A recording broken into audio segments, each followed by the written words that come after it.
The Simpsons is quite possibly my favorite television series of all time. It's been there for me ever since I was a wee lad. And clearly I'm not alone in that statement. The Simpsons is still one of the biggest shows of all time. Being a cartoon series starting in the late 80s as an animated segment on Fox's Tracy Ullman Show, until it got greenlit for a full series in 1989, where it has consistently aired ever since, featuring the Simpsons family and the other members of their humble little town, Springfield, USA, being a commentary on the American family and America in general. And it's still one of the highest praised shows of all time. Well, at least the first couple seasons are. The Simpsons has one of the most infamous falls in quality of all time, with a majority of episodes considered to be mindless, stale television. Characters becoming ruder, more generic, stories becoming more extreme and absurd, the show losing its topical edge. There's like 1,000 video essays on YouTube about the fall of The Simpsons for a reason, and how an amazing show started to be like any other one. But you know what? I'm here to see it all and see if the decline is really as bad as people say, or if people are just growing tired of the same old series. Because today I'm gonna watch every single Simpsons episode ever, reviewing and ranking them as I go through the series. There's like 760 of them as of writing currently, and the show's currently in the middle of its 35th season. So not only is this video going to take forever, but it's also going to be forever. I don't plan on writing a 7-minute essay on every episode. I'll write down my thoughts, things I enjoy, things I dislike, and describing the plot before moving on to the next one. I guess let's just get started. There's no point in stalling anymore. This is reviewing and ranking every single Simpsons episode ever. While it may be strange to some for the series to start with a Christmas special, I actually think it works perfectly. In setting up and establishing the characters moving forward. Everyone in the Simpsons family gets to be established. Marge is a caring, patient, yet fretful mother. Lisa is talented and too smart for her own good. Bart is the bad boy of the early 90s, and Maggie is there, I guess. But the main story follows Homer, after he doesn't get his Christmas bonus and all the money they were saving up has to be spent to remove Bart's tattoo. Yeah, he got one of those. Homer has to find a way to give his family the best Christmas he can. The Simpsons was originally made showing a realistic depiction of dysfunction in the American family of the 90s, and plots simply about not having enough money can really sell that well. Homer is a great character here, even disregarding the rest of the series. He's a moron, but a lovable moron, and cares deeply about his family and the lengths he's willing to go through for them. It also introduces Flanders as the foil for Homer, being the much better off next-door neighbor. The animation here is really rough and inconsistent, but I'll give them a pass. It was 1989, and they were having a lot of troubles with production, and it's not unbearable to watch by any means. But you know, as an animator, it's a lot of the little things, like how so many of the backgrounds are completely misplaced. Like when Homer learns the Christmas money they were saving is gone, the background is completely backwards to where it was before. I think I probably liked this episode more than I should. I'm sure many others are going to absolutely trump it in the coming seasons, but it's a certified holiday classic and started one of the greatest TV series of all time. And for that, I think it's worth watching. Oh, Jesus. So yeah, we get to see the intro now, first episode with it. So that's cool, I guess. But anyway, Bart cheats on an IQ test, leaving people to believe he's a genius, sending him to a gifted school. It's not as good as the first episode, but it still has a lot going for it, though the animation did get significantly worse. Once again, I know the series had some production troubles, but this scene when Homer is in the principal's office is just bleh. However, there's still plenty of sweet moments between Homer and Bart, which definitely makes it a lot better. Like, the scene where they play baseball is really nice. And who could forget the iconic Freddy Fazbear song? Scene. Yeah. And Bart's school shenanigans were entertaining as well, him being completely clueless compared to everyone else there. Very relatable. But the Genius is good, I enjoyed it. But I still prefer the pilot to it, so it'll be going under in the ranking, of course. The opening with the school field trip takes longer than it should and keeps the episode from getting into the plot too soon. But other than that, Homer's Odyssey still managed to be a good episode. Homer gets fired from his job at the nuclear plant and goes through a pretty realistic depressive meltdown. It's really sad to see. It may be strange to say, but Homer is a character I feel overly emotional towards for no particular reason. So when he considers suicide because he cannot provide for his family, it's really sad. But after he saves his family from getting hit by a car, he finds a new purpose, making the town safe, and ends up back at the nuclear plant, becoming head of safety. I do feel like Homer's rise to fame here is a little too quick, but despite that, Homer's Odyssey is still a great episode. I'll be putting it in the middle so far, as I still have some problems with it, but I still like it. This one starts with Homer getting embarrassed by his family at the annual company picnic, wanting them to be a more picture-perfect nuclear family. That's pretty much it. We go through a few scenes of them trying to be more thoughtful and kinder. He ends up selling the TV in order to afford family therapy, which doesn't work, but brings them together because of it. It's not the most complex episode, but I still think it's solid. The electric therapy was the best part, with them using all the power in Springfield. I also like how putting $250 on the line for this was a huge risk for them. I really love how struggling The Simpsons was in the earlier years. Just makes you care even more that they succeed. This episode introduces Nelson, the school bully, even though he's more so just seen as a bad kid later on. And Bart puts together an army with the help of his grandpa and Herman to take them down. Herman is not a common reoccurring character, so I feel like I should specify that he owns a war antique store. The episode is definitely more focused on comedy compared to the others, which I don't mind because most of the jokes that this has land pretty well. But I'd still have to say this is the weakest of the season yet. None of the episodes have been bad so far, just varying degrees of good. Moaning Lisa is a stellar episode. Lisa is depressed at the world and doesn't know how to react or feel, and despite everyone's attempts to cheer her up, she is still unhappy. But she ends up finding an outlet, playing saxophone with Bleeding Gums Murphy, who has one more appearance in the show before dying forever. Look, they put him on the season 32 cover art. He has no appearances in season 32. The episode ends with Marge and Lisa learning that it's okay to be sad. You should just learn to write it out rather than push it down, and I really love that message. The side plot with Homer and Bart is great too, adding some comedy against the more emotional A-plot. If The Simpsons wants to do stories that are emotional with less focus on comedy, then this is definitely the best way to do it. I'll be putting it at the top of the list. Call of the Simpsons is such a strange episode looking back, because there isn't another episode that I can compare it to. The best way I'd describe it is that it feels more cartoony than any other episode of the show. So Homer purchases an RV in order to one-up the Flanders, and ends up getting stranded in the middle of nowhere. Bart and Homer's escapades through exploring the forest gets most of the screen time, and they're a lot of fun even if they don't do much. What are we gonna do, hang ourselves? No! The last act with Bigfoot kind of comes out of nowhere. I get they need a third act conflict, but I don't feel like this was the best way to do it. Still though, Call of the Simpsons is another good episode. I'll be putting it under Homer's Odyssey. Bart finds himself hanging out with Jimbo, Kearney, and Dolph, who are seen as the bad kids at his school. Bart tries his best to fit in, which ends in him being peer pressured into doing something bad, chopping off the head of Jebediah Springfield, the founder of Springfield. Homer trying to be a well-meaning father, ultimately being somewhat responsible for the whole ordeal, was a great choice, and the mental torment Bart goes through for his actions are great, even if it does seem a bit far for the town to want to kill Bart. Like, just put the head back on, you don't have to kill him. But the Telltale Heart is still a really solid one, I'll be putting it under the last. It's Marge's birthday, and Homer selfishly buys her a bowling ball. And out of spite, Marge decides to use it, getting seduced by this bowling instructor Jock. Juxtaposing Homer's selfish gift with the prospect of Marge cheating on him is really great. Makes you understand both sides equally. But also, the scenes of Homer taking care of the kids shows that he can still be a competent father in person. And no matter what, he will still love Marge. The kids worrying about their parents' marriage is great. And the ending with Marge going to the power plant instead of the supposed date with Jock is absolutely stellar. It's a highlight of the entire show for me. Yeah, this is going at the top of my list. I love this one. So this picture of Homer dancing next to a woman and a stag do gets thrown around town.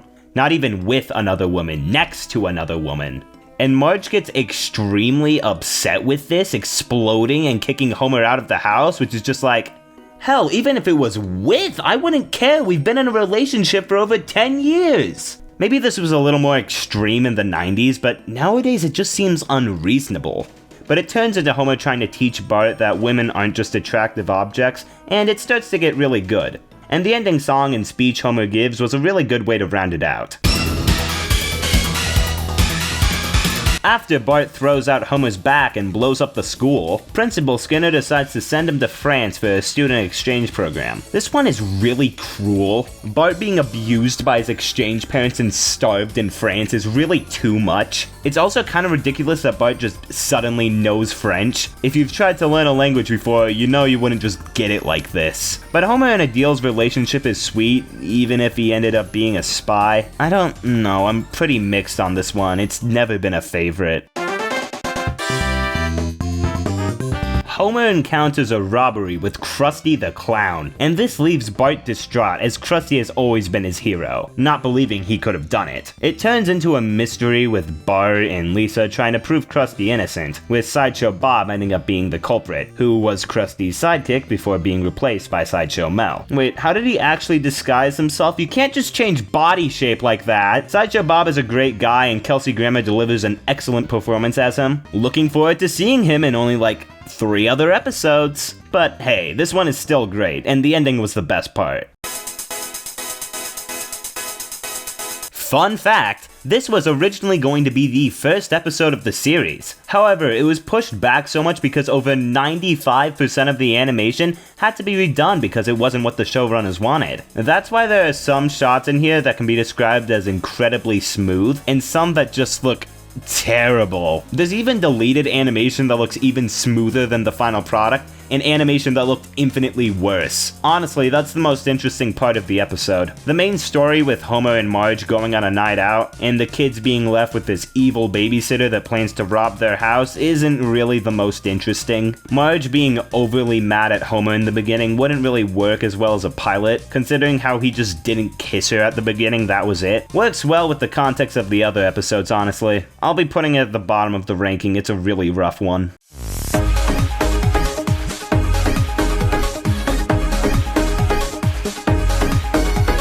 And that's Season 1. I feel like people often neglect Season 1. And yeah, I wouldn't say it's as good as some seasons to come. But I still think it's worth watching, as there's still plenty of good episodes in this batch. It's mostly held up by the characters and how sweet and emotional they are at times. It's far from the funniest season, it has a couple funny moments, but it's really those sappy bits. Which, if that isn't your thing, I understand. But if you skipped over Season 1 for whatever reason, I'd recommend checking it out. You definitely won't regret it.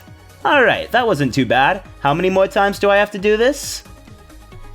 34?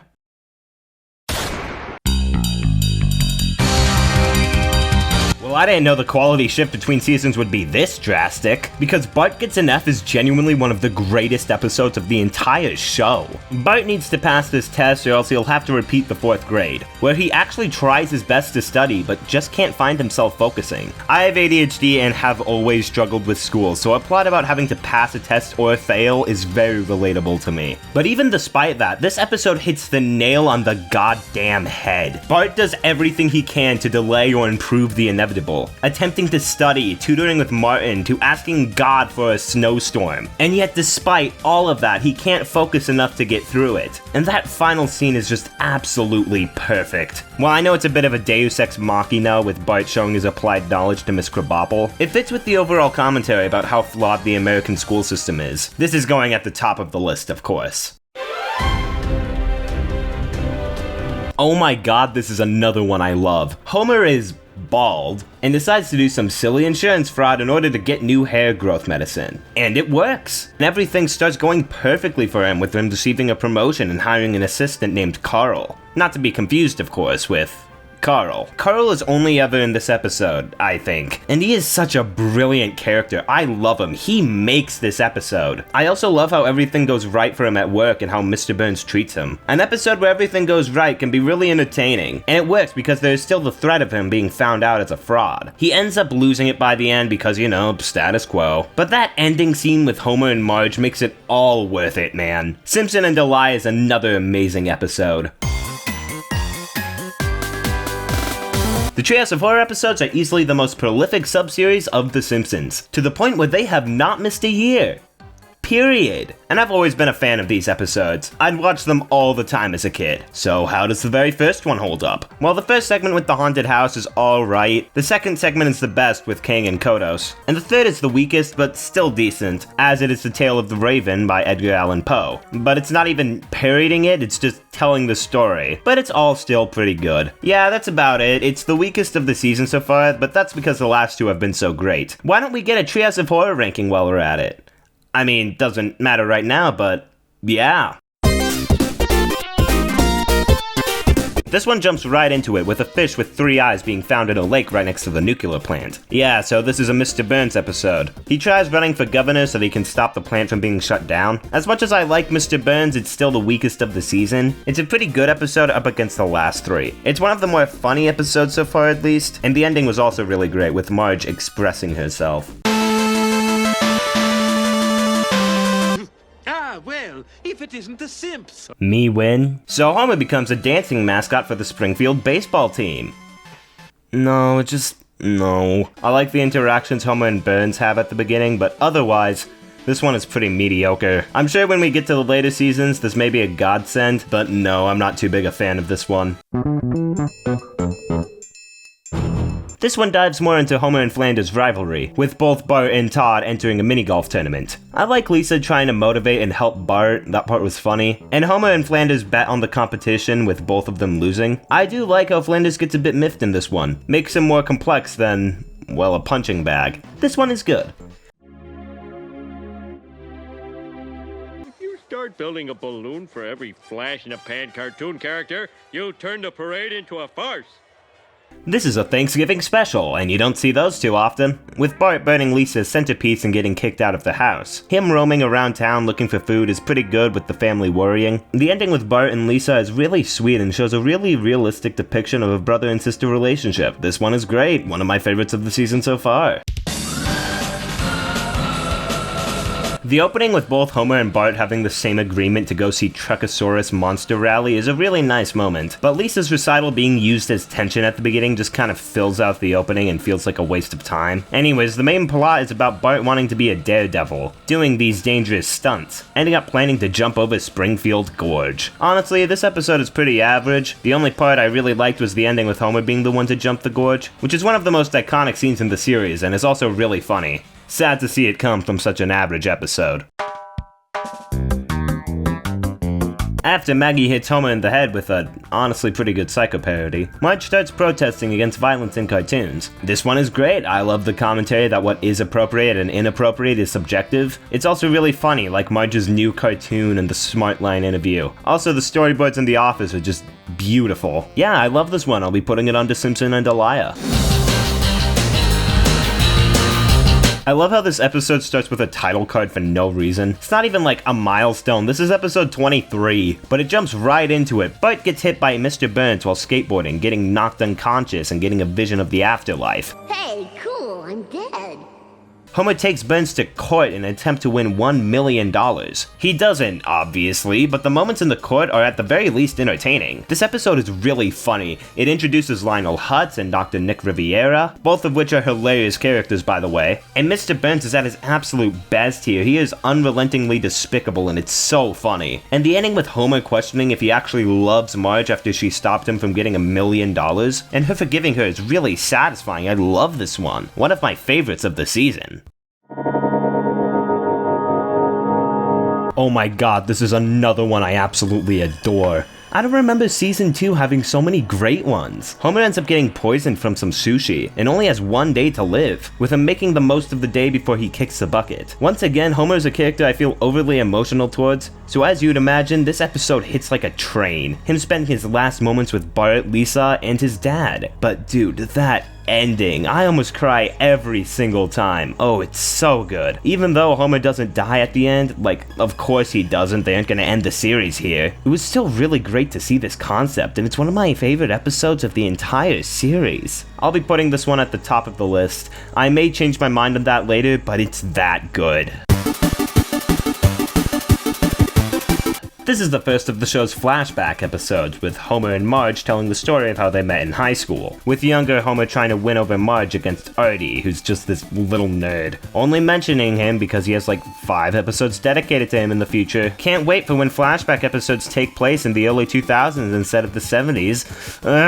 This one is good. I'll be putting it under Itchy and Scratchy and Marge.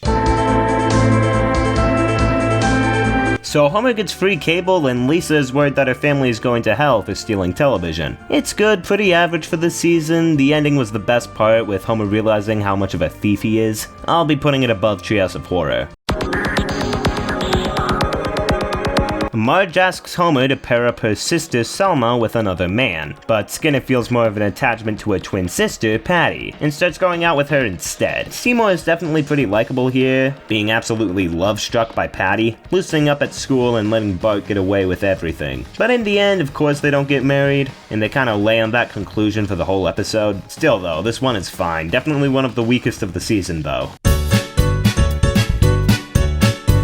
After Grandpa suffers from a heart attack, he tells Homer that he has a secret brother who turns out to be a rich millionaire who owns a car company. Pretty sure that was the plot of Despicable Me 3. I haven't seen that movie in like 7 years though, so I couldn't tell you confidently. I do like how this creates a genuine moral dilemma for who was in the right and who was in the wrong, with Homer ruining the car company with his car design. If you want to know more about that, there's a video by The Real Jims going more in depth on that. I enjoyed this one. I'll be putting it under Treehouse of Horror but above Dead Pudding Society.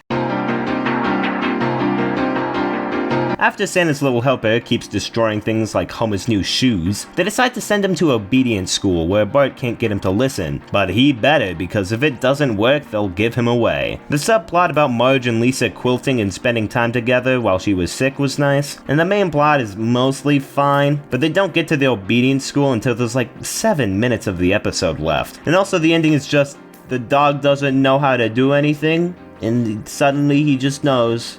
Not a big fan.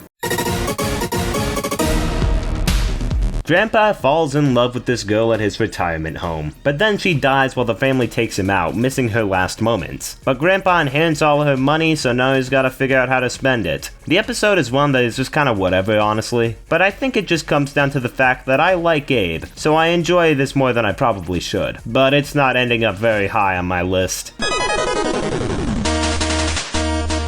The opening at Mount Splashmore is really great, it's so funny. So Marge gets back into painting when Mr. Burns asks her to paint a picture of him, and struggles to find his inner beauty. This one is fantastic. Ringo Starr of all people as a guest appearance was a welcome surprise, but sadly I can't hear his voice without thinking of Thomas the Tank Engine. Yeah, I'm cultured, and I still like Thomas. Who knows, maybe that'll be the next ranking video after this one. Okay, probably not. Now that I think about it, I think that would be more hell than this ranking, honestly. Oh yeah, the episode is really good. The reveal of the painting at the end and the explanation behind it were really neat. I'll be putting this one under Bart Gets Hit by a Car, but above Itchy and Scratchy and Marge.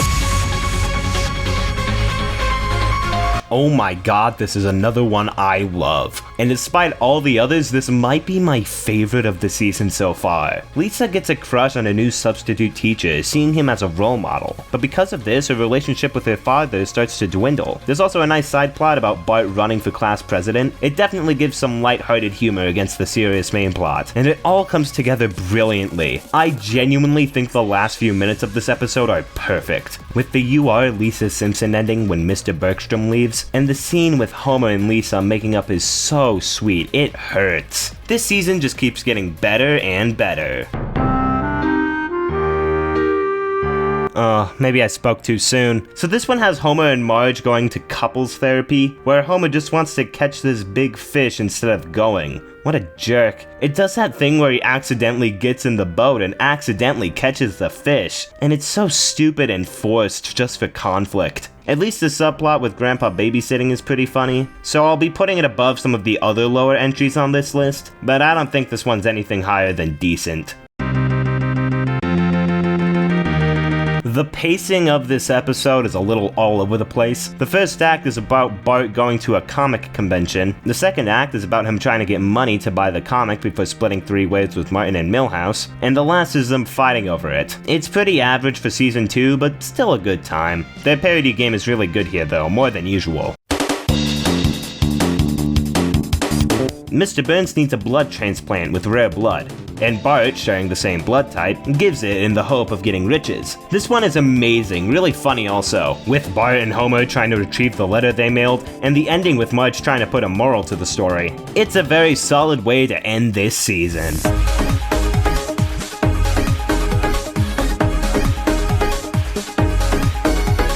Season 2 was an absolute improvement in every single way. Better writing, better comedy, better emotional damage. It's all here. I forgot how many episodes I love come from this season. I sometimes see people say to skip seasons 1 and 2 because they are weaker or something, but honestly, the characters alone make these seasons. I am very interested to see how they hold up against the rest of the Golden Age. So without further ado, let's get into Season 3. It's pretty sad seeing how this episode is lost media because it has Michael Jackson in it. Also a shame because I'm pretty sure because of that I've only seen this one like once or twice. Anyways, Homer goes to a mental institute after Bart takes his health test, and has a cellmate who thinks he's Michael Jackson. Yeah, he's voiced by Michael Jackson. Michael and Bart coming together to write Lisa a birthday song was the best point. It was really sweet. I'm just gonna be grateful that they have clever guest stars at this point in the series. It's not gonna be that long until they just shove them in for the sake of it. Still though, this episode is great. Oh my god, this one is great and I rarely see it talked about. Lisa enters an essay for a speech about America, something. I doubt that that's what this was actually called, I don't remember. And she ends up going to Washington to give her speech in the finals, but gets absolutely heartbroken when she sees an example of corruption and democracy. This one is amazing, a really great commentary on American politics. I'll be putting it above Stark Raving Dad. This is another one that is absolutely amazing. This is the peak of Flanders and Homer's relationship, when Ned opens a new left-handed store, and Homer wishes for its downfall. And he actually gets his wish, where he learns that he doesn't actually get joy from watching others' misery. And Homer bringing everyone together to the store to keep it from going out of business was a really great ending. Bart's subplot with the karate place is a solid enough contrast to the main plot. I could see some people calling this one cruel and mean, but Homer does learn his lesson by the end, so it's all good by me. I'll be putting it at the top, it's great. The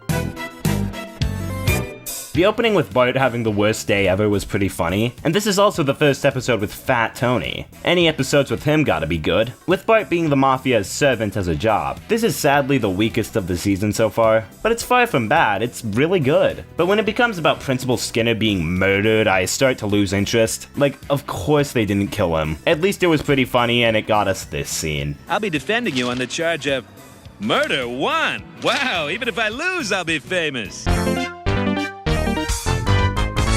Homer saving the city from a nuclear meltdown by doing eeny, meeny, miny, mo is really funny, and the scenes leading up to it are all really intense. The whole gimmick of Homer being defined as lucky, a fraud, etc. is something that really fits the episode, and the subplot with Milhouse's mom not allowing him and Bart to be friends is solid as well. Another good one. Sadly, I'm not as into this one, but after a dinner with Krusty, Bart and Lisa try to find Krusty's father, to reunite them. It isn't the funniest episode, nor is it the most entertaining episode, but it's fine. Krusty has a nice connection with his dad by the end. Alright, Treehouse of Horror 2, and I gotta say, it's a great improvement on the first. The segment with the monkey's paw is pretty funny with all the wishes the Simpsons make going wrong. The second segment with Bart being able to read everyone's mind is also great, but has some nice moments with his dad here as well as just being funny. Don't even think, because he can hear your thoughts.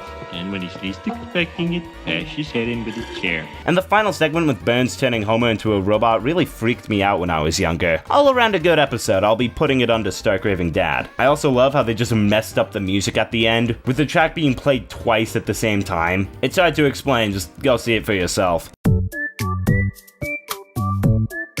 The opening has Homer being late to the music store and missing Lisa's recital, and trying to make it up to her by getting her a pony. It's one of the best of the show so far, balancing a really sweet story between Homer and Lisa, with genuinely hilarious moments. Like, this is one of the funniest episodes of the show so far, there's so many good moments. Wait, Dad, I've got something for you. I was hoping it'd be money. Homer getting a part-time job at the Quickie Mart is really great, and has the iconic scene of Slumberland. All of that combined makes Lisa's Pony easily my favorite episode of the season so far. That's not Ralph! Oh god! Homer tries to be a better father by helping Bart build his soapbox racer. It's good. But when it becomes about Bart having to use Martin's soapbox to beat Nelson, I start to lose interest. That's it was fine.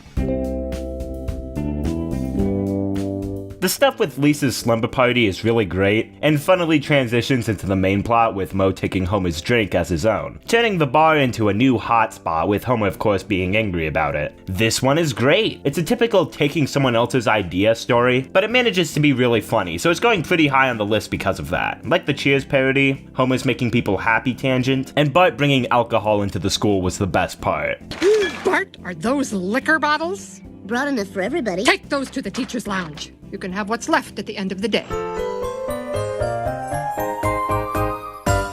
The opening with Homer selling his stock in the plant before it skyrockets is really how they should do these plots about Homer missing the opportunity to get $1 million.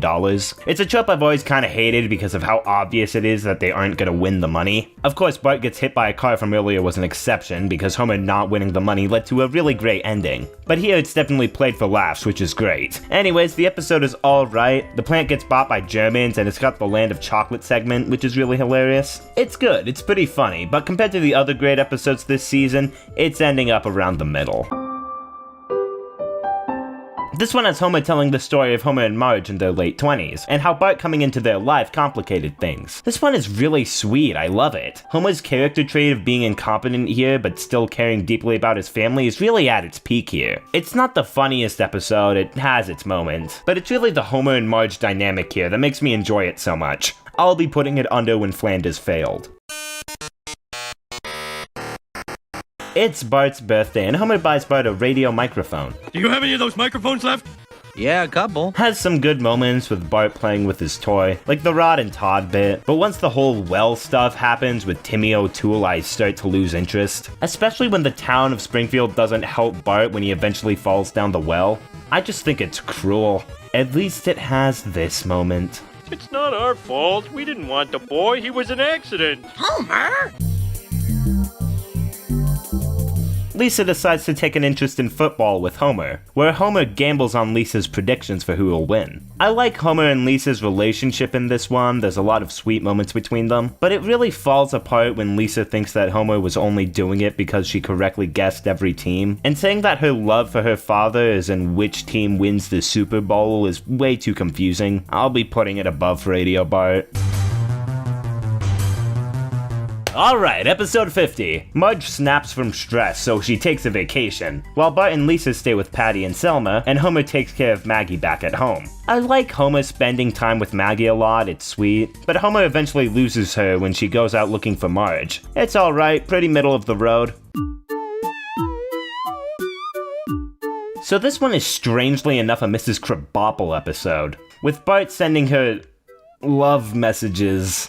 Okay, that sounds a little creepy in retrospect. The subplot with Homer's swearing influencing Flanders' kids is infinitely more entertaining. I love the swear jar, it's really great. But the Bart stuff here is still pretty good, you can really feel for Miss Krabappel here. This episode's pretty alright, I'll be putting it above the last.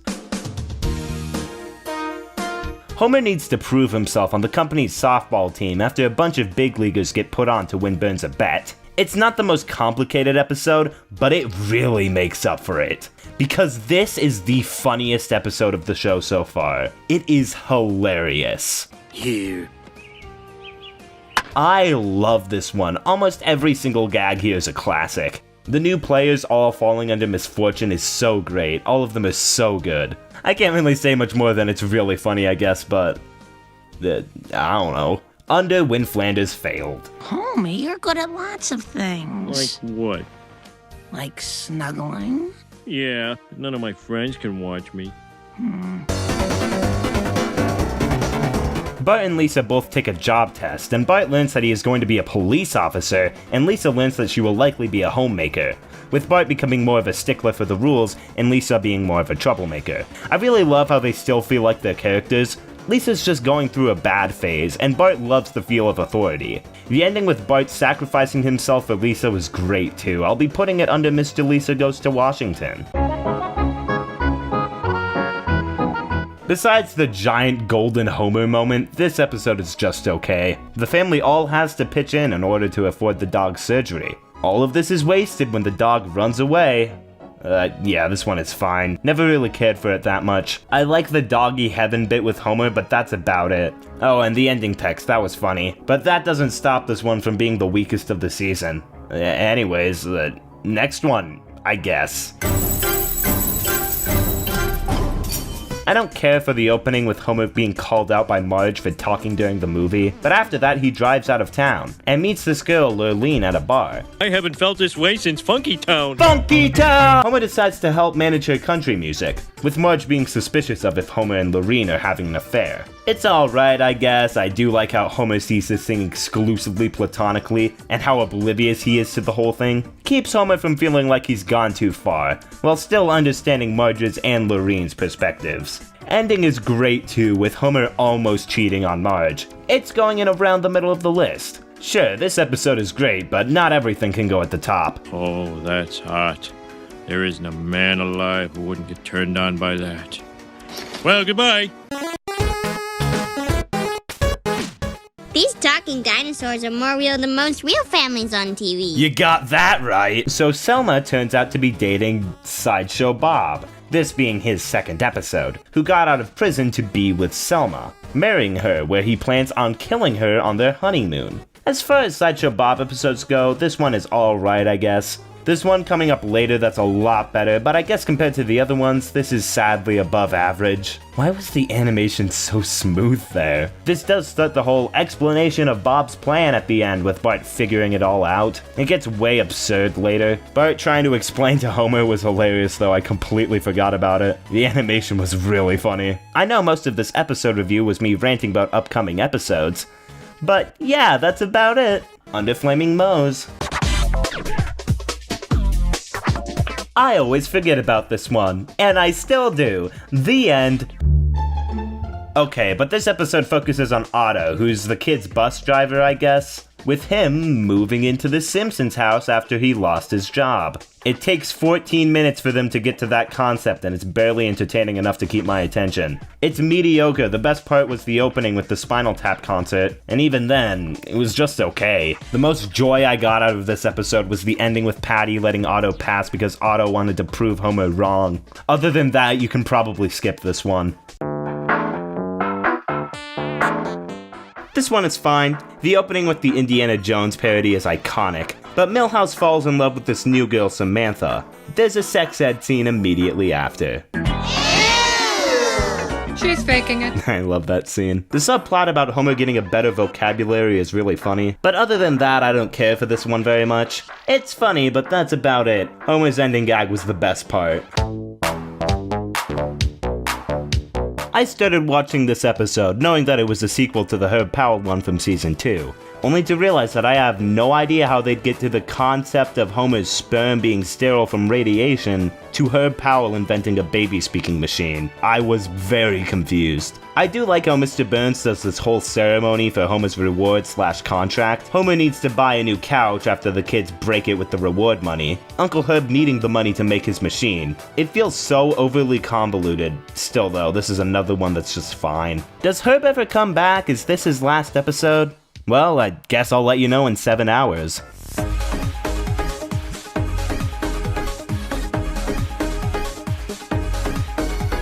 And that's season 3, and what a mixed bag that one was. None of them were bad, it was just there were a handful that were forgettable. But hey, there were just as many I thought were amazing as well. Also, strangely enough, a lot of episodes this season were about romance and relationships. I don't got anything against that, it's just like there was so much more than I thought there would be. I often see people say that seasons 3 through 7 are the golden age, and it's like, I like season 2 more than 3, but hey, what are you gonna do? Season 3 is still really great. On to season 4.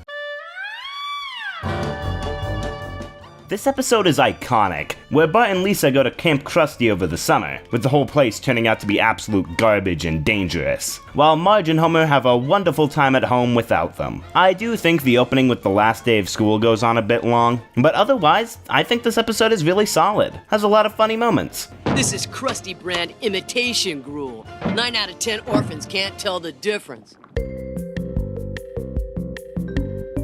Marge decides to go to an acting class, putting on a play of A Streetcar Named Desire, while Maggie is stuck at the daycare, I guess, in some prison escape to get their pacifiers back. I think Marge putting all her angry scenes out thinking about Homer was a bit harsh, but otherwise this one is alright. The can of pudding joke was the best part, and the ending was sweet. I'll be putting this one above Camp Krusty. The musical does go pretty hard though, and I think about the Apu song every once in a while for no discernible reason. I don't know. Hey, look at me! I'm Blanche Dubois!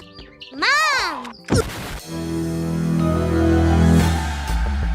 I have a rather cringe memory from this one. The scene with Homer dancing in his underwear made me dance in my underwear, and I told my parents I was a heretic because of that. I was wrong. 7-year-old misinterprets Simpsons episode? What are the odds? So Homer falls in love with staying home from church. Okay. The plot idea doesn't thrill me, but it's got so many great moments. Everyone is stupid except me. The whole lesson about religious freedom and respecting others was really solid too, and one more people probably need to learn. Top of the list. Dear Lord, may your loving hand guide Homer to the mattress square and true.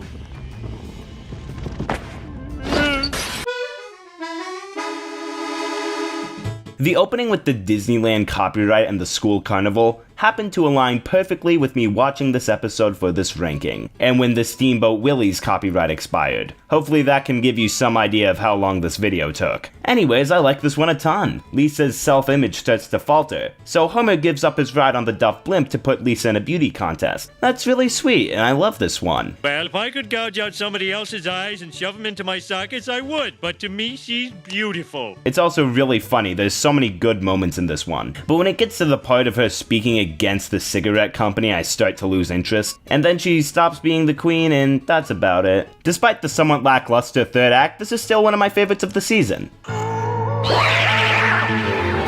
Alright, Treehouse of Horror 3. And I gotta say, this is the first of these that I really love. The setup for the stories being telling scary stories at a Halloween party has some funny moments. The first segment with the evil Krusty doll is really great. I love the Frogurt bit. And the whole evil switch thing at the end was funny too. The second segment I only really like for this bit. What do you think, Smithers? I think women and semen don't mix. We know what you think. Other than that, it's alright. And the third one is easily my favorite, with Bart raising zombies in Springfield. It's easily the funniest. Did you wreck the car? No. Did you raise the dead? Yes. But the car's okay. Uh-huh. All right then. All in all, my favorite Halloween episode so far. I love this one, with Homer trying to punish Bart by telling him he can't see the new Itchy and Scratchy movie. I love Homer sticking to his punishment here, because normally he would be unlikable, but you understand his perspective, because of how it establishes how he needs to discipline Bart more. This is also easily the funniest one so far. One of my favorite episodes period, going at the top of the list.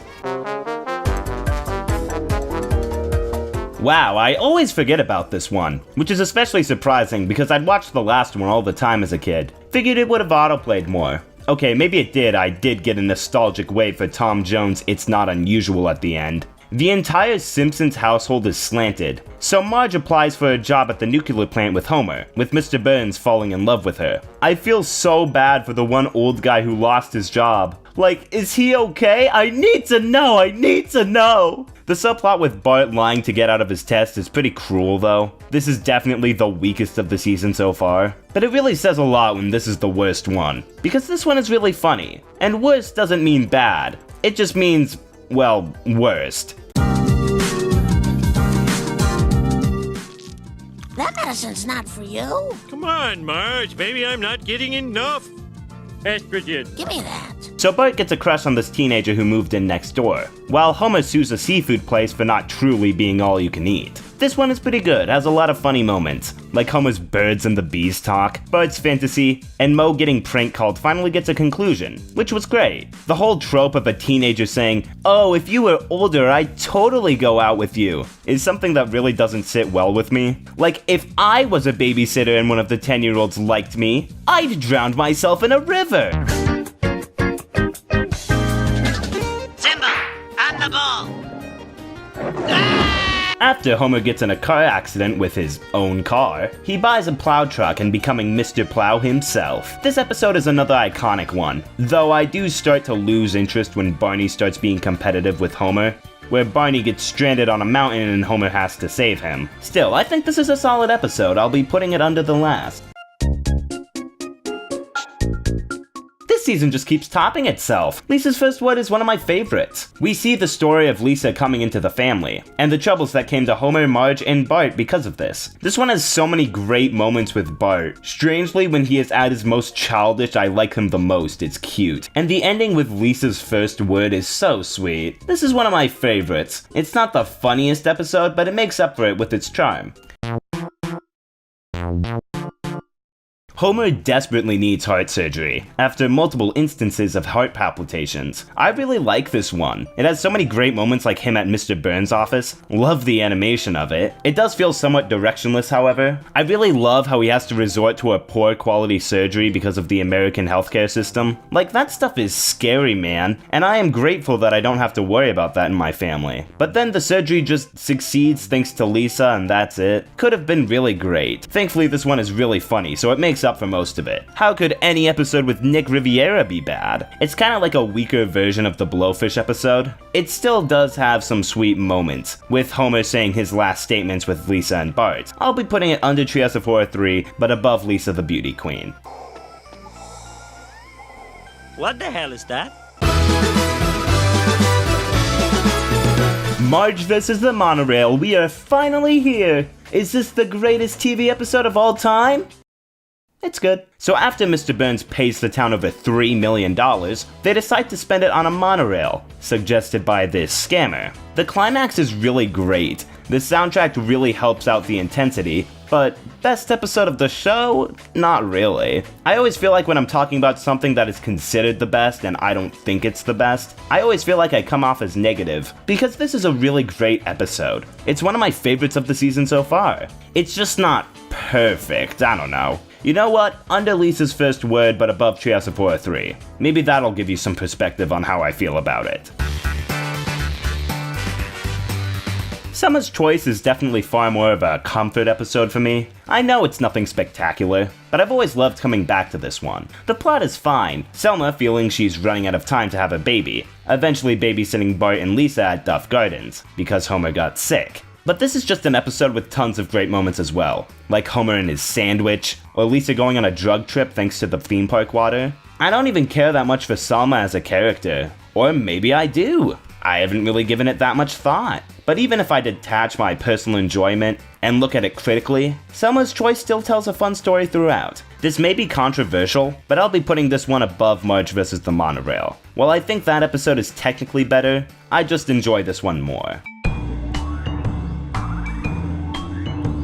This one is pretty good. Bart enrolling in a Big Brother program to spite Homer, only for Homer to join the program himself, ending in a big fight scene between Homer and Bart's big brother. The Lisa subplot is pretty good too. Sometimes I feel this show feels that she forgets that she's like 8 years old, so a plot about her having a crush and needing to stop calling their hotline is really good. Also has a Ren and Stimpy reference. Solid episode. I'll be putting it under Homer the Heretic, but above New Kid on the Block.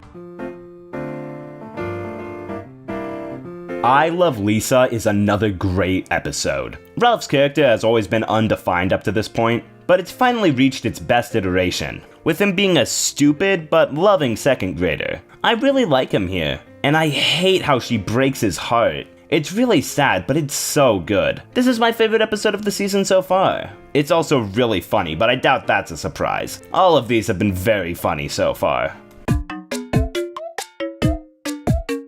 After Bart ruins Lisa's science project, she decides to run tests on him against a hamster, while Homer has to give up beer for a month. It's pretty good. It doesn't get to Homer giving up beer until the last 9 minutes, so they can hardly do anything with it, but otherwise it's alright. The ending with Marge and Homer is also very sweet. I'll be putting it under Mr. Plow. The fact that this has been one of the weaker episodes really says a lot about how good this season has been. Look, this guy appears twice in this shot. My name is Hans. Drinking has ruined my life. I'm 31 years old.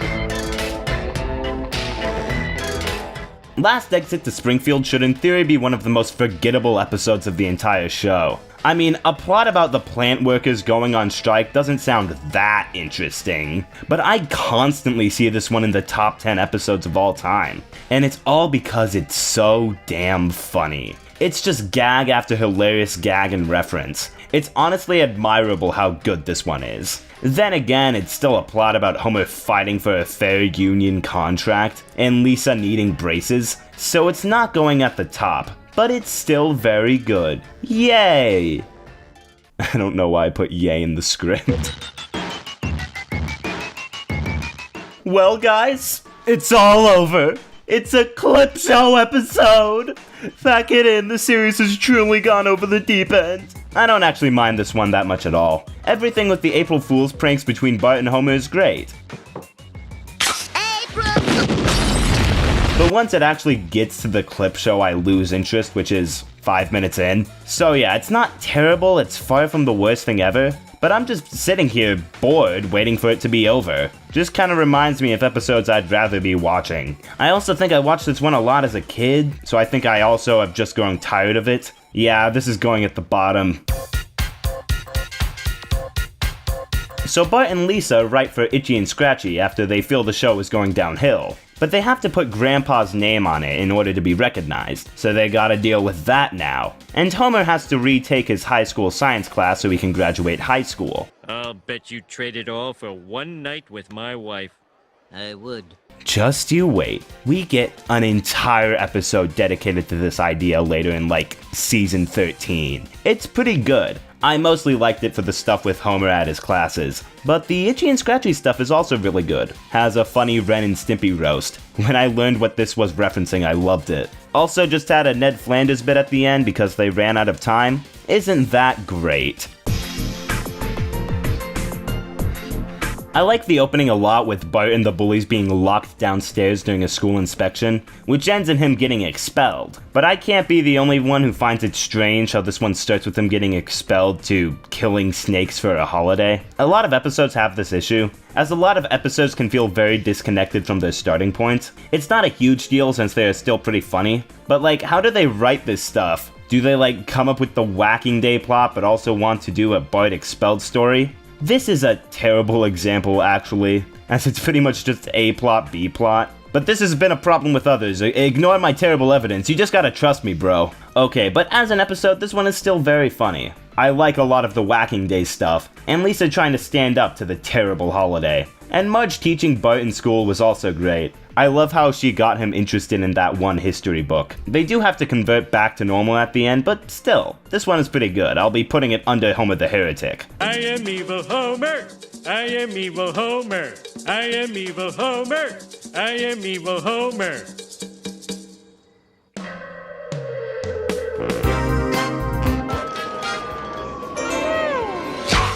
I don't really care for this one at all. It takes too long for Marge to actually get to prison. The first act is about the coronavirus hitting Springfield. The second act is about the trial and rumors about her. Then she goes to prison and you only have like 6 minutes to do anything with it. Yeah, this is definitely a better example of what I was talking about last episode. Even then, Marge going to prison for accidentally shoplifting is really cruel. It's still pretty funny and has a handful of good moments. Like, I really like the stuff with Homer looking over the kids, but this one is definitely on the weaker side. I'll be putting it near the bottom.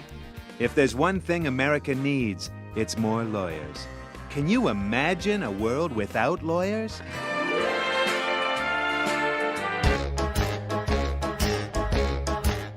This one is fine. After Krusty gets beaten out by the Gabbo show in ratings, his show gets cancelled and Bart and Lisa have to get him back on television. I feel so bad for Krusty in this one. He literally beats himself over the head with a phone out of desperation and bleeds. I always hated watching that scene. But Krusty's comeback special is alright, and it still has a couple pretty good moments. I don't know, I'm pretty mixed on this one, but I think it mostly makes up for it with the comedy. It's okay.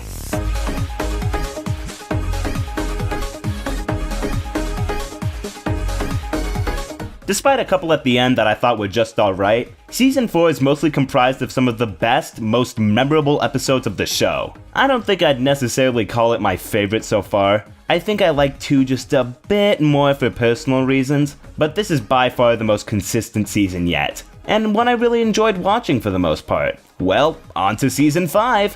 What escapades will the Simpson family have this time? Homer's Barbershop Quartet is another really solid one, with Homer telling the kids about his time at a barbershop with Principal Skinner, Barney, and Apu. Baby on Board is a really catchy and great song. It's not the funniest episode, but it's got a lot of charming and great moments. It also has the number 8-bit with Barney, so it's going up there for that. Here it is, the Sideshow Bob episode everyone remembers. And it is well deserved. This one is incredible. Sideshow Bob doesn't have any scheme to get with Selma, or frame Krusty, or fake his death, or disguise himself as another person. He just wants to murder Bart, which is easily what he is most known for. It's amazing how I'm pretty sure this is the only Sideshow Bob episode where he just wants to kill Bart, and yet it's easily the most iconic one, and one of the most iconic of the entire series. It's so good. Sideshow Bob is actually so threatening here. The Simpsons have to go into a witness protection program where Bob follows them onto their houseboat, and the climax is so damn great. I absolutely love the intensity of it. The payoff to it is so good too. I love how Sideshow Bob wants to murder him, but he fulfills Bart's last wish of singing the whole HMS Pinafore. Professionals have standards. It's also one of the funniest episodes of the entire series. There are so many great moments in this one, and it's not just good moments like I typically say, literally fantastic and hilarious moments. Hey kids, wanna drive through that cactus patch? Yeah. No. Whoop, 2 against 1. Other episodes so far may have been more emotional or character driven, but this one is pretty much perfect, and the intensity alone is putting it up very high on my list. Bart, do you wanna see my new chainsaw and hockey mask? Damn, Homer Goes to College is really great too. It's another one of those episodes like Last Exit to Springfield or Homer at the Bat that just hits you with joke after joke. This is definitely the best of them though. Homer has to go to college in order to keep his job. I love how everyone at the college is just a swell person, and how Homer is the one who causes all the problems from just being an awful human being, treating everything like one of those college TV shows. It's hilarious. I love Homer's little nerd roommates. They're great, tons of good moments with them. Homer Goes to College is one of my favorites. It's super good. Wallet inspector. Oh, here you go. I believe that's all in order. It's Mr. Burns' birthday, but all he wants is for his childhood bear to be his again, with it ending up in the hands of Maggie. This is another great one. Has a lot of funny moments at Mr. Burns' birthday party. I love how Homer wouldn't give up her daughter's happiness for anything, not even $1 million. Though it is another The Simpsons fumbling the chance to win $1 million. If I was Homer, I wouldn't give a shit. You can buy happiness with money. This one is solid, tons of hilarious moments, and also has some sweet moments with Maggie and Homer. I'll be putting it under Homer Goes to College, but above Homer's Barbershop Quartet. Season 5 is easily the best and most consistent season so far. Let's see if they keep up this streak. Smithers, I'm home. What? Already? Yes.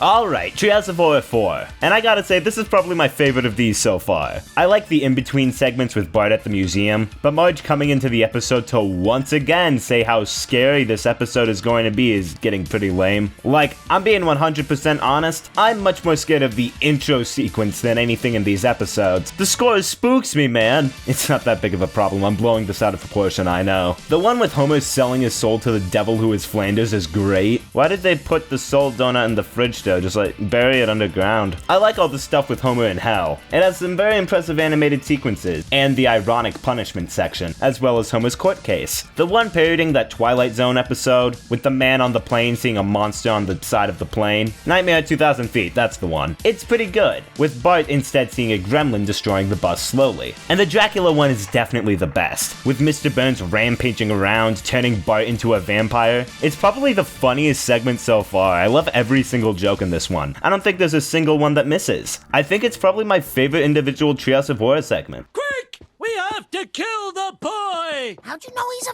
vampire? He's a vampire? Ah! The fact that I know the series is going to top this with its next entry is so shocking, considering how great this one is. I'll be putting it under Homer Goes to College. But TV, be more funny! The opening with Homer getting his hand stuck in the vending machine is honestly the best part about this one. Anyways, the episode has Marge going out with Ruth Powers, the person who moved next door to The Simpsons last season, with both of them being chased by Chief Wiggum and Homer. Really like both of them here, while the kids are being babysat by Lionel Hutz. It's fine, it's definitely the weakest of the season so far, still has a lot of hilarious moments, so I'll be putting it high on the overall ranking, but at the bottom of the season rank. I mean, hey, it was bound to drop at some point. The opening with Homer's trampoline escapades are funnier than the rest of the episode combined. To be fair, it's one of the best sequences in the series. It smells funny in there. No, it doesn't. The rest of the episode jumps all over the place from there, with Marge worrying she's too much of a nag, to getting into this one guy's self-help books and seminar, where he takes a liking to Bart, so the episode is about that now. It's one of the weakest. The trampoline bit at the beginning is all that's worth noting. When only a third of the episode is good, that's not a good sign. To be fair, that first act is amazing. Bottom of the list. Man, I remember liking this one a ton as a kid, but now, it's just kind of alright. So Bart and Milhouse get $20, and after drinking an all-syrup slushie, Bart ends up in Boy Scouts. Wait, what? It's pretty funny, but otherwise, I only remember this one for the $20 bit with Homer. Homer was a real jerk at the end also. I actively don't like him here. Not really into watching this one anymore, sadly. It's okay, but pretty cruel. Oh, Bart, cartoons don't have to be 100% realistic. Fortunately, after a couple mediocre episodes, I like this one a lot too, with Homer getting a crush on his female co-worker, who's basically just a female version of him. Well, this is my floor. Homer fighting his temptation to cheat on Marge is really great, and shows that no matter what, he would never cheat on her. But you did kiss her in the end, so... You did cheat, Homer, you bitch. There's also a solid B-plot about Bart becoming a nerd to go along with it. All around great one. I'll be putting it above Homer's Barbershop Quartet. What was that voice crack there? Damn, that's an overly long episode title. Disney Plus just lists it as Springfield, but it's not. So Mr. Burns built a casino to help support the town economy, with Marge getting addicted, Homer having to work there, and Bart starting up his own casino in his treehouse. I like this one a lot, lots of really funny moments in this one. I'll be putting it above Marge on the Lamb. We'll take the Spruce Moose. Hop in.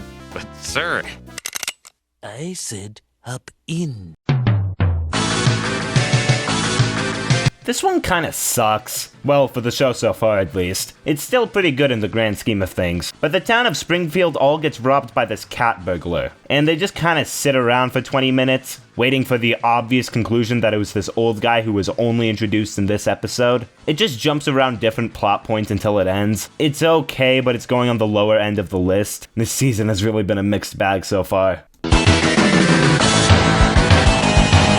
This is another great one. God, every time I think this season is declining, it has another episode that I like. After the great opening at the box factory, Bart becomes a celebrity after his catchphrase, "I didn't do it." You know, if you want to get serious, that was Krusty's catchphrase in season 1. This one is really funny. Yeah, I've been saying that a lot, haven't I? I mean, it's true, a lot of episodes just come down to that. After Homer is hospitalized from eating Apu's Quickie Mart, like eating the whole building, that's what I wrote. He squeals on him, losing his job, and trying to make it up to Homer. It's a pretty standard character stays at the Simpsons episode, but I don't really care because it's still a hilarious time, with tons of nice moments with Apu and the family. It also has a really nice song. There's a side plot with James Woods working at the Quickie Mart, which kind of feels like having a celebrity cameo for the sake of having a celebrity cameo, but I don't mind it that much because it's funny and comes back at the end in a nice way. This one sees Lisa fight sexism in the Malibu Stacy brand. I feel like most people's reference to this episode would be the recent Barbie movie, and it is. This episode is really great, definitely the best of these Lisa trying to change the world plots. Hello, Smithers. You're quite good at turning me on. You probably should ignore that. There's also a funny side plot about Grandpa trying to live his life while he still can, working at the Krusty Burger. I'll be putting Lisa vs. Malibu Stacy under Treehouse of Horror 4, but above Homer and Apu. Yeah, you made us march in that gay rights parade. 2 gay jokes in one episode, huh? Wow! Homer Simpson in space? Did the Simpsons jump the shark? No. I think it's very interesting how a lot of episodes around this time were criticized greatly when they were released, the consensus being that the series had gone over the deep end, and this episode only being the cherry on top. It's a good episode. Lots of funny moments, like Homer eating the chips or the stuff with the rod, but otherwise it's not that special of an episode, which is weird to be saying about an episode where the main character literally goes to space. Homer starts hanging out with Flanders a lot more, after he invites him to a football game. I find it amusing how Flanders' family slowly gets more and more tired of The Simpsons, has a lot of great scenes and a really funny ending. I'll be putting it under Bart Gets Famous. Oh, okay. Look, the meme! You know the meme! Are you not tired of it yet? So Bart gets an elephant. Honestly, the bit with Homer getting a bird to groom him was better than the rest of the episode. I just thought it was really cute and charming, that's it. Homer is the best part of this episode. He's not at his funniest, but for some reason he's so charming and likable here. But otherwise, I don't really care, it's just kind of average.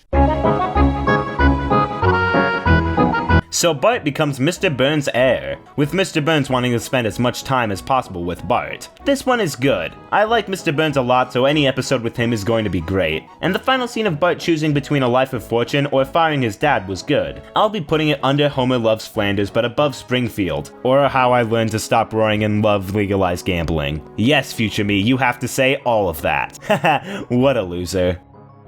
Man, I hate that guy. Here it is, episode 100. Honestly, that's the most notable thing about it. The episode itself isn't the most remarkable. Looking at the promos for it, it seems the goal was to instill that this was Bart's greatest scheme yet. He brings his dog to school where it gets stuck in the vents, and the whole ordeal firing Principal Skinner. I like the alien bit with Willie, but other than that, it's another pretty solid episode. Bart and Skinner both getting along is a nice change of pace, and Flanders coming in as the new principal is really great. It's an alright one. I'll be putting it under Deep Space Homer. 100 down, 660 more to go. Just have to do this 6.5 more times. The more I keep talking, the more my blood pressure rises. So Bart witnesses an attempted assault, but if he testifies as a witness, Principal Skinner will know he skipped out on school. Am I so out of touch? No, it's the children who are wrong. It's pretty forgettable, definitely one of the weakest of the season. Yeah, that's it. Moving on. So this one has Grandpa fighting Mr. Burns over Grandma Bouvier. It's pretty creepy. If Grandpa marries Marge's mom, Marge and Homer would be siblings. But if you ignore that, you can see that this is a really funny episode, with lots of great moments. I also like the stuff with Bart in the animation cell. It's such an important yet unknown part of animation history, so I'm glad to see it represented here. I swear, Monty, you are the devil himself. Who told you? Season finale, and this is easily the most mixed I've been on an episode so far. So Homer gets kicked out of the house for telling his marriage class about Marge's secret, which was really terrible, and I'm immediately on Marge's side for this. But then it shows Homer getting increasingly more disturbed and poor in the treehouse, going insane with ragged clothes, begging to be back with Marge, which just makes me go back to Homer's side because of how depressing and sad it is, but I'm not sure if I like it. And the ending being that Homer needs Marge because he's dependent on her doesn't really lighten things up like I'd hope it to. Still though, if we're over 100 in and this is one of the weaker ones so far, that's really remarkable, because this one still has a couple funny moments despite the plot. I'll be putting it above Boy Scouts in the Hood. And I have a special present for you, but I'll give it to you later tonight. I don't want to wait. I want it now. I want the children to see.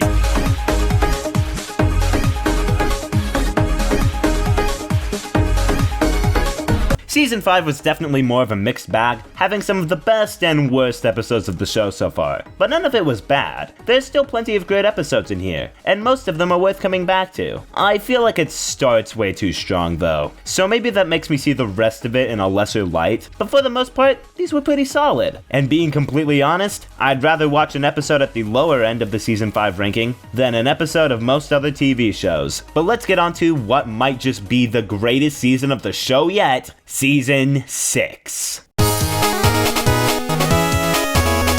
This is another one I remember watching a lot as a young lad, probably because it was the first episode on the Season 6 DVD, probably because it's the first episode on Season 6, so I'm pretty nostalgic for this one. So the Simpsons get a pool for the summer, and Bart breaks his leg having to stay inside all day, using a telescope to snoop around town, thinking that Flanders killed his wife. It becomes a murder mystery from there, and even though you know Flanders didn't kill Maude, because they wouldn't do that now, they do it later. It's still pretty dramatic and intense. I love the scenes with Bart trying to save Lisa. Season 6 is off to a great start.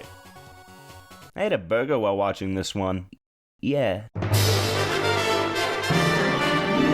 Lisa encounters a new student at her school, Allison, who she finds is far more intelligent and better than her. Finished my burger, by the way. I like the Homer's subplot about him protecting his pound of sugar he found, and Milhouse being chased by the FBI is hilarious. It's pretty good. I like Allison as a character a lot, being a foil for Lisa. Honestly, could be a side character for the rest of the series. They sadly don't do that to my knowledge. I'll be putting it under Bart of Darkness, but it's still really good. It's a clip show. I think it goes without saying that I'm not too big a fan of these. The clip show is themed around love, Marge teaching the kids about it, and considering all the episodes about relationships, I think it's better to do a clip show about that. But then again, it's still a clip show. I honestly won't spend too much time on these because I'd rather dedicate time to more interesting episodes. It's going at the bottom of the entire ranking so far, but that's just because it's boring, and I prefer the April Fool's stuff with the other clip show. But of course, it revolving around gross kissing makes me hate this episode. Gross! Cooties! Ugh! Thankfully, this one is amazing. Mom! Dad! Bart's dead! That's right! The family goes to Itchy and Scratchy Land, where all the animatronics go turbo and attack the park goers. I love the theme park stuff, it's really creative and fun. I also just like Itchy and Scratchy. I would genuinely watch it as a standalone series, along with being a really hilarious episode. If you go with me to a theme park, I am bound to quote this episode a couple times. It's that iconic. You know, I made a whole video about theme parks if you want to check that out. But finish this one first, because I get more watch hours from it. One of my favorites, I'll be putting it at the top of the list so far. So in Season 3, Sideshow Bob mentioned that he is Republican, so I guess they can do a political episode with that. I consider myself politically correct, and his views make me uncomfortable. It's alright, has some funny moments like with the Republican Party headquarters, but other than that, it's not that remarkable. Treehouse of Horror 5 is the best one. This is not up for debate, it is pretty much perfect. The shitting with Homer going insane and trying to kill his family for beer is really great. Works great as a parody, it's really funny, as well as being creepy and intense in its own right. Scaredy cat. Yeah. The second segment with Homer time traveling is hilarious. I love the stuff with the world where Flanders is the world leader, and the different universes they explore. And the final segment, Nightmare Cafeteria, is really terrifying. It's the kind of thing where I've only found it more and more scary as I've gotten older. The school killing kids, cannibalizing them for food. The absolute atmosphere and implied violence of this one is amazing. Like the giant blender's tub of blood haunts me, man, but I really love it. And the finale is gory and disgusting, but I think it's a really great way to end it. Top of the list and near the top of the entire ranking so far. So Bart gets a crush on Reverend Lovejoy's daughter, who turns out to be this bad girl, doing things that could get them in trouble. Sneaking out of her parents' house to do evil stuff. I have incredible vocabulary. It's another episode that's just pretty charming, and has some funny moments. But other than that, it's alright. Jessica is really great. I love putting Bart with someone who is somehow more despicable than him. It's obvious what's happened here. Bart Simpson has somehow managed to sneak his bedroom into my house. Probably the weakest of the season so far besides the clip show, but it's still really good. I love this one. Lisa joins hockey against Bart in order to prevent getting a failing grade. This is another one that's pretty consistently perfect throughout. There's so many good jokes in here and I don't think a single one misses. Watch out for the shark attack. Homer has so many incredible moments with him trying to encourage Bart and Lisa, as well as just being the funniest part of the entire episode. And the ending with Lisa and Bart is super heartwarming. I teared up a bit. It's one of the best moments of the show. This is probably my favorite episode of the season so far, and one of my favorite episodes of the entire series. I officially give this episode the reward for Best Aged Simpsons episode of all time. So Homer is accused of sexually harassing this babysitter, when he was actually just eating the gummy Venus de Milo that was stuck to her pants. With everyone coming together as a mob to take Homer down, which might be seen as normal today, all the things the mob does that are obviously shown to be too far wouldn't be that much of a stretch of the imagination nowadays. I love this one besides the commentary. It's another one that's funny. Who would have saw that coming? It's really hard to say more than that when it comes to some episodes, because a lot of them live or die on being funny, and I'm only really able to express that by showing a clip I think is funny or whatever. It's all subjective, and it's impossible to say why I think something is funny and why something isn't. I will say though, the rock bottom interview is perfect, and so is the stewing in his own juices bit. Oh, and so is the candy convention. I love it, going under the last. I like the X-Files parody, and the Al Gore celebrate joke afterwards was great. So Homer and Grandpa start selling this tonic that improves your sex drive, makes you hormonal. Listen, I don't know what sex is, I skipped 7th grade health class. I like how all the kids are left alone, causing them to believe that the grown-ups have been abducted by UFOs. And the stuff with Homer, Grandpa, and their old home was also really nice. Loved it a lot, even if it kinda came out of nowhere and kinda took up the last act. Homer trying to be a better father was great, but it isn't ending up anywhere near the top of the list just because it isn't the funniest episode ever. Still though, this one is super good. I'll be putting it under Itchy and Scratchy land.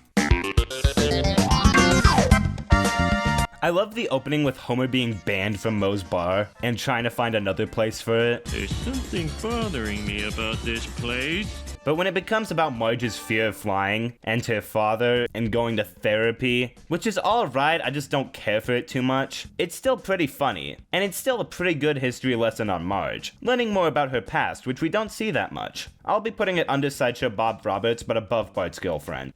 This is what a cornfield looks like, honey.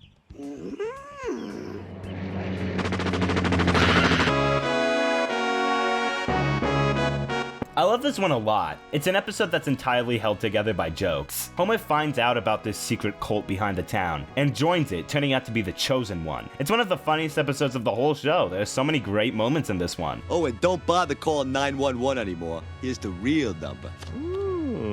Has a really exceptional song too. Homer being in a position of power is always funny, and all the cult shenanigans are hilarious. One of my favorites of the season, and that's saying a lot considering all the great episodes so far. This is one of my favorite episodes of the whole show. It has the best of both worlds for Simpsons episodes. Typically, I find that an episode can be really funny or have really good emotional moments, but this is one of the few that has a perfect balance of both. This is a flashback episode, with Homer retelling the story of how Maggie was born. When Homer is free of his student loan debt, he gets a new job at the bowling alley, like he's always dreamed. But Maggie coming into their life makes it so he must return to his job at the nuclear plant. With many other Simpsons episodes, even the funniest episodes, there's still a couple that just don't land or aren't relevant nowadays, but in Maggie Makes 3, every single joke lands here, and it is as close to perfect as we're gonna get. The 3 minutes before Homer learns about Marge being pregnant might be the funniest 3 minutes of the show, which ends in just a perfect way, covering up the plaque Mr. Burns forced upon him with pictures of Maggie, leaving the text, "Do it for her." It is such a powerful and emotional ending, top of the entire ranking. Hey, Homer! Way to get Marge pregnant! This is getting very abstract, but thank you! I do enjoy working at the bowling alley. This is considered to be a pretty average episode all around. I find it interesting how a lot of these episodes were considered to be the greatest of all time, but back then these were seen as going too far, and The Simpsons jumping the shark, with this episode specifically often being an example used back then. Richard, Utah Millhouse. I win! Bart finds a comment coming right for Springfield, with the town getting trapped as Doomsday arrives. This one is pretty good. It's always fun seeing the town in peril. And I even like the ending with all of them coming together at the end, even if it's like, Y'all would die if it didn't fizzle up in the atmosphere. You guys are idiots. Homer goes to Krusty's Clown College, being the Krusty in his area. This feels like the natural byproduct of Krusty originally being planned to be Homer's alter ego, but even despite that, this one is still very humorous. It's got the kill wealthy dowager bit, stop he's already dead, the ending with both Krusty and Homer needing to perform for Fat Tony, and Homer using his power to get away with stuff is also really great. It's another really good one. I'll be putting it under Bart of Darkness. So I figured this is another episode I don't have much to say about beyond it being funny. So I figured I'd get my good Australian friend Skiddlywinkers in here to talk about it. The team behind this episode definitely put loads of time and research into it, and they know what they're talking about. I'm gonna ignore the first 6 minutes of this episode because I do not partake in American culture, but I do think the Homer man is really funny, haha. I'd like to start off with the fact that the Member of Parliament thing is extremely accurate. Same with the Prime Minister part. Our country is, contrary to popular belief, not a democracy, and we choose our Prime Ministers by putting names in a hat and electing the fourth name we pull. Also, Australians are not thieves. I took quite offence to that. I am not a thief. Just because the first majority of white people from Britain are from a prison fleet, does not mean everyone here is a thief. I haven't stolen anything ever in my life for the past week. I like the fact that they shine a light on booting, the most terrifying punishment in this country. If you didn't know, it's practically like folklore for Aussie children to keep them in line. And it's honestly frustrating that they would make fun of something so vital to our culture.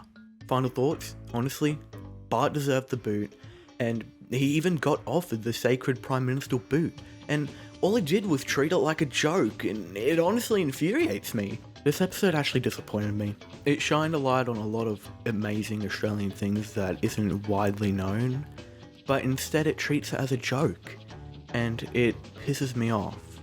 They could have done something really special with this episode, but instead they just jumped in a kangaroo's pouch and said it was slimy. I'd ride that thing to school every day. It's not slimy, the cartoons are right, and the Simpsons are wrong. Thank you, Skiddlywinkers. It's going under Bart's comment but above Sideshow Bob Roberts. And who could forget dear Rat Boy? Rat Boy, I resent that.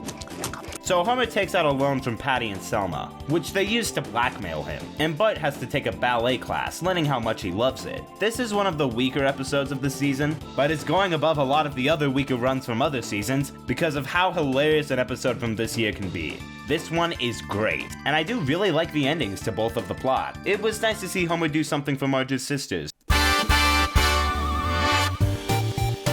Uh-oh, I smell another cheap cartoon crossover. Springfield holds a film festival, where they invite Jay Sherman to be a judge. Yes, this is the Critic crossover episode, because I'm sure most people only know him from this episode. I am one of those people. While I know I say this a lot, this is still another hilarious episode. All the movies made for the festival are amazing, especially Mole Man's and Barney's and Burns, and more. They are all huge highlights. One of my favorites, I'll be putting it under Treehouse of Horror 5. This one is Lisa visit a fortune teller at a Renaissance fair, where she tells the story of her first relationship, falling in love with this British man in college. Love this one a lot. I really like seeing how they would have thought 2010 would be in 1995. Homer's talk with Lisa near the end was very sweet, and her caring about her family over anything else. This one is really great, I love it, above Itchy and Scratchy Land.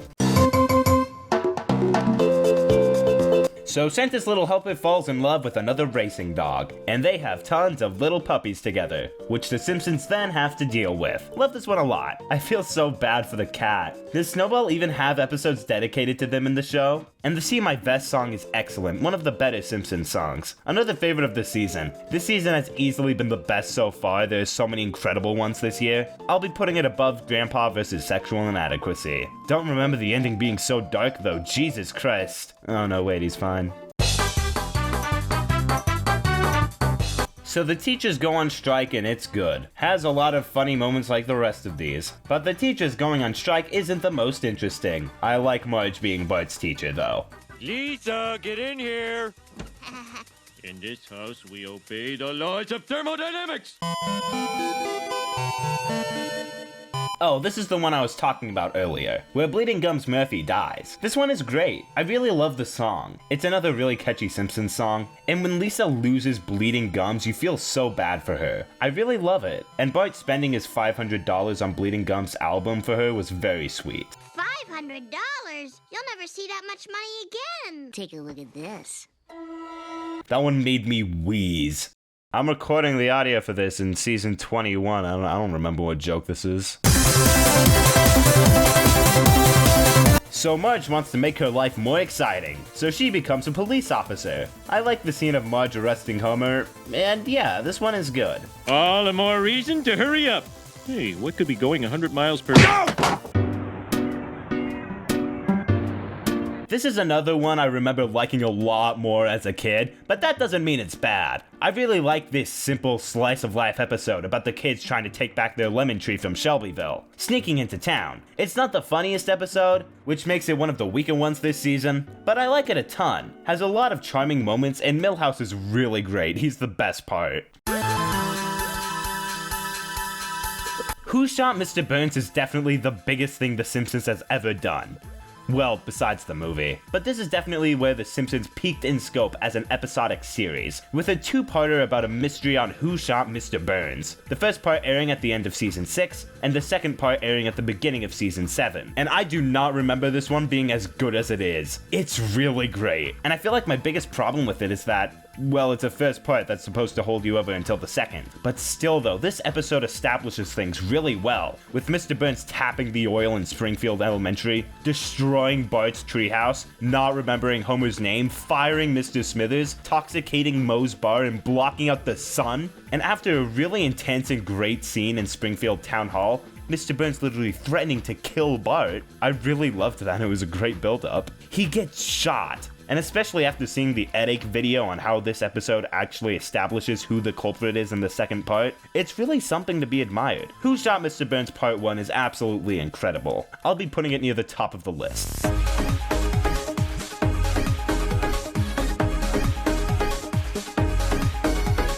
Season 6 is the best one. This is where the series peaks. It has the perfect blend of being the most hilarious episodes of the series, and at the same time hitting amazing emotional moments. The fact that Treehouse of Horror 5 is the best Halloween special, and only made it to number 5 on the season 6 ranking is absolutely worth something. And I think that every episode here is worth watching. Well, besides the clip show, but I don't really count that. Now without further ado, let's see Who Shot Mr. Burns in Part 2 in Season 7.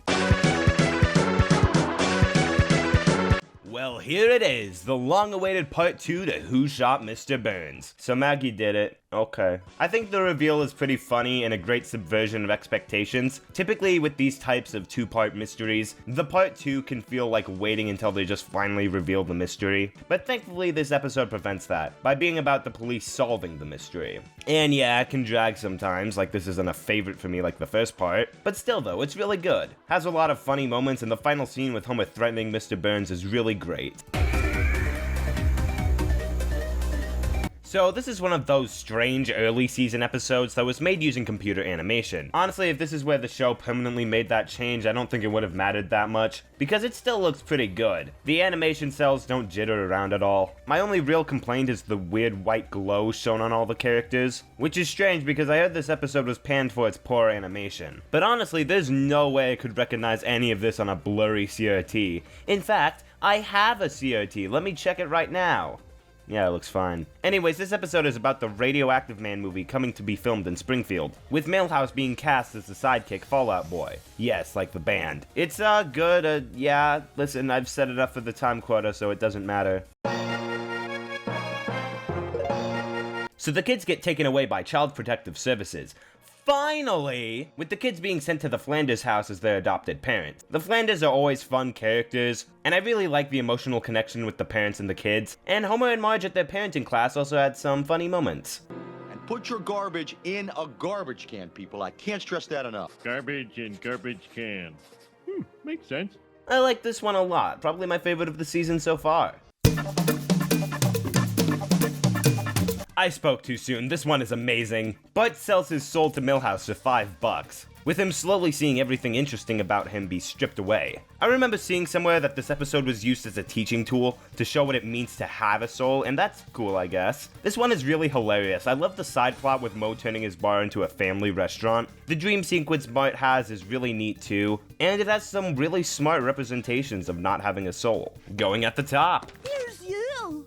Aw, jeez, and you got the stink lines and everything. So this is one of the big canonical changes in the series, where Lisa permanently gives up meat and becomes a vegetarian. I'm not 100% sure if this change is absolutely true to the rest of the show. I'm sure we can see some sort of mistake in the future where you can see Lisa eating meat. But anyways, after a trip to the petting zoo, Lisa decides to become a vegetarian, giving up meat. This is poorly timed, however, because Homer is holding a neighborhood barbecue, Lisa trying to spread the idea of vegetarianism to them. Learning that you can think what you want as long as you respect and don't try to spread your beliefs to others, which is a lesson I agree with. This is another great one. It has the you don't win friends with salad bit, the Troy McClure film is great, and you know what else this episode is? Take a wild guess on what I'm gonna say. Funny! Love this one. I think it's barely better than the last. I think it's just a little bit funnier. Weirdly enough, this episode made me want meat. Cheers of Horror 6, you know the drill by now. The first segment with all the giant themed mascots coming to life and killing people after Homer steals the colossal donut is pretty good. I love Marge's line about how the kids should be wearing jackets. The second segment being a Nightmare on Elm Street parody, with groundskeeper Willie coming into kids' dreams and trying to kill them. The damages coming into real life. It's another one that scared me a ton as a kid. Willie's skin melting off and becoming a skeleton is really creepy. Oh, lousy smarts weather. Do not touch Willie. Good advice. I quote those two lines literally all the time. And the final segment is really impressive for the time. The episode literally came out less than a month before Toy Story, and it is closer to its quality than not. It also has a really eerie vibe to it, definitely the best of the three segments. All in all, this is another great Treehouse of Horror. In my Treehouse of Horror ranking, I'll be putting it under the fourth one. I love this one, it's a fan favorite for a reason. Homer deciding to gain an insane amount of weight so he can be disabled and work from home. Homer working is just so mundane and charming, I love it. And Homer causing the nuclear plant to almost explode and having to manually stop it. And it's great, I'll be putting it at the top of the list. Are you getting tired of me talking like this? Because my grammar in my script was really bad. Oh my god, Mother Simpson is absolutely amazing. After faking his death, Homer reunites with his mother after years of believing she was dead, who had to leave him because of her protesting, running across the US for Mr. Burns. I love seeing Grandma interacting with the rest of the family, and especially Homer. There are so many sweet scenes between all of them. It is easily the most bittersweet episode of the show. And of course, that appeals directly to my tastes. I love this simple moment when they have to leave the house, and Homer tells her to take one last look at the family. And when she finally has to leave him one last time, and Homer waiting for her in that final shot, the score elevates the scene beautifully. It's so sweet. It's perfect. One of the most powerful episodes of the entire series. It's going at the top of the season 7 ranking, without a doubt. Wow, this one kinda sucks. Strange, I don't know what to do on this occasion. So Sideshow Bob threatens the city to get rid of television or bomb it. The setting of an Air Force show is pretty boring, and Sideshow Bob kidnapping Bart in the Wright brothers plane and trying to kill Krusty the Clown. It's just running around for 22 minutes until the episode ends. There are some funny bits like Milhouse and the fighter jet, but I can't help but feel that this is one of the most okay episodes of the Golden Age. It's another clip show, but I don't actually mind this one at all, as it's a lot more like looking through an extras menu than just playing clips from episodes for the sake of it, showing deleted scenes, some Tracy Ullman shorts, and alternate endings to Who Shot Mr. Burns. I don't remember the animations of these shots being so shitty. It's neat to see it improve though. Speaking of which, for some reason, this is one that is also made using computers. Well, the newer clips are, not the reused ones. It's weak, but that's just what comes with doing clip shows. As far as clip shows go, this one is alright. Weakest of the season though. This is great! And all I've done is enter my name! Thrill House! Thankfully, I love this one. And it's a Christmas special, which I don't think we've had one of these since the pilot. So Bart gets caught robbing a convenience store for some video game. And when Marge finds out, she feels like she can't trust him anymore, remaining silent towards him. And I love all the scenes with him trying to make up for a lack of Marge's care, like with Milhouse's mom. And the ending with Bart buying a gift for his mom, being a good picture of him, is really sweet. One of my favorites of the season. I'll be putting it under Bart Sells His Soul but above Treehouse of Horror 6. So Homer starts a bowling team with Moe, Apu, and Otto. And after Bart wears a Mad Magazine shirt, the school instates a school uniform. It's alright, I lose interest once Mr. Burns joins the team. His bowling joke was hilarious though. And weirdly enough, the sound design of this episode is really powerful. The strikes feel so strong. I'll be putting it above Radioactive Man. This is the first of those endings that end with Homer getting extremely injured. It's a problem that'll be more notable later. I'll probably bring it up again in like season 11. I don't mind it as much here because it's pretty funny, but yeah. So, former President George Bush moves next door to The Simpsons, and I don't care. I think it's really boring. I think the ending with Gerald Ford moving in after Bush leaves is really funny though, but that's the most I got out of it.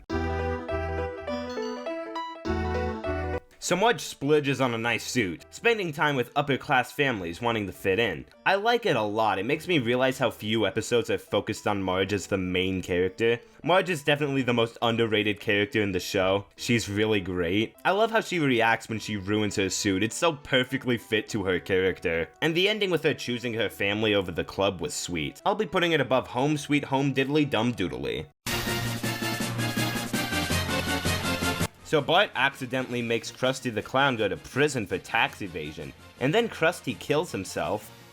Wait, hang on, what? It turns out he's not actually dead and is actually disguising himself as a fisherman, so Bart and Lisa now have to get him back to his show. I only remember this one for the IRS burger joke, that's literally it. I completely forgot about this one, and I completely understand why. It's boring. So Lisa finds out that Jebediah Springfield was a fraud, and with no one believing her, Homer decides to help her out, as he is now the town crier for the 200th anniversary of Springfield. I could care less about the Jebediah Springfield stuff, I just really like the moments between Homer and Lisa. I think they're sweet. It's going above Team Homer. Love this one. Homer becomes Mr. Burns' assistant while Mr. Smithers is off on a vacation. Once again, I love Mr. Burns. He has so many funny moments, and I absolutely love the scene of Homer finally punching Burns in the face after everything he went through. And Mr. Burns trying to survive by himself, hiding from Homer and becoming self-sufficient is so good. I do start to lose interest a bit with Smithers trying to find a new job after he is fired, but it makes up for it by having a really great ending. This is going near the top of my list. What'd you get that for? For knocking Mr. Burns out of a third-story window. Makes sense to me. Did he die? What am I, a doctor?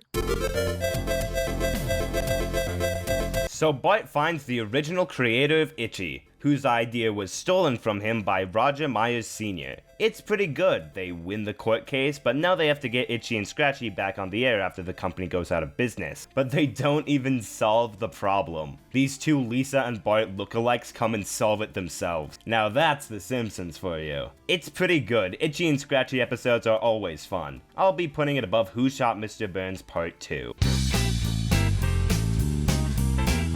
So Selma starts dating Troy McClure, marrying him. And I don't care, the Planet of the Apes musical is so clever and witty. There are too many clever puns and humor here to not be noted. Even without that though, this is still a pretty good episode. Troy McClure is always great to see. Phil Hartman was such a great voice actor. I'll be putting it under Lisa the Iconoclast.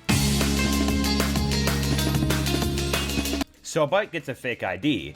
And him, Milhouse, Martin, and Nelson go out on a road trip to the World's Fair in Knoxville, Tennessee, where they end up getting stranded in Knoxville, needing help from Lisa to get back, while Homer and Lisa find each other hanging out at work together, spending time with each other. I really like both of the plots here. The Bart plot is very funny and wacky, has a lot of great moments with all of them, and the Homer and Lisa subplot is very sweet. And I love Homer purchasing a new safety console for Bart to carry. That scene had a lot of funny moments. I have thought this through. I will send Bart the money to fly home. Then I will murder him. I don't know if you guys can hear this in my voice right now, but I'm very sick. I just want to get this over with. Come on, man. This is destroying me. I really enjoy this one, with us going around Springfield and seeing a story from multiple characters. I could go more into detail about every single short film here, and why some are better than others, but really what's the point? They are all like a minute long, and the consistency between all of them is very high. Some of my favorites include the Dr. Nick segment, Homer getting Maggie stuck in the newspaper box, Nelson segment, and of course, steamed hams. I'll be putting it under the day the violence died. So Grandpa and Mr. Burns made a pact with others back in World War II, where the last of the group to die would get these extremely valuable paintings, and now with only Grandpa and Mr. Burns remaining, Mr. Burns attempts to get the treasure for himself. Grandpa and Mr. Burns are funny characters, so any episode they are in is sure to be good, but I didn't care for it that much. It's fine. I'll be in the car, dudes. This one opens with a singular bear finding its way into Springfield, which has a lot of really funny moments with Homer. I love it a lot. By your logic, I could claim that this rock keeps tigers away. Oh, how does it work? It doesn't work. Uh-huh. But I don't see any tigers around here, do you? Lisa, I want to buy your rock. But from this point onward, it becomes an episode about illegal immigrants. Honk shoe, am I right? It's actually about a Pooh being faced with the reality of being deported and having to become a citizen. It's alright, but the Bear Patrol really steals the show. In fact, Homer is weirdly enough the best part of this episode. He has so many iconic moments. What? This was season 7? I always thought this one was season 8. I don't know how to describe it, it just has always given off that vibe. You wouldn't understand, Dad. You're not with it. I used to be with it, but then they changed what it was. I love Homer being completely out of the loop on modern music. Well, 90s music. Despite all the outdated references, well, okay, I guess for the time these were just references, this one is really great. Homer becoming a sensation, getting shot in the stomach with a cannon. His personality is on point here, it's him at his best. And the tension of him having to take that last cannonball shot with the threat of him dying was a good finale. This season ends with a really good one. The family spends 2 weeks at a beach town, Lisa taking on a new personality in order to hang out with a new group of friends. I really love the group. I could honestly watch a whole season of their adventures. You got the dud! I love the change of scenery too. And even after Lisa is found out as a nerd, her new friends still accept her. Love it. I would say where this one is going, but, like, you'll see in a second. I don't need to tell you. How come Lisa doesn't have to play? Why does she get to hang out with her friends? You got friends, you got the dud right here.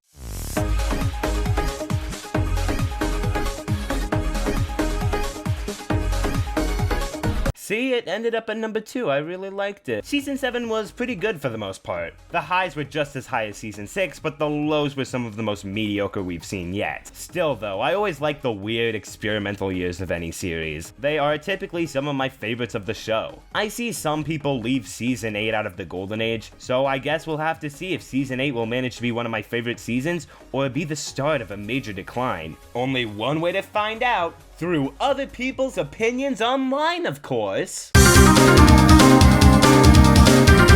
Season 8 starts off with a treehouse of horror, strangely enough. And while this has never been a favorite Halloween episode for me, it's still pretty solid. I like the first segment a lot with Bart's secret twin brother Hugo. I love the score to it, has a very eerie vibe. Like the ending to it a lot too. The second segment is definitely the weakest. It's just kind of boring and it isn't even a change in scenery or anything like that. At least the last one is a solid political commentary of the time, with the presidential election. It's alright, I'll be putting it above the second Treehouse of Horror.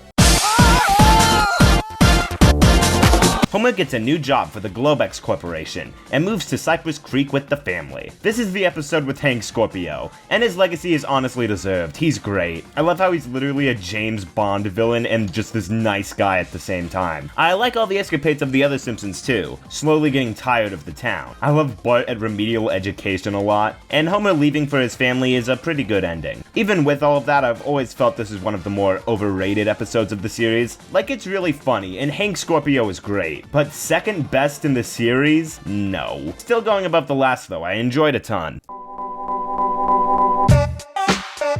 So Homer becomes a boxer after Moe realizes how well he can take beating. Despite how much of a jump the shark concept it is, this is still a good episode. Homer ends up fighting the best in the world, Dredrick Tatum beating the living shit out of him. Moe was a bit of a jerk throughout it, but he makes up for it by saving Homer. This one is solid.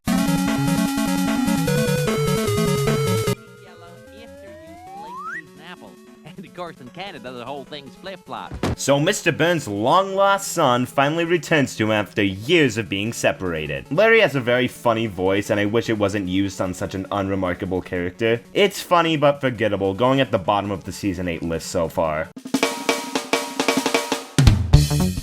So Bart works at a burlesque house while Lisa and Marge are out getting oil off of rock. For the environment, I guess. It's 11 o'clock. Do you know where your children are? I told you last night, no! This episode is hilarious. There's so many funny jokes in this one, like Principal Skinner only getting there to get directions on how to get away from there. It also has a really great song too. I like it a lot. Going above you only move twice.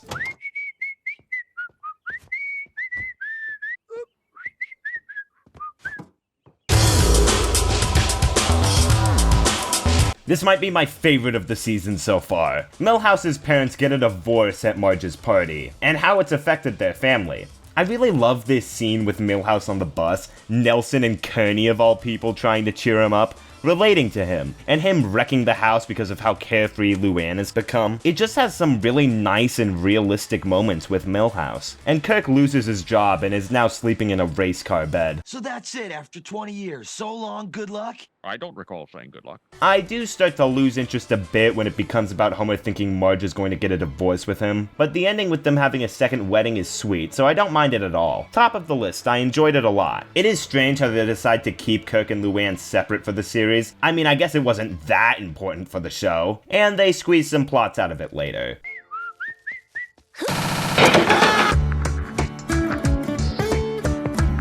Lisa falls in love with Nelson, and they start going out together. I like Nelson a lot, I think he's really funny. And also, every scene with Milhouse is him at his best. Guess who likes you? Homer also pulls a telemarketer scheme, and it's another great Homer plan. Of course, Nelson and Lisa don't end up together by the end, but it's still really good. You kissed a girl! That is so gay! So a hurricane hits Springfield and destroys the Flanders home, where after the town tries helping out by rebuilding his house, it falls apart and he snaps. I love the scene of him lashing out at the town. It's one of the best scenes in the series. Homer, you are the worst human being I have ever met. Hey, I got off pretty easy. It then becomes about him recovering mentally, and the audience learning about his past and how his parents affected him. It's great. I'll be putting it under You Only Move Twice.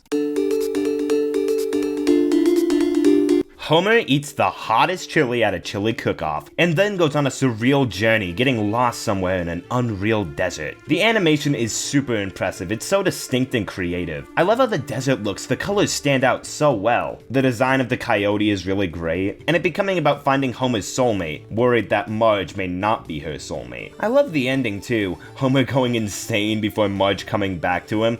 It's sweet. Favorite of the season so far.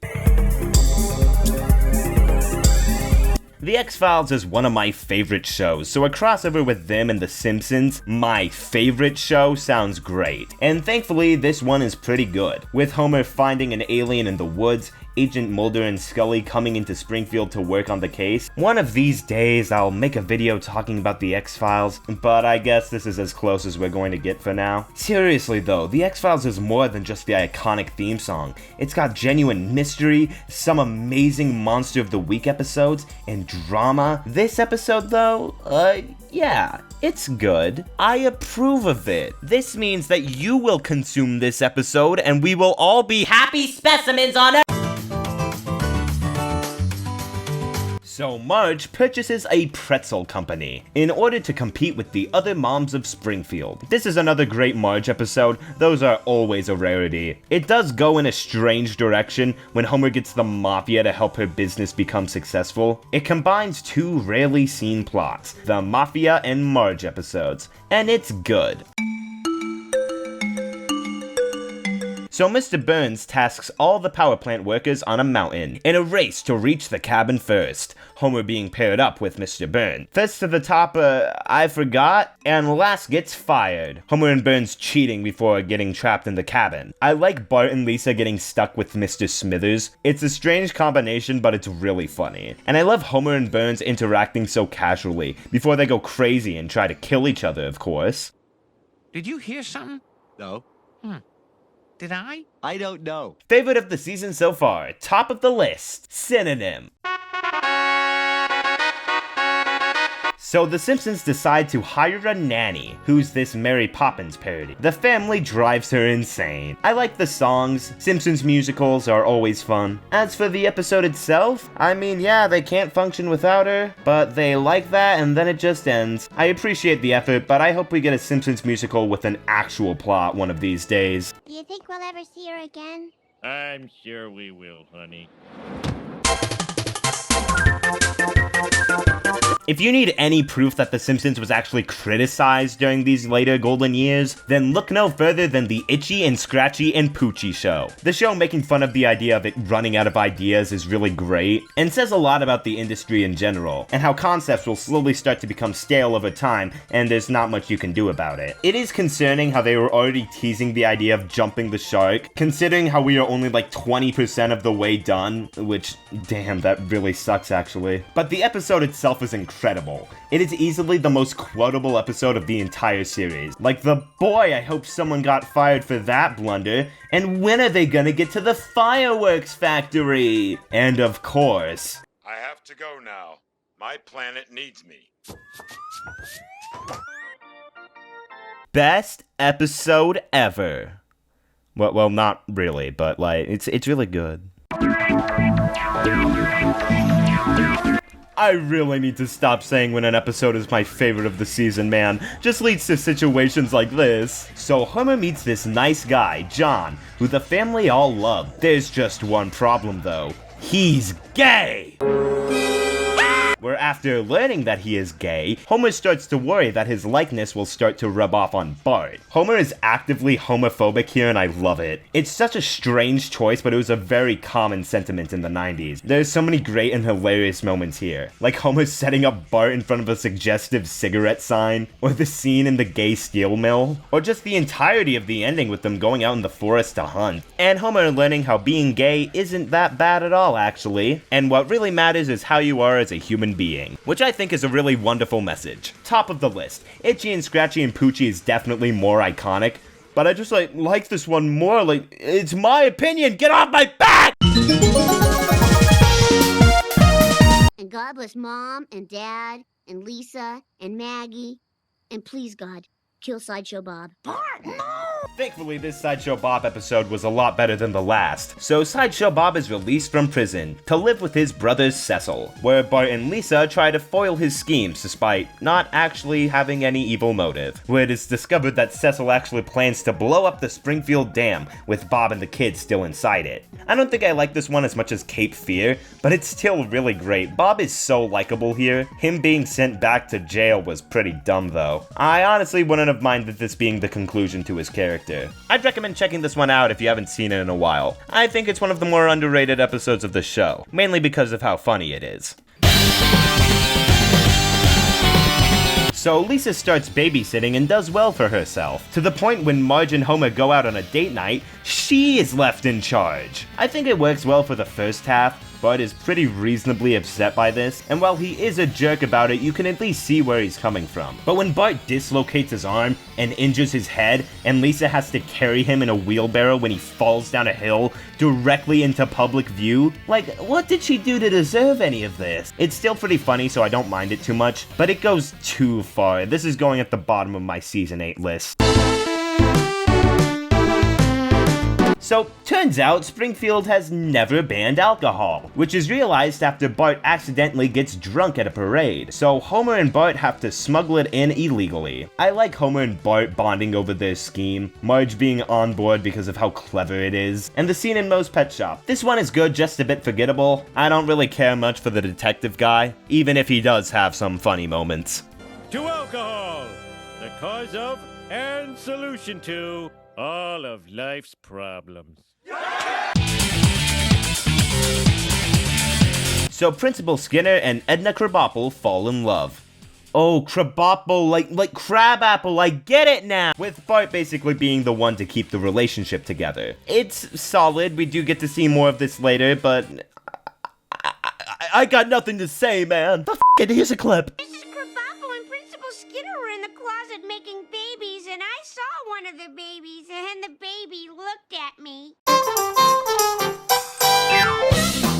Bart gets a new dog, Laddie, by committing mail fraud, of course. And when the repo man comes to take his stuff, he takes Santa's little helper instead. But then Bart ends up giving away the other dog, and then tries to get Santa's little helper back from a blind man. It feels directionless, and while it is funny, that's the case for all of these episodes. Above My Sister, My Sitter.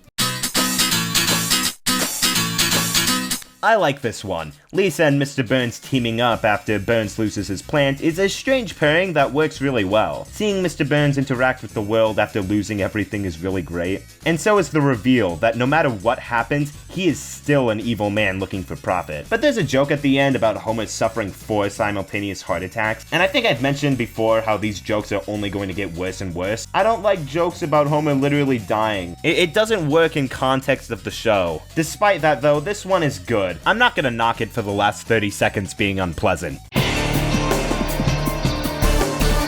So Marge volunteers at the church, becoming the listen lady, basically answering people's questions and giving advice, along with a side plot about Homer finding out he's a Japanese dishwashing brand mascot. I like it well enough, the ending with Marge accidentally giving Ned bad advice and sending him to be trapped in a zoo cage with dangerous monkeys, needing Reverend Lovejoy to save him, which was a nice development for his character. It's solid, nothing spectacular, but it's got enough good in it to be worth checking out.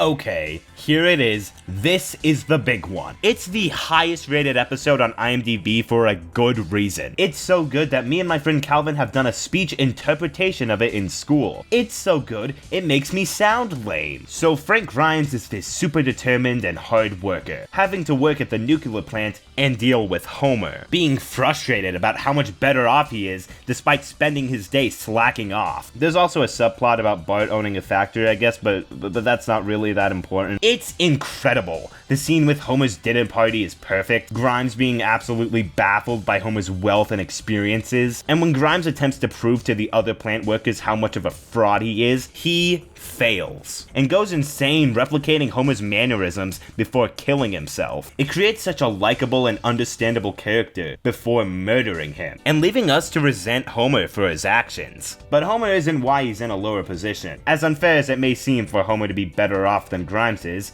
it's not Homer's fault. Everyone is in different positioning, and at the end of the day, it's basically down to luck where we end up. Along with being hilarious, Homer's Enemy is easily one of the greatest episodes of the show. It's going at the top of the Season 8 ranking, and I don't see anything else topping it. Probably because there's only 2 more. So this one is a trilogy of 3 different concepts for Simpsons spin-offs. The first of them being about Chief Wiggum and Seymour Skinner becoming a crime-fighting team in New Orleans. The second is about Grandpa becoming a love machine and giving advice to Moe. And the third is a Simpsons Variety Hour kinda show. It's good, it's mixing things up pretty well at the very least. Going under You Only Move Twice, but above The Old Man and the Lisa. Well, here's what's on tap for Season 9. Magic powers. Wedding after wedding after wedding. And did someone say long-lost triplets? That's depressing to hear considering what's to come.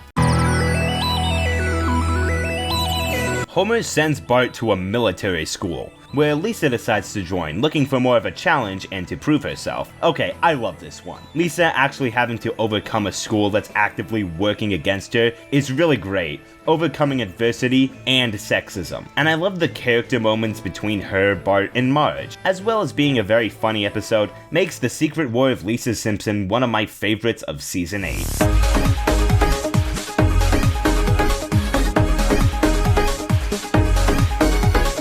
Season 8 is just as I expected it. It is the most ambitious and creative season of the show. I wouldn't say it's necessarily my favorite by any means. Season 6 is overall higher quality and more consistent, but Season 8 is really something special. Every single episode here tries something new. Despite some people leaving Season 8 out of the Golden Age, Season 9 is where most people agree the Golden Age ends. But will it be an immediate downfall in quality? Or will we at least have a couple good episodes before the inevitable? Let's take a look at Season 9. I actually like this one a lot. So Barney goes missing with Homer's car for 2 months. When he comes back, Homer learns that his car is illegally parked in New York City. So we must return to the... Uh-oh. Did The Simpsons predict 9/11? That's actually pretty freaky. What the hell? So the plot is mostly about Homer trying to get his car back, every minor inconvenience leading him to destroy the car slowly, while the rest of the family has a nice day in New York. It's not a very complex episode. There isn't like an emotional arc. It just kind of beats down on Homer the whole time, and it's great. Good episode. Well, here we are, the point where most people say The Simpsons officially jumped the shark. Is this the worst episode of all time? No. Whenever I see video essays saying this is the episode to ruin The Simpsons, I roll my eyes. Being honest, this one is alright. Turns out Skinner has been impersonating this old sergeant from the war, and his real name is Armin Tanzarian. It's a really big leap, I'll admit that. Pretty much destroying the carefully established character of Seymour. But it's still funny, all things considered, and it doesn't make me angry to watch compared to later episodes that are significantly worse. This is far from the worst episode of the show. It's definitely one of the weakest we've had, though. This is going under the last, of course. Okay, sick, this is another great one. So after Lisa's saxophone gets broken, Homer retells the story of Bart's first day of school. Yeah, I love all the stuff with him at kindergarten, how it just absolutely destroys him. The picture he made is unironically one of the best gags of the series. It's so good. Oh, it's beautiful. Oh, let's put Bart's beautiful drawing up on the fridge. Homer, stop. Fortunately, all the stuff with Lisa being gifted and Homer getting her a saxophone is very sweet. Learning about how the rivalry between Bart and Skinner started is great. It's a very sweet episode, but I don't care, it's cute. Top of the list.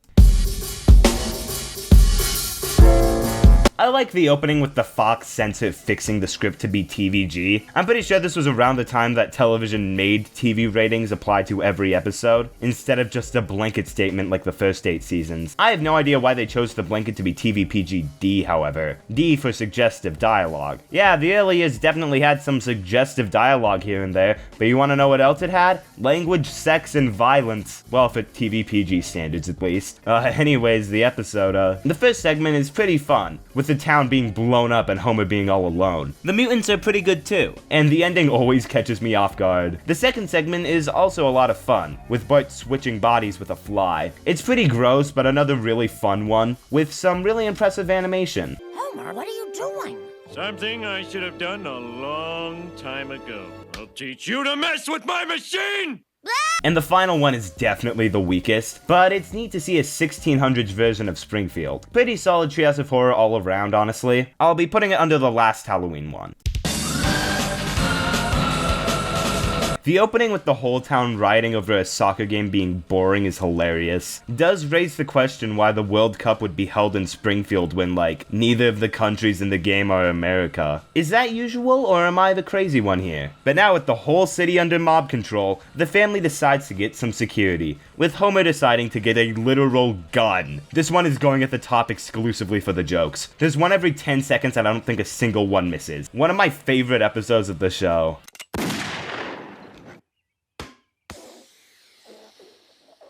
You want me to get the cat down?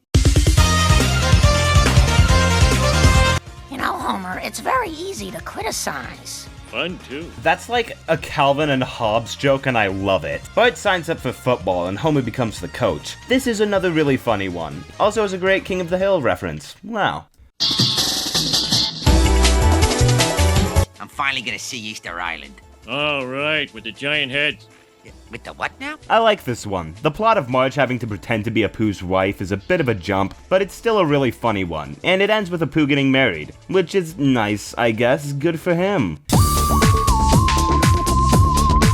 Good Lisa episode. We rarely get to see a Marge and Lisa conflict, but it works pretty well. Has a lot of good jokes as well, so I'll be putting it above the last. Smithers, use the amnesia ray. You mean the revolver, sir? Precisely. Be sure to wipe your own memory clear when you're finished. So Marge becomes a realtor, and Homer purchases Snake's car at a police auction, where Snake swears to, murder him or something. I think this is sadly the last episode with Phil Hartman as Lionel Hutz. Time for them to start using Gil instead. Yippee. I don't like when it turns into Marge selling a house to the Flanders that is supposedly haunted. One of the weaker episodes of the season. I'll be putting it above The Principal and the Pauper. Please don't tell anyone how I live. I hate this one, it's miserable. Bart accidentally destroys all of the family's presents in the Christmas tree. Bart saying that they were robbed, so the town decides to repay them, Bart having to hide it from them as a fraud. And then the secret gets out, and the town is pissed pretty reasonably, honestly, but they decide to repay the Simpsons by taking everything from their house. It's just depressing. No party gets a good moment. It's just sad. Bottom of the list by a mile. I don't like this one at all. It's a musical clip show. Yay! Bottom of the list, obviously. It being about music doesn't save it at all. Just nothing to say, it's boring. I like the opening with Marge trying to get the kids to clean the backyard, but once it becomes Homer and Bart becoming carnies, I lose interest. It's boring and not very funny either. Season 9 has a very specific sense of humor that can work really well sometimes, and sometimes it's just unremarkable. The ending was really good though, this one is fine. It's going under Realty Bites. No! What the... So the Simpsons join a cult. Okay, this still managed to be a good episode. Mainly because it's really funny. I love the cult guys trying to break through to Homer. And I even like some of the church stuff too. This one isn't too bad. Probably ending up somewhere in the middle of the list. Thankfully, this is another one that's pretty alright. Bart, Lisa, and a bunch of other school kids get stranded on a deserted island, while Homer tries to start up an internet company. It's good, I like the court case the kids make, and Bill Gates coming in to destroy Homer's business was a strange yet funny ending. Oh, they have the internet on computers now. This one is forgettable. I only remember it for the Canyonero song, which I always thought came much later, but the main plot is about Krusty trying to be funnier. Ironically, this episode isn't very funny, except for the last act, it improved. Still though, it's going near the bottom. So Moe gets a girlfriend, spending money to please her, but when he runs out of money, he and Homer decide to commit some insurance fraud, which ends up with Homer in jail, Moe needing to get him out. This one is good. Homer has a lot of charming moments. I also like his girlfriend Renee, she's pretty funny. For some reason, Disney Plus put this as episode 3 on their listings. It's not that big of a deal, it's just annoying to jump around the series like that. Anyways, the episode is about Lisa worrying that she'll lose her intelligence because of the Simpsons gene, while the Quickie Mart turns into this freak show after Jasper gets stuck in the freezer waiting for the future. It's a solid Lisa story, trying to figure out how she fits into the family. The ending learning that she'll be fine because she's a girl is kind of lame though. This one is okay. Moon pie. What a time to be alive. I love the opening at the Knowledgeum. That was a lot of fun. But the rest of it is about Marge trying to make Bart friends with Ralph. I don't know, it was bound to happen at some point. I love how innocent and stupid Ralph is. So this episode is alright. Going under Das Bus. Now you know what you have to do. Burn the house down. Burn them all. Homer gets fired, so he joins the Naval Reserve. I don't care! There's also a subplot about Bart getting his ears pierced. I don't care! It's decently funny, but still a pretty forgettable one. I don't care! This one is kind of all over the place, but it kinda works. After a tax mistake, Homer has to spy for the government, with him having to help the government find Mr. Burns' $1 trillion bill he stole. It turns into Mr. Burns, Smithers, and Homer flying away from the FBI to Cuba. And despite it being directionless, it's entertaining, so I'll be putting it on the higher side of the list. No, I get it. I'm on to you. You're from Collier's Magazine, aren't you? Okay, after a couple mediocre ones, I thankfully really enjoy this episode. Bart and Lisa end up on a kids' news show, Bart constantly upstaging Lisa. I love Lisa trying to replicate Bart's fame and absolutely failing. And the subplot with Homer getting a monkey is really stupid, but it's hilarious. Love the ending connecting to the beginning too. Great all around. The old Union Pacific doesn't come by here much anymore.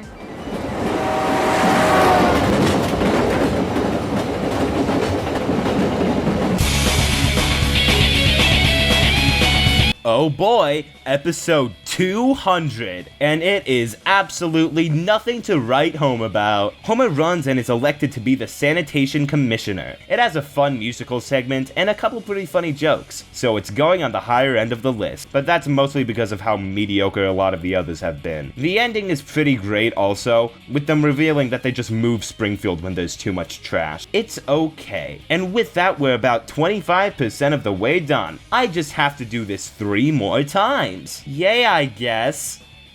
Let's just speed through the rest of this season.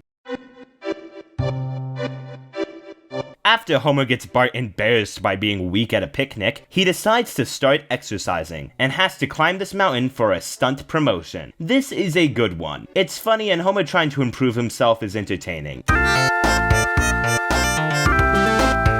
Lisa ends up getting lost by taking the wrong bus, so Homer has to go find her. It's a bit of a mundane plot, and it's fine. Nowhere close to my favorite. I like the ending with Homer and Lisa taking unnecessary risks, and it has this moment. Don't make me tap the sign.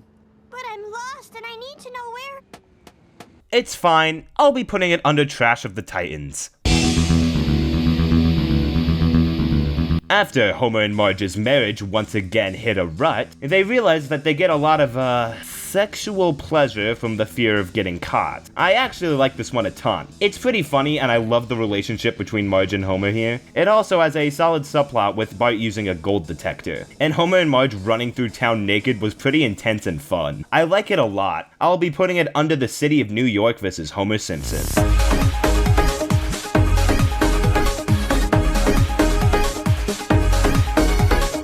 Damn, season 9 is the most mixed season yet. I honestly didn't think the decline would be so sudden. It started out really strong, but it eventually evolved into inconsistency, with some episodes I really liked, and some that was some of the worst we've seen so far.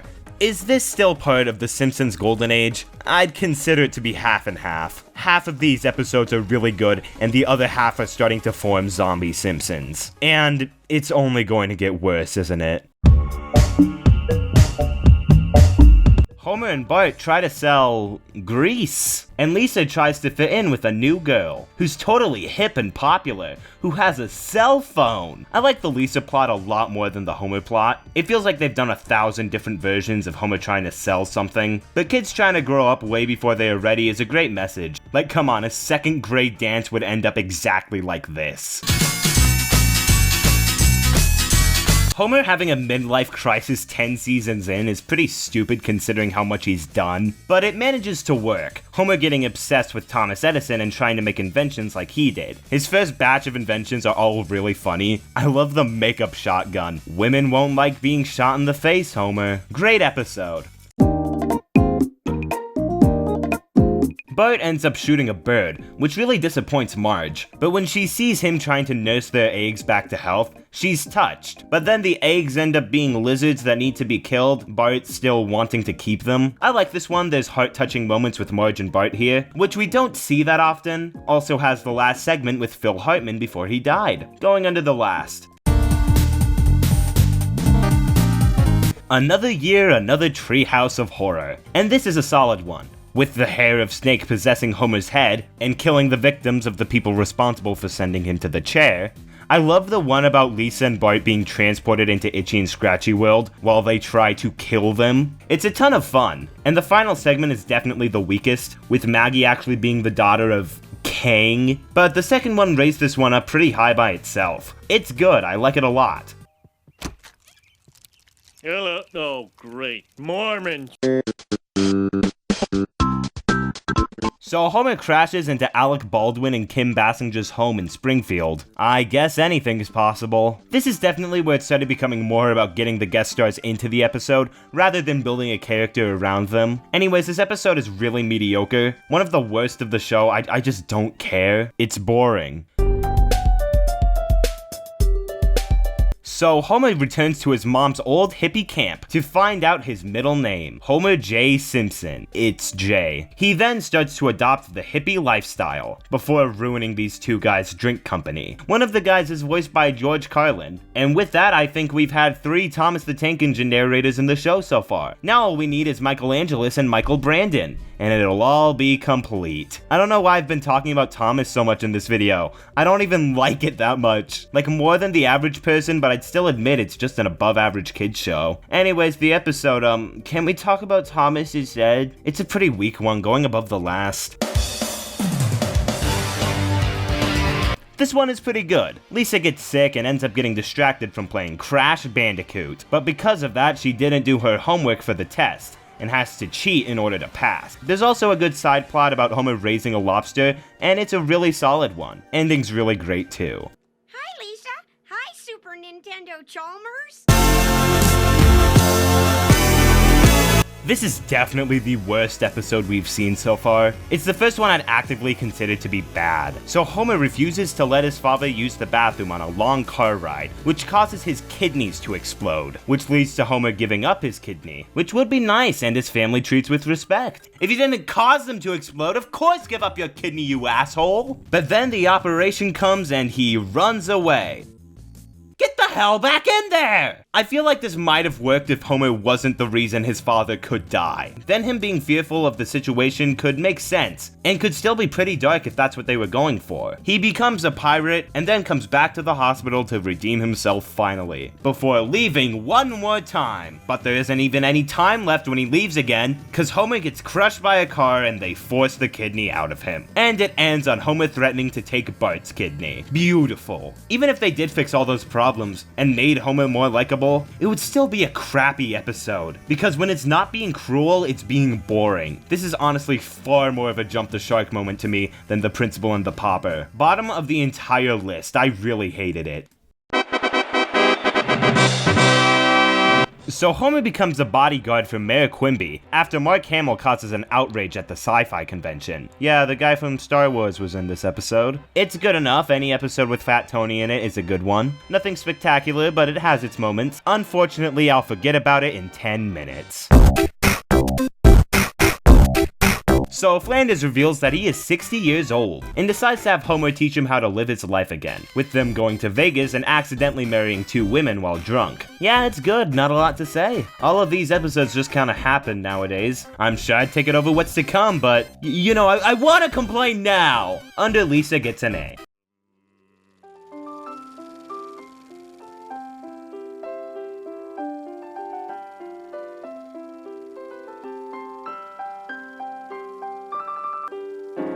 That joke is one of the best in the entire series. It's so funny. I like the whole episode, as a matter of fact. Sure, it is pretty cruel how the kids got punished for something that the adults did, but the kids standing up to the adults was solid, and has one of the better Simpsons songs. I'll be putting it under the Halloween special. This episode is dedicated to the Super Bowl, airing after it. Well, and after the Family Guy premiere, but that's besides the point. And fun fact, I'm not watching this episode on the day of the Super Bowl. It was yesterday. It's pretty funny how the whole Super Bowl was based around Taylor Swift. Honestly, the hate around Taylor Swift is pretty undeserved. Yeah, she's overrated, but her music is fine. I could always see the appeal of her music, but it's just not for me. I'm not in the target demographic, and I know I'm not alone in that. And wishing bad things on her because she's doing well for herself and finds a big audience is pretty cruel. I don't know, there's probably something really stupid she's done that I don't know about, but as someone who feels the need to force their opinion into everything, Taylor Swift is alright. The Tortured Poets Department just came out and I take back everything. Please bully Taylor Swift and everyone who likes her. You may be wondering why I'm mentioning this. It's because the episode is really boring and I need to pad time. It's directionless and not very funny to make up for it. I like Homer's new friend, but I don't care. Moving on. I like the concept for this one a lot, with a TV show character sharing Homer's name being portrayed as hot and a millionaire. Homer is disappointed when the showmakers change him to be a bumbling oaf. And him changing his name is a pretty funny plot twist. I'll be putting it above Viva Ned Flanders. Get ready, everybody. He's about to do something stupid. So Apu tries to show his wife how much he loves her for Valentine's Day, giving her a massive gift every day, which makes the other guys in town jealous, and while trying to stop him, accidentally make gifts for their own wives. It's at least sweet, so it's got one thing going for it in my book, going above the last. I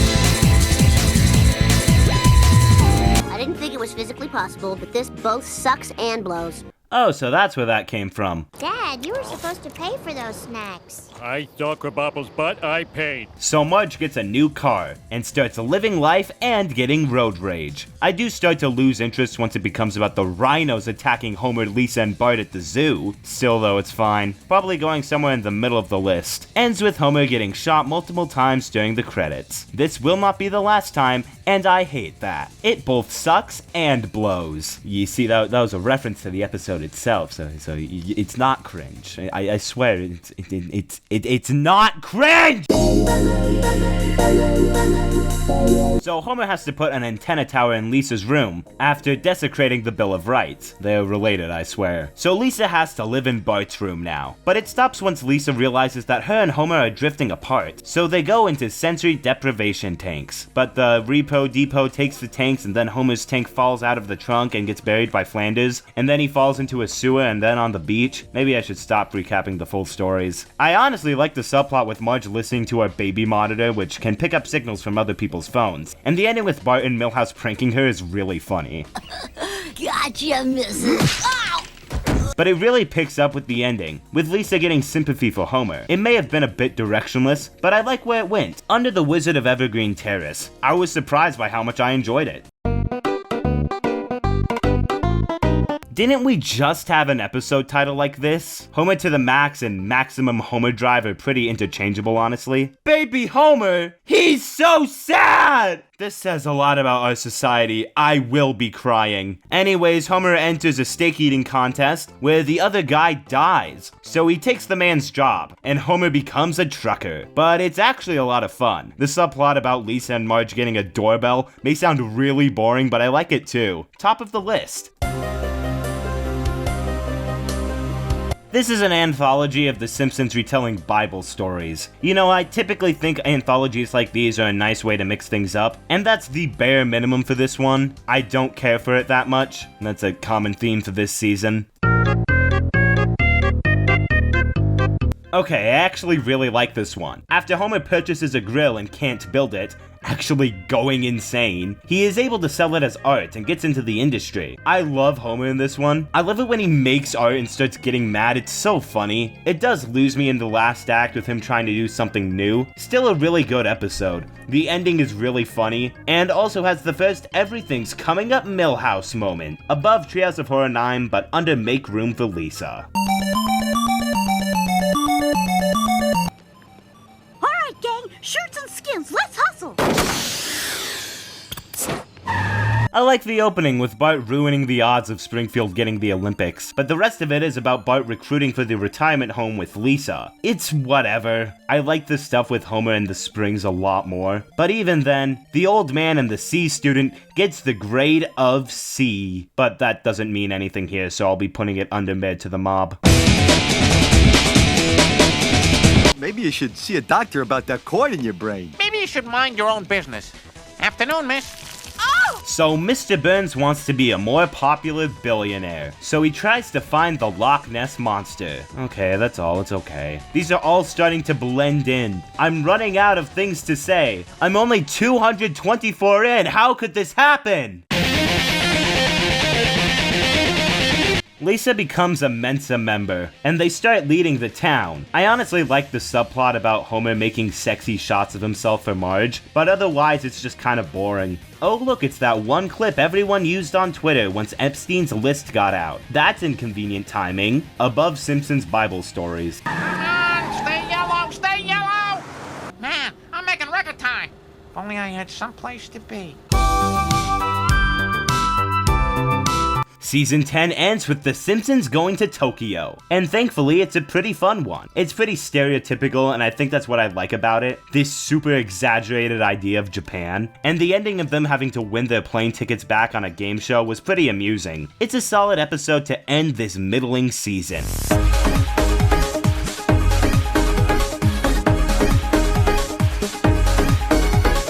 Season 10 was alright, but there's only a handful of these I really like. A majority of them were boring and forgettable, and while there's high points, they aren't good enough for me to consider this part of the golden age. With 9, I'd at least say most of the episodes fit right in with the classics. Season 10 feels like there's been a noticeable shift in quality, and it's clear the show is starting its downward spiral now more than ever. I just hope we can have a couple good episodes before it's too late, because I am not looking forward to the future of this.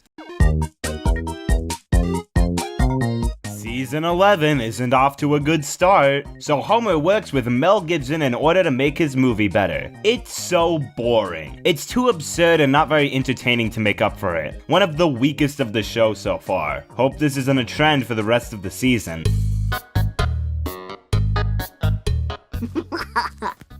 Back in the lunches you go.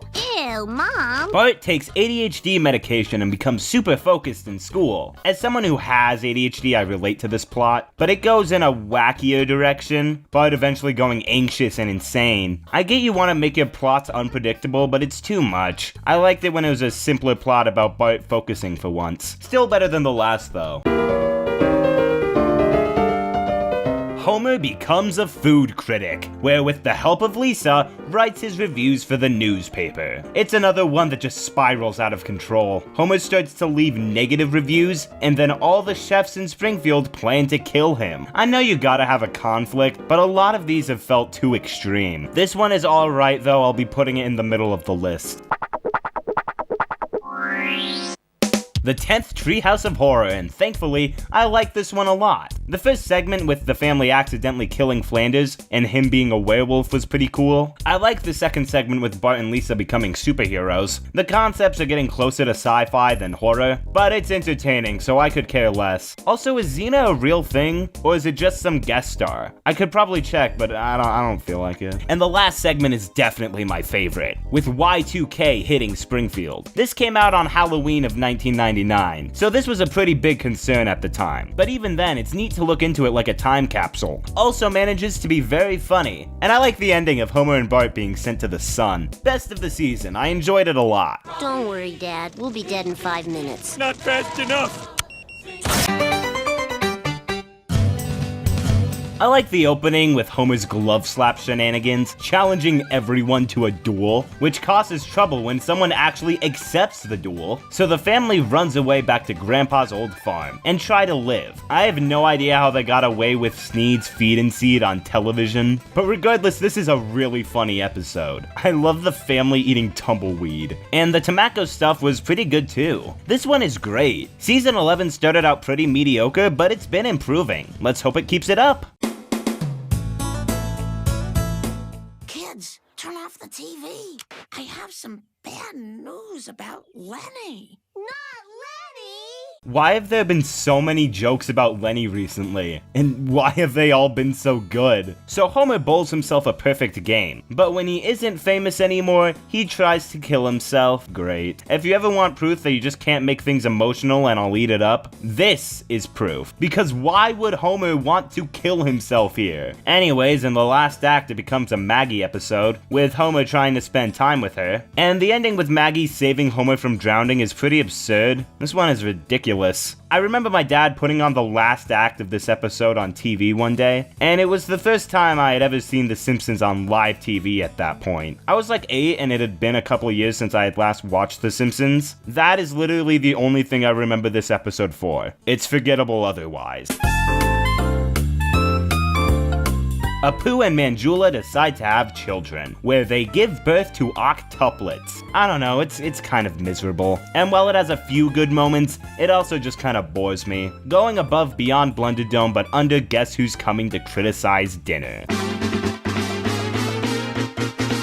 Homer gets a motorcycle and starts a biker gang, but this is disrupted when another biker gang has the same name as them. So that biker gang crashes at their house before kidnapping Marge, so Homer has to go help them. What a mouthful of a synopsis. I like Marge a lot here. Her acting motherly to the other bikers is pretty funny, but otherwise this one bores the hell out of me, going at the bottom. This is an adequate episode, with the school closing down and being reopened by this toy company, with the goal to make the perfect toy for the holiday season. Gary Coleman's cameo is pretty out of nowhere and unnecessary, but this one has some funny moments, so it's going above a lot of the others this season. This is the one with the iconic stupid sexy Flanders moment, which is pretty hilarious, but Marge breaks her foot and has to stay in the hospital, so the family has to live without her, Lisa being in charge. Goes in quite a strange direction, with Lisa trying to convince the boys they have leprosy to teach them a lesson, so they go to a leper colony in Hawaii. It goes a little too far. Them getting electric needle therapy is the first of these Homer pain gags that have bothered me. I think it has been fine up to this point, but Homer's screams are mortifying here. Despite that, this episode is going near the top of the list because it was pretty funny and wasn't boring. Bart starts to believe that he has healing powers after going to some preacher show, and starts trying to heal people around town, before he realizes that he doesn't actually have any powers. This is poorly timed, because Homer's homecoming float, that was a side plot, ran over the kicker's leg at the college football game, and Bart has to heal it or else Fat Tony will, kill Homer. But the kicker sacrifices his leg to win the game. And then it ends. Okay, despite the overly convoluted plot, this was a good episode. And when I say good, I mean good compared to the rest of the season. It's funny and has a nice song. That's enough for me, really. I'll be putting it above Little Big Mom. Did you have to salt the earth so nothing would ever grow again? Yeah. The Simpsons must house-sit Mr. Burns' mansion while they're out, with them going on a boat to international waters to drink beer legally. I like Mr. Burns going to the doctor, and it has a lot of funny moments. Mr. Burns having every disease ever is hilarious. The episode's really funny in general, going near the top. So the Simpsons get a horse.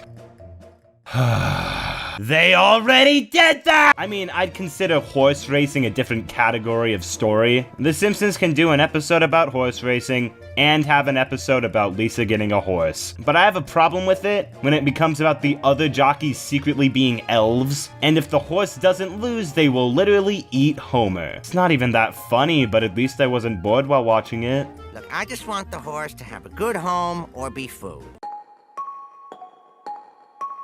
Well, here it is, the next big status quo change to the show, where Maude Flanders is killed off after a voice actor dispute. After her death, Homer tries to get him to date again, and Flanders starts to lose his faith. It's a jump the shark moment for sure, and Homer is a huge jerk here. He's pretty much the reason she died, but other than that, it's alright. Seeing Ned grieve is pretty good.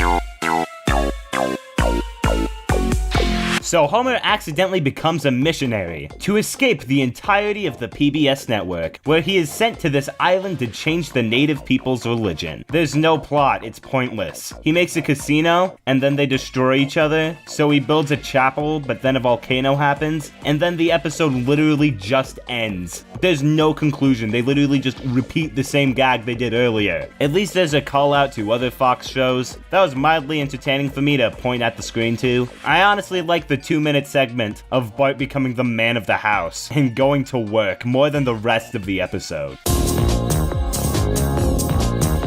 Homer, whoa, Homer! Change your plans! Whatever.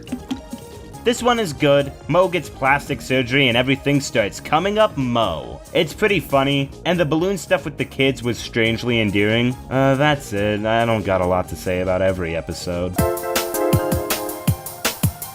So the family goes to this Native American casino, where one of the guys shows Bart's future, with him moving into the White House with Lisa and causing conflict. It's another really good one. It's neat seeing how these characters turned out. And Bart accidentally ruining Lisa's speech was a really great scene, but he redeems himself in the end. I'll be putting it under Treehouse of Horror 10. In a third status quo change to the show in this season, Barney decides to give up alcohol and become a helicopter pilot, with a subplot about Bart and Lisa trying to get a picture for the phone book contest. I like this one. Barney has some nice character growth here. I like him a lot when he's sober. It has a funny ending too. It's a really solid one. Homer finds out he has only 3 years to live, so the family takes Homer to Florida during spring break. But then they run over this alligator, and then run away from the cops, where they crash into a train and then end up going to this diner and getting jobs. Staying there for a bit, but then they get caught and go to prison, and then they have to do community service at a cocktail party and are about to escape when they find out the alligator didn't actually die and they are free to go. What? Does that sound like a story with a direction? No! Like, I don't mind an absurd plot here and there, but it's too much. Going near the bottom. I hate the opening with Homer getting laser eye surgery and his eyes crusting over. It makes me so incredibly uncomfortable. Anyways, the rest of the episode is about Lisa getting into tap dancing, after a movie featuring a character similar to her inspires her. Didn't Bart already do that? I guess it was ballet. It's the same thing! Speaking of Bart, he has a subplot with him and Milhouse camping out in the mall. Anyways, the episode is mid. I like the Bart plot, but the Lisa plot is kind of boring. Giving everyone an equal part when they're clearly not equal is called what again, class? Communism!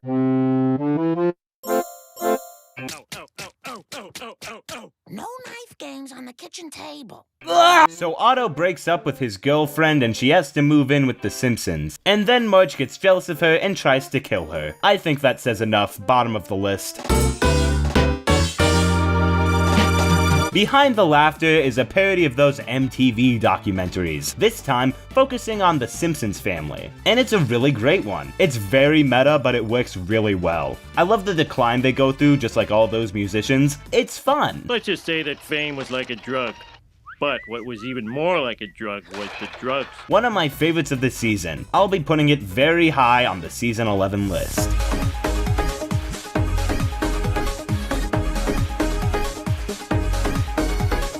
Season 11 definitely feels like The Simpsons running its course. The season came and went, episodes are getting more cartoony with its concepts, which, yeah, The Simpsons is a cartoon, but I miss when they were more grounded in their characters. The entirety of the episode is held together by the jokes. The problem is I watch a majority of these episodes completely blank-faced. Maybe if you were a kid or oblivious you couldn't tell the difference. Like you'd watch whatever Simpsons was on TV at that moment, without knowledge of which season is which. A lot of these feel like filler in a better lineup. Season 11 wasn't that bad, but I am not looking forward to Season 12 if the quality decline between seasons is the same. I like the first segment with Homer dying and needing to do a good deed in order to get into heaven. It's pretty dark, but it's well fit for a Trios of Horror segment like this. The fairy tale one is kinda just fine. Ending was good, but the rest was just kinda boring. But the final segment about the dolphins taking over the town is thankfully pretty good. Solid Trios of Horror. I like the joke of Homer thinking a badger in the doghouse is just Milhouse. But when it shows that the badger ripped through his skin, I retch, it's disgusting. I know it may sound hypocritical to be so turned off by these Homer pain gags, especially considering how I use blood in my own videos a lot, but I don't think it is, as most of the time it just makes me uncomfortable to see Homer, a character I've known for literal years, get ripped apart like this, and to just be fine the next scene. It breaks the immersion. Anyways, the episode is about the city being split into 2 area codes, and 2 new cities being created. It's a fine one. Going under the last though, because I thought that one was a lot funnier. I hate this new area code. Like I don't have enough to remember already. I love the opening with Homer and Bart using explosives to clean around the house, and the rest of it at a book festival is really great also. With my diet, you can eat all you want, anytime you want. And you'll lose weight? You might. It's a free country. But the main plot is about Krusty reuniting with his long-lost daughter. I do start to lose interest when it becomes about Krusty needing to get her violin back from the Mafia. Another one that ends with Homer getting shot. This is the one I was thinking of, even though it's happened before. Wonderful. Still, this one is alright. Probably going at the bottom, but still, it's okay. I like this one a lot. Lisa lives on this tree to prevent it from being cut down, and to impress this boy she likes. It's a very sweet one. I love Lisa being homesick. She does have to fake being dead after the tree is struck by lightning. I love the dilemma she's put in, which is kind of removed by the end, when it turns out the memorial that was going to be built for her is actually going to be a theme park. This is still a very good one. May not be the funniest, but these Lisa trying to make a difference episodes are always good. Favorite of the season so far. This episode is pretty infamous for all the jump the shark moments in here. They reused the New Mexico joke from like season 5, and for having the scene where Homer gets raped by a bear, which I am absolutely baffled how they got away with that. Other than those moments, which are pretty bad, this is still a funny episode, with Mr. Burns hiring Homer as his prank monkey because of how desperate for money he is. And besides the one scene, I enjoy it. I love the bit of him throwing pudding at Lenny and Carl. What are you doing, man? That's Carl! Let me help you. It's back to a more grounded story of not having enough money, with a pretty fun direction. I'm not gonna put it down for one bad scene, even if it probably is the worst scene in the show so far. Homer decides to get a computer, and I love the scene with him in the store purchasing it. I like the whole episode as a matter of fact, with him making his own gossip website going by the name Mr. X. It does get pretty absurd by the end, with Homer getting kidnapped to an island for knowing too much, but this is still a very fun episode. Top of the list. Homer and Bart become con artists, scamming people on the street out of guilt. I like it a lot for the first 2 acts, but then it becomes about Homer getting caught and pretending to go to prison, but the FBI agent who sent them there was actually another con artist, so they have to hide the fact that their car was stolen from Marge, which ends in a court scene where Homer confesses, which was a trick. Then they go surfing. Once again, a plot that starts out pretty normal, that goes completely off the rails. Going under Lisa the Tree Hugger. This is a good holiday episode, with the school being snowed in, and Skinner refusing to let the kids escape, and Homer and Flanders trying to save them. This one is funny. Seymour has a lot of his best moments here. Thus ends my vocabulary. These reviews are getting harder and harder, I swear. Now, chew through my ball sack. Going at the top of the list. Love this one. The opening at the animation festival was really cool, where they find out that a crayon in his brain is what has been causing his dumbness. So he gets it removed and becomes smart, him bonding with Lisa over their intelligence. Homer and Lisa are probably my 2 favorite characters, and I love seeing them together. It's very sweet, and this is one of my favorite episodes with them. It's also really funny. I love the scene of him revealing there's no God to Flanders, and the canceling of art, music, and dance. His decision to become dumber to fit in more with the common man was great. Had some pretty solid emotional weight with Lisa. A missing crayon could be anywhere. Who wants lottery tickets? Marge takes in a prisoner under her wing, believing that he is an underappreciated artist. And Homer has a subplot about becoming a chiropractor with a trash can. I like this one too. Homer's business is stupid and fun, and the Marge subplot is nice, going near the top. This is the worst episode ever, so much that I went back in time to change the episode title to warn people. This episode is alright though. Comic book guy has a heart attack and leaves Bart and Milhouse in charge of his store, while he gets in a relationship with Agnes of all people. I love Bart and Milhouse running the store. It's got some really funny moments, though the comic book guy stuff is a little absurd. Like, you have this character and the first thing you do with them in their own episode is pair them up with another character. I still liked it a lot though. This one looks kinda weird. It's another one that used digital animation as a test instead of cell animation. So Homer gets a tennis court, but when Marge chooses Bart as her tennis partner, he worries that Bart is going to take her. Okay, great, an incest episode. It's at least a pretty funny one, but it's not ending up that far in my list. It's been a while since we had a Sideshow Bob episode, and thankfully this is a pretty good one, with Sideshow Bob hypnotizing Bart into killing Krusty. Well, I think it's good for a show to go off the air before it becomes stale and repetitive. So now you're telling me. So Bart, Milhouse, Nelson, and Ralph become a boy band. Like, this isn't even that absurd of a plot, but it's just strange. Boy bands were very popular in the early 2000s, but this episode has aged so much. Like, this is the most cringe I have felt watching the series so far. But it's kind of a collective cringe. They got an actual boy band to voice the characters for the songs, and it makes me very uncomfortable. Anyways, the record label is secretly putting subliminal messages in the songs, brainwashing people into joining the Navy, which, like, that's not that big of a deal. I'll be putting it under Treehouse of Horror 11. I like this one a lot. The opening at Blocko Land is a lot of fun. Homer trying to help out the little guy is really great. I love the scene of him at the hairstyle place. But the main plot is about Homer going on a hunger strike to prevent the Springfield Isotopes from moving to Albuquerque. Apparently, the Albuquerque Isotopes is a real team, and became a real team because of this episode. This is a great one. I'll be putting it under Homer.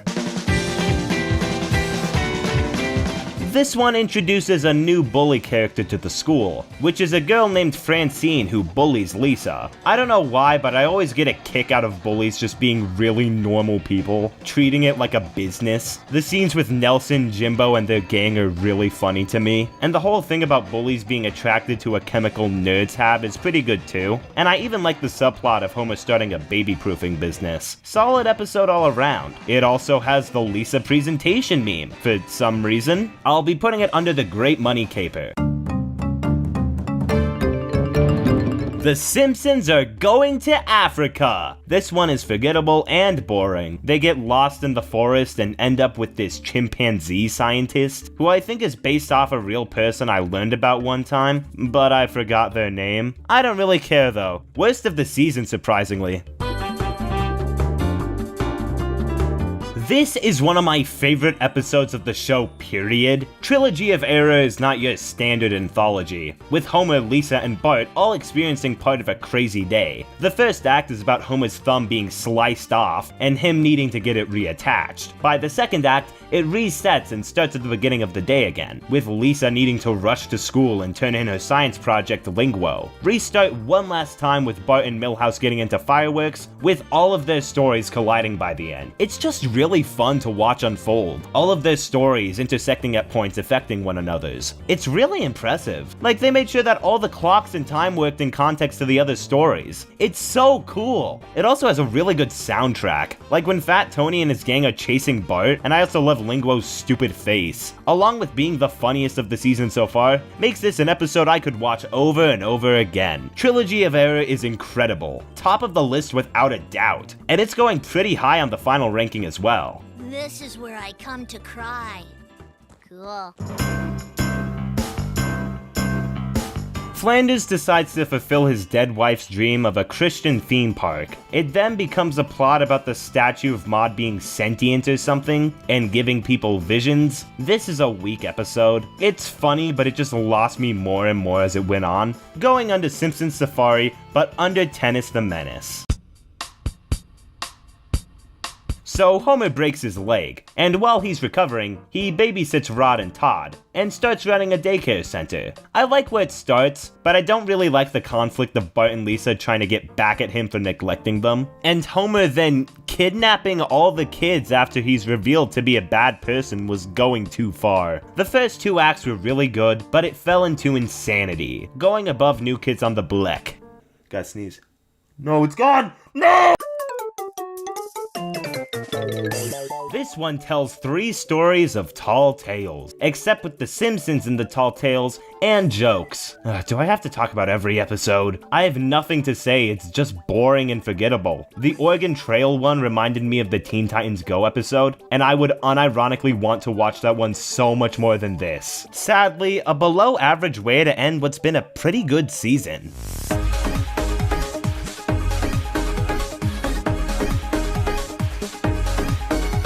Season 12 was honestly way better than 11. Sure, a couple were on the more mediocre side, but I like a ton of these. And there's none that I'd call flat out bad. If you're talking about The Simpsons Golden Age, and you're going from season 1 to 10, just go to 12. I think 12 not only has higher highs, but also its lows aren't nearly as bad as those seasons. Season 13 is the first season with episodes I haven't seen before. so maybe it'll surprise me. But I'm not keeping my hopes up. I'm willing to accept that this season was an exception.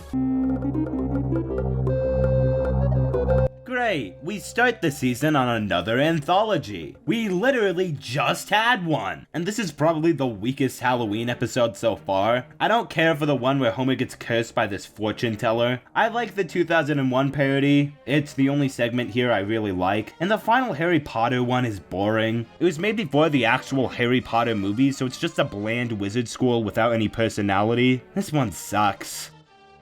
Vor.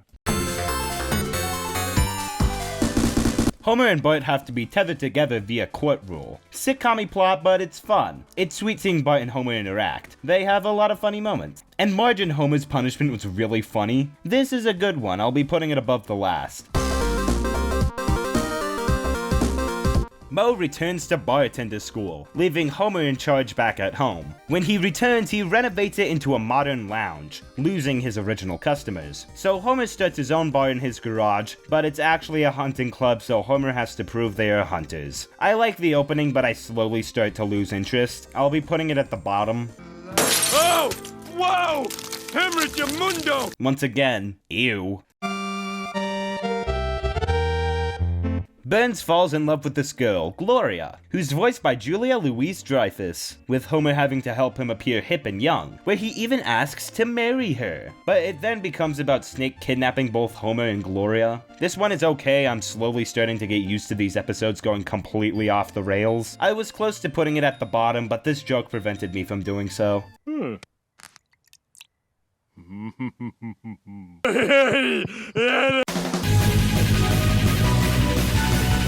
So Homer remembers a traumatizing memory, where he accidentally uncovered a dead body in a quarry, who turned out to be Smithers' father. This one is alright, it's neat to see a Smithers backstory, though it does feel like the show is starting to run a bit stale. I don't know how to describe it, but stuff like Bart saying, "This looks like a job for the Simpsons family," makes me feel like this show's been going on for too long. Still though, this one is good, I'll be putting it under the parent wrap. Wow, I think this is the first episode so far I haven't seen. Or if I have, I've completely forgotten it. I like the opening with Homer and Bart building a rocket. Milhouse without eyebrows looks really funny. But I start to lose interest when Lisa loses her faith in Christianity after the church starts selling out to brands and becomes a Buddhist. I hate Marge and the other members of Springfield trying to tell her she's making a wrong choice. Maybe it's because it collides with my personal beliefs. Maybe that's the point. But it feels out of character for Marge specifically. It then becomes a Christmas episode in the last act. This episode isn't even that good and it's ending up near the top of the list. The Simpsons family cause a domestic disturbance, and this guy has to help them work together and ends up fixing them. But this is interrupted when Homer and Ned's wives they met in Vegas come back. You know, the wives they married in season 10. It's neat for the show to have continuity like this, but I don't know, this episode's just kind of fine. I always thought that these were two separate episodes, especially since they're split right down the middle here. I like the second half with the wives a lot more than the first. I find the first half kind of boring. It's like they had two episodes ideas, but neither of them filled up the whole of runtime, so they just slapped them both together. I have no idea where to put this one on the ranking, honestly. It's a weird one. I like the opening with the Duff Book of Records a lot. It's really funny, definitely the best opening act of the season so far. But when it turns into Springfield actually being the fattest town in the world, with Marge banning sugar from the city, it's at the very least funnier than a lot of the other ones this season. I laughed at a lot of these jokes. I'll be putting it above Brawl in the Family. Okay, man, here's the sugar. Now you give us the money. That wasn't part of the deal. He's right. Who wrote this thing? Love how they didn't want Homer to be too homophobic in the opening, so they really choppily put in the default Homer woohoo sound effect after he realizes what it is. This is the gay pride parade! So Homer breaks his jaw and has to live without using it. And I actually like this one a ton. Homer taking a chance to listen to the people around him is really great. It's also a really funny one. I love the man ruins everything bit. This has been one of the most magical evenings of my life. I'm horny. And once the wires get removed, and Homer agrees to permanently be a kinder person, Marge realizes she likes her life to be a little crazy. Kind of like Squidsville from SpongeBob, which if I'm comparing an episode to that one, it's a pretty big compliment. Has a really fun ending too. Easily the best of the season so far. I like the opening of Homer's snoring affecting Marge's sleep a lot. It's funny. I'll get it. The main plot, though, is Homer selling Marge to Artie Ziff for the weekend for $1 million! See, I told you he would come back. With him recreating the high school prom he was rejected at. This is another pretty good one. It's funny, I like the Mount Carmel bit, and the concept of West Springfield. After Homer steals the Olympic torch, yes, it's just as good as it sounds, they end up at this private school fair, where Bart meets this girl, the daughter of McBain, who really likes him. I love how oblivious Bart is here. The Scrabble game literally sums it up perfectly. And Milhouse ending up as the one to date Greta is such a great switch. And then the Simpsons go to Canada. Strange direction, but another really good one. I'll be putting it above The Parent Trap. This one is so slow. Might be exclusively because the cowboy guy Bart finds talks boring and monotone. The plot is literally Bart meets this cowboy actor guy. Is this anyone's favorite episode? Let me rephrase that. Does anyone like this? No, let me rephrase that. Does anybody know about this episode? That's what I thought. Bottom of the list. It's the opposite of entertainment. It bores the hell out of me. I only remember this one for having the old man yells at cloud moment. Why does Grandpa have so many falling in love stories? Like, is there seriously nothing else to do with this guy? It's boring and forgettable. I could never watch it again for the rest of my life and I'd be satisfied. I'll be putting it slightly above the last. The Simpsons tell 3 stories from the public domain. Ugh. At least with a Treehouse of Horror, they're an interesting change of pace. But who finds the Simpsons public domain stories interesting? The first one is Homer's Odyssey. It's boring. The second one is Joan of Arc. It's boring. And the last one is Hamlet. And are you noticing a pattern here? Why do all these Simpsons trilogies have to take place like 2,000 years ago? This season started getting good, and then it got really, really tiresome. The fact that this isn't going at the bottom says a lot. Oh, this is the one where they go to Brazil. I didn't recognize the title and thought I'd never seen this one, but I just completely forgot this episode when I got to it. Lisa sponsors a little Brazilian orphan, so the Simpsons are going to Brazil, with Homer getting kidnapped and the family needing to get him back. I love Homer interacting and relating to his captors. It's weirdly endearing. I'll be putting it under Jaws Wired Shut. It was fun, and not boring for once. Look at all that pink and purple. Our money sure is gay. So Homer gets injured by a bunch of crows, and to deal with the pain, Dr. Hibbert prescribes him medical marijuana. This is another good one. Homer taking weed is a bit of a far-out concept, but it manages to work. It then becomes a Weekend at Bernie's parody when Homer and Smithers accidentally kill Mr. Burns. Well, not really. Solid episode, I'll be putting it above half-decent proposal. It's a clip show and I don't care. It's probably one of the better ones at the very least. It's not a high bar, I'm aware. I wasn't as bored as much as the others. And it has a pretty funny song at the end about how The Simpsons has unlimited ideas. Like Marge becoming a robot, Moe gets a cell phone, Bart gets a bear, and Grandpa getting in a relationship with Patty or Selma. You know your show has truly gone on too long? When absurd concepts joking about running out of ideas actually happen in some form. And that 1 minute of irony puts it above some of the other clip shows. This is the last clip show, thankfully, so I won't have to sit through another one of these again.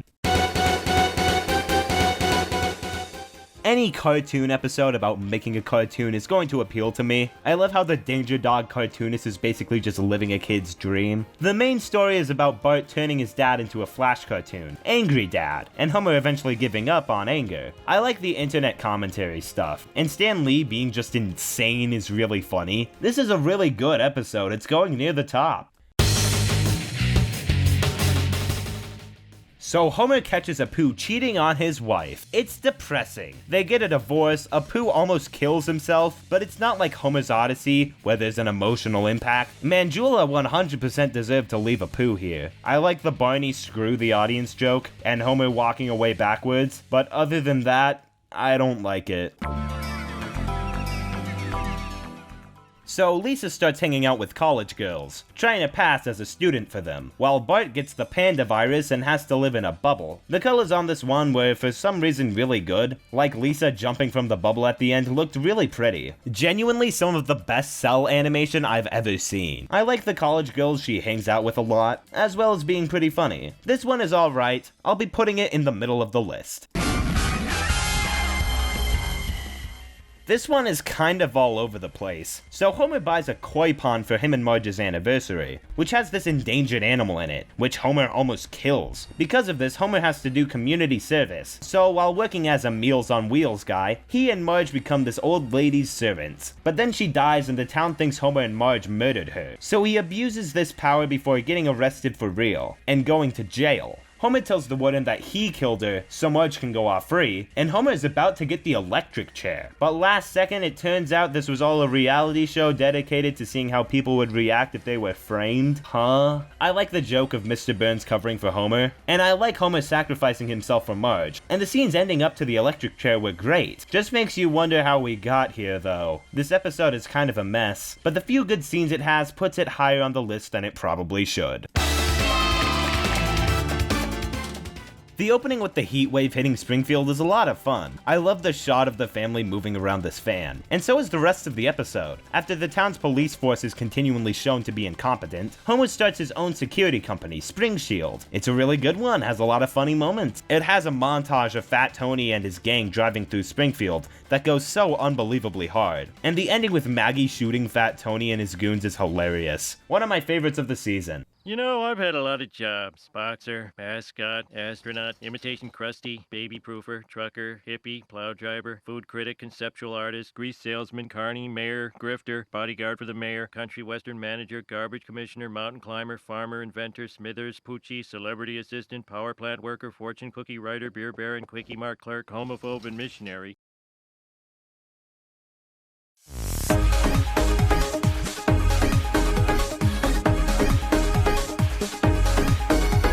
Season 13 is definitely the most consistently average season of The Simpsons so far. It's not bad by any means, but I'm sorry to say that we've reached the point where The Simpsons is now just an average cartoon. A lot of these episodes are good in a vacuum, but so many of them are just boring, especially compared to the rest of the Golden Age. It is night and day, man. On to season 14, I guess. I think this is the first time they've specifically used the name Treehouse of Horror for these Halloween specials. And I also think it's the only time they haven't used Roman numerals. I like the first clone segment a lot. It's really funny, the most I've laughed at one of these segments in a while. It would take 3 clones to beat the original Homer. I mean 4. Oh. A completely monotone horde of stupid Homers is hilarious to me, and as the joke of Family Guy being a clone of The Simpsons. If the other two kept up this level of quality, we'd have one of the best Treehouse of Horrors ever. But sadly, the other two are pretty sucky. They aren't even worth mentioning. We're getting to the point where 2/3 of these are sci-fi concepts, and if you're running out of ideas, I get it. But if you want to change of pace, you could always do a sci-fi themed trilogy instead. The family catches Homer drunk on a hidden camera TV show, talking about how he doesn't love them and wishes he never had kids. So because of this, the family rewards Homer for being right with rock and roll camp. I like that twist. From that point, the episode is just kind of alright. I like the ending with Homer being a roadie, but deciding to use this opportunity to rock out. I'll be putting it above the last. The test is in 2 hours, and you haven't slept in a fortnight. Bart would have loved Fortnite. Sadly, the incident occurred before he could experience it. So Lisa is moved up a grade and Bart is moved down a grade, putting them both in the same 3rd grade classroom. This is a pretty good Bart and Lisa episode. They have a lot of nice moments together. This one isn't too bad, probably going at the top of the list. This Confederate symbol is an embarrassment, particularly as we are a northern state. So Marge accidentally gets breast implants. Okay, sure, why not? It's a pretty good episode. There's a side plot about Bart and Milhouse trying to get Krusty back on his feet, and the ending was pretty good and intense, with Krusty needing to do a final stunt, and Marge becoming a supermodel, saving the kids with her boobs. This is a plot of The Simpsons. It's pretty creepy, but that doesn't stop my enjoyment of the episode. It's good. So the Simpsons have to move into a new home after their old one gets infested with termites. So they go on this reality TV show to live in a house from the 1800s, and they have to live like it's the 1800s. Before I knew it, this episode was over and I had barely written anything down. So take that as you will. It's mid. There's some funny moments like Jimbo and Kearney being jealous of Bart's new clothes, but other than that, it is easily the weakest of the season so far. So from this point onwards, the show is going to be made exclusively through computer animation. They've experimented with it before, but up to this point, the show has mostly used cell animation. And it's strange to see how late they were to this. They only made the change in 2003, compared to the rest of the industry changing around 2000. They spent a lot of time experimenting and refining the style, so that when they made the change, it would be at its best. I think the previous animation cells definitely had a certain charm to them. I feel like the colors popped a lot more, as well as the outlines being a lot more consistently black, which kind of felt off to me. I know it's about consistency, but I don't know, I liked the line art more. Not to necessarily say that this is a downgrade. It's far more consistent at the very least, and I think on a technical level it's better, but I just prefer how it looked before. They also did not change the intro, so it's a pretty jarring switch every time they go from intro to couch gag. Anyways, the main episode is about Sideshow Bob having to investigate who tried to murder Homer. The reveal of it being Frank Grimes' son, Frank Grimes Jr., was pretty funny. This one is alright. None of them this season have been bad at all. They've been pretty consistently okay. I'll be putting it under Treehouse of Horror. Mrs. Krabappel and Principal Skinner's relationship hasn't been going so great. Skinner's mother getting in the way of everything. So Bart nominates Mrs. Krabappel for Teacher of the Year. Therefore, The Simpsons and Mrs. K go to Orlando. Honestly, the change between production cycles has been more drastic than the change between seasons. Typically with The Simpsons, the first couple episodes of a season are holdovers from the last season. That's why the animation change happened mid-season. But as an episode, it's alright. Seymour asks Edna to marry her at the end, so that's another status quo change to the show. I also like all the Epcot jokes, with how much they'd rather be in Disney World. Homer hires a detective to learn more about Lisa, and become a better father. But when Homer can't pay the detective frames them and they have to run away. Another alright one. I like all the stuff with the diary, and Homer caring for his daughter is always nice. This is a strange one. So Marge gets robbed and starts to feel really vulnerable and scared of the outside world. I like how it starts a lot. The scene of Marge trying to get over her fear is really great. But when she starts to work out and starts taking steroids, and it gets really weird with her beating up the person who robbed her, competing in competitions, forcing herself onto Homer and causing fights at Moe's. I like where it started, but it went a little too far. Its quality changes drastically halfway through. I go from greatly enjoying it to being uncomfortable. I'll be putting it under Special Edna. So Homer gets super religious and starts praying a lot, but then their house starts falling apart again, so they have to move into the church. Thank you, God. Now turn the rainwater into wine. It's another fine one. The town flooding is once again going too far. I just don't find the concept of Homer being super religious that funny. Despite what people tell you, this isn't actually episode 300. Fox aired it and advertised it as episode 300, but it isn't actually. I can't count how many times your father's done something crazy like this. It's 300, Mom. I could have sworn it was 302. It's far more fitting, though, with Bart suing his parents and moving out. Into the same building with Tony Hawk, with Homer having to convince him to move out. Once again, the celebrity cameos are getting really on the nose, feeling like it's more so an episode about promoting Tony Hawk more than anything. Other than that, though, it's good. Bart moving into a new place is fun. Well, if by wank you mean educational fun, then stand back, it's wanking time. So Lisa enters the spelling bee, going around America for nationals, and Homer tags along, trying to get the ribwich sandwich before its limited run ends. It then becomes about Lisa having to throw the game for a college scholarship. This one is pretty good. I like the ribwich stuff a lot, and the Lisa spelling bee is good too. I suck at spelling. Probably my favorite of these digital episodes so far.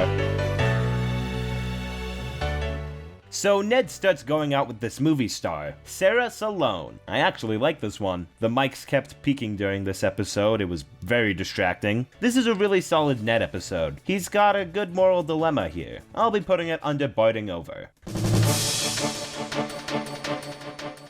I like the opening with the airplanes constantly going over the Simpsons house, but the main plot about Krusty running for Congress is just kind of boring. It's decently funny, but otherwise I'll forget about this one by tomorrow. I like the commentary on America, but it's not good enough to ever see it again.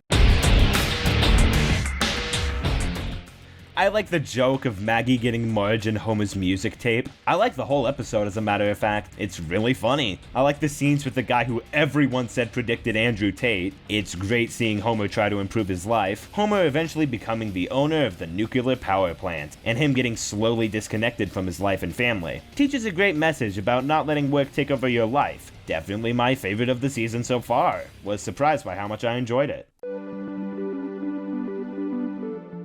This one is alright! I like both of the plots here, with Bart needing to steal Fat Tony's hood ornament, and Lisa watching the skies in an attempt to see a meteor shower, and the town causing a lot of light pollution. And the whole documentary device tied everything together nicely. Solid episode, I'll put it under the last. I like the opening with the family getting obsessed with this puzzle, them losing one piece and having to find it, but Homer feeling that Marge only married him because he knocked her up, moves into a new apartment with these two gay guys. Weird Al Yankovic has a nice cameo. The ending that Marge wasn't actually pissed that one night was a little dumb, but still sweet. I like this one too, above the last. Homer writing a song about how much he hates Flanders is really fun, but the main plot is about the family going out to this ranch for vacation, with Lisa falling in love with this nature-loving boy there, while Homer has to stop beavers from existing. Lisa, you don't know what you want in the future. I didn't marry the first boy. I did. It's good, it's nice to get back to a simple Lisa falling in love with a boy story. So Bart and Homer need to build a new treehouse, but they won't make any progress, so Marge makes the Amish do it. So they hold a party in there, but it catches on fire. But then the cat saves Homer, and it is seen as a hero throughout town. I'm not gonna do that line again, I'm too tired for this. Alright, that's a bit much, but it's a pretty reasonable plot concept. We're not done. Homer makes it clear he has no dog, but then the dog becomes a Duff spokesperson in a commercial, but then the original owner from season 1 comes back and takes the dog as theirs, so they gotta get it back by making Duff Man the spokesperson again. What the hell?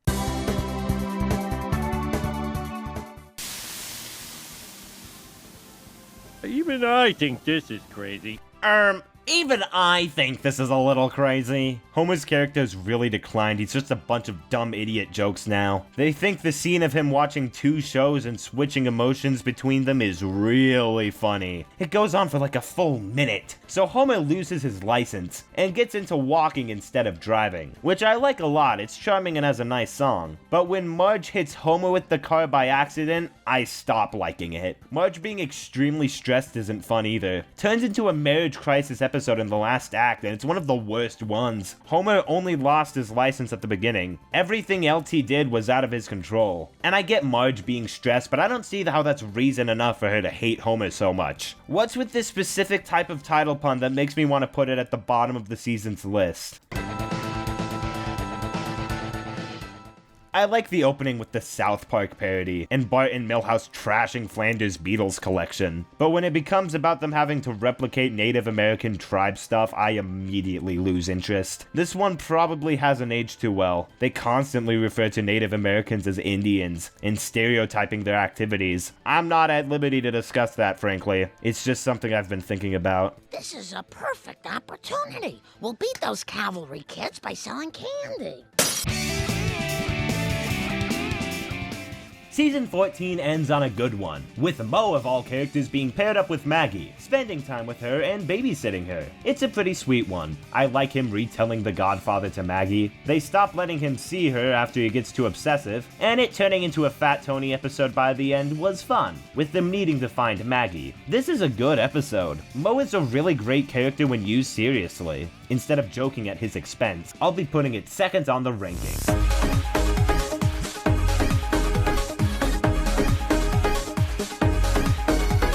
I'm surprised season 14 isn't that bad at all. I thought the change in art style and production would weaken the show, which is how I felt initially, but it picked up by the end. Season 14 is alright, a couple episodes were really good, and there were only a handful of mediocre ones. I could see myself coming back to it. Will The Simpsons keep up this streak of consistency? Maybe actually I'm starting to come around on these middle years. Maybe they aren't as bad as people say after all. I really hate the opening with the whole family fighting each other, acting extremely out of character and abusing them, before Marge literally shoots Homer with a shotgun. The first segment is literally just that Family Guy episode, with Homer taking the job of the Grim Reaper and having a world without death. The second one is about Professor Frink's dad being Frankenstein and taking the organs of members around town. I was eating while watching this, it was not a pleasant experience. I like the last segment a lot. Messing with time is always a fun concept, but it's really weak. I don't see myself coming back to it unless I'm doing a marathon of these episodes or something. Wanna go on an adventure with your old man? Ugh, no. You have no choice. You'd figure a sequel to one of my favorite episodes would be a big hit in my book, and it is, it was alright. I just don't like it that much. Homer reuniting with his mother once again, and she is freed from her charges, Homer finally getting to spend time with her. But when she is arrested again for forging her name, Homer has to break her out. It was good. Homer thinks she dies at the end, but she actually lived, so I guess there'll be more episodes about her in the future. Going above the last, obviously. This is a pretty good musical episode, with Lisa running for and winning student body president, the school using her as a scapegoat to get away with major budget cuts. I don't remember any of the songs in particular, except the song where they're getting Lisa into her new outfit. That one is pretty catchy. I liked the episode, it's going at the top, it was fun. So the Simpsons go to England. It's one of the worst. It's a variety of unfunny English jokes. It is the most blank face I've stared at an episode yet. Eventually, Homer hits the Queen and goes to be jailed in the Buckingham Palace. It's too much. So many of these jokes are out-of-world elements, and they aren't even funny to make up for it. This isn't the first time The Simpsons has used obscure scenarios as mere jokes, but they've always been separate from the main plot. Like Homer talking to the little green guy back in season 12 comes to mind. I hope whoever's editing this knows what clip I'm talking about. If you don't, that's fine. I still love you. But when the Prime Minister of England flies away in a jetpack to end the scene, when they're going through a montage of them doing stuff in England, and the Macbeth actor is constantly being the bearer of bad luck, and Homer hallucinating elves in the Buckingham Palace, the gags feel more like just being crazy and random and wacky, instead of actually being funny. There's a pretty big difference between the two. This is a bad one, going at the bottom.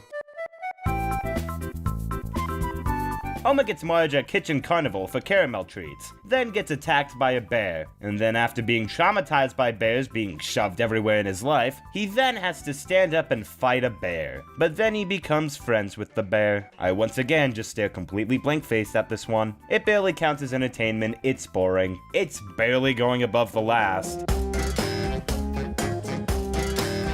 This one literally opens with Santa's little helper apparently having kids with another dog. They are seriously running out of ideas. The joke of Stick caring for one of them was sweet though. I don't even really know what the plot here is. Krusty never had a bar mitzvah, so Homer gets his own segment on Krusty's show? What? Homer's show is pretty funny though, and his popularity causes Krusty's show to be cancelled again. It's at least funnier than the last couple, but the fact that this is going on the higher end of the list is not very reassuring.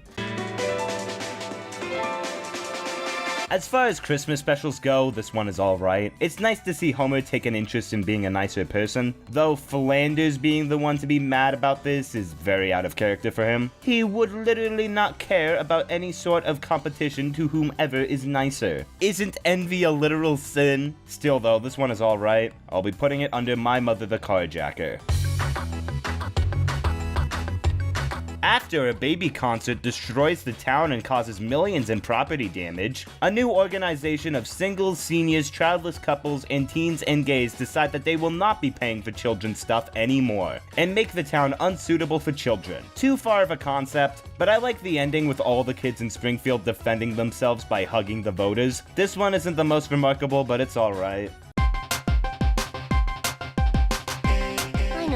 Lise. No kid wants to outlive their pet. Homer tries to build Bart a robot for a robot fighting competition show. But instead of being able to build a robot, he is the robot, hiding inside during these fights where he literally gets hit with saws and guns. Homer literally torturing himself just for his son to respect him. I like it a lot. It has a great ending when Bart finds out it was Homer fighting all along, and the subplot about all of the cats the family buys dying was really solid too. Top of the list. So Homer gets fired, and he becomes a car salesman and then an ambulance driver. That's like 2 plots in one. While Marge writes her own novel, where instead of writing it about a fictional relationship with her and Homer, she does it with her and Flanders. It's at the very least funnier than the others, so it's going above a lot of them because of that. And actually had an unexpected but really sweet ending with Homer wanting to be a better husband. This episode is really good. Just tell me how much of this is true. Well, there is a place called Nantucket. I knew it! This is another anthology, and once again it all takes place like 8 billion years ago. Listen, I know it can be hard to come up with ideas for trilogies like this, but Trias of Horror is interesting because it provides a disturbing or horrific take on these characters. But they could also be original stories outside of the parodies. These old tales are literally just following beat for beat, with jokes, and literally have no interest with the family at all. It doesn't matter that it's The Simpsons in these scenarios. It could be any sitcom. They tell the tales of Henry VIII, Sacagawea, and the tale of Mozart. Like you couldn't have come up with anything else. Like a parallel timeline shift like Trilogy of Error. There's so much you can do with something like this. But you choose this? The episode is slightly better than the last public domain one, but that's not a compliment. I still don't care about it at all. So Milhouse ends up moving up to Capital City with his mom, and Homer begs on the street for money to buy gifts for Marge. I'd like to know what you've been doing after work. Marge, I'm not gonna lie to you. This is a good episode. I like Bart and Lisa becoming best friends from there. And Homer doing nice things for Marge is always great, no matter how much he humiliates himself doing it. And the ending with Bart promising to do nice things for Lisa was really sweet. I liked this one a lot. Maggie turns out to have a higher IQ than Lisa, with Lisa trying to deal with the jealousy she has on her sister. I like this one quite a bit. Exploring a jealous side of Lisa was a good choice. I like the "You Are Lisa Simpson" callback, and Lisa going off to survive on her own was fun. It's entertaining seeing her in this situation. I do lose interest when they have to reset everything to the status quo. Turns out Maggie is still just a baby, and Lisa was secretly helping her out during her IQ tests. I don't know, maybe you could have had more development than that. I completely forgot that this was another Artie Ziff episode. I didn't know they made more of these after the last one, with Artie literally hiding in the attic of the Simpsons house. Oh my god, get over it! Homer becomes the majority stock owner of his brand, and goes to jail when Artie should be there. Artie ends up in a relationship with Selma, and I don't care. The opening making fun of the Star Wars prequels being boring was fine, but Homer and Marge start getting drunk together. I like how it starts, Homer and Marge spending more time together and getting along better. It's cute. But then Homer frames a DUI on her, which is like terrible, one of the worst things he's ever done, and he never gets punished for it. Marge goes to rehab, and when Homer finally confesses to her, She realizes it wasn't about her being an alcoholic, it was her liking to spend time with Homer. Wonderful. Definitely the worst of the season. I don't know why they thought this would be sweet. He framed her for a crime. Bart ends up going to juvenile hall, where he meets this girl Gina, escaping with her. It's another Bart relationship episode, and it's a really good one. It's pretty funny. I'm Gina. You touch my fence again, and your puberty's gonna be very boring. The girl is basically a big psychopathic brute, and her and Bart are a great match. It's a fun one. I'll be putting it above Marge vs. the episode title I'm not reading out. Glad I sent the kids to Grandpa's to protect their innocent minds. And here's some more Germans we killed. Skinner and Edna are finally getting married, but Skinner doesn't want to go through with it. Edna finds out and runs away, and then it becomes a Homer and Marge relationship story, and then Krabappel starts going out with comic book guy. I like the Matt Groening joke, but that's literally it. I really wish I could put these episodes at 2x speed, man. Disney Plus doesn't allow that, which should tell you how bored of these I'm getting. It ends in a duel between comic book guy and Skinner, where she ends up going with neither of them. Whatever, I don't care. Trying to get through half a season on a school night is not going to be sustainable. I'm going to keep doing it, of course. I will be dead by the end of this video, and that's a promise. Homer and Marge go on a second honeymoon to Miami, with Bart, Lisa, and Grandpa all coming in to ruin their weekend, rushing into all different places in America, while Grandpa tries to get with more ladies while at Miami. It's fine, it has a neat change of art style at one point, but otherwise it's not too remarkable. I'll be putting it under the Ziff Who Came to Dinner.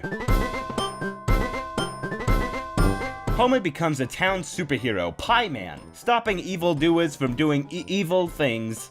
This is for your show's slight decline in quality over the years. It's pretty fun, not the most remarkable, but it was entertaining. And honestly, isn't that what it's all about? I didn't need a scene of him fishing a bullet out of his arm with a knife, though. I do start to lose interest when it becomes Burns having Homer be his personal pie hitman. Didn't they already do something similar to that under the Wandering Juvie?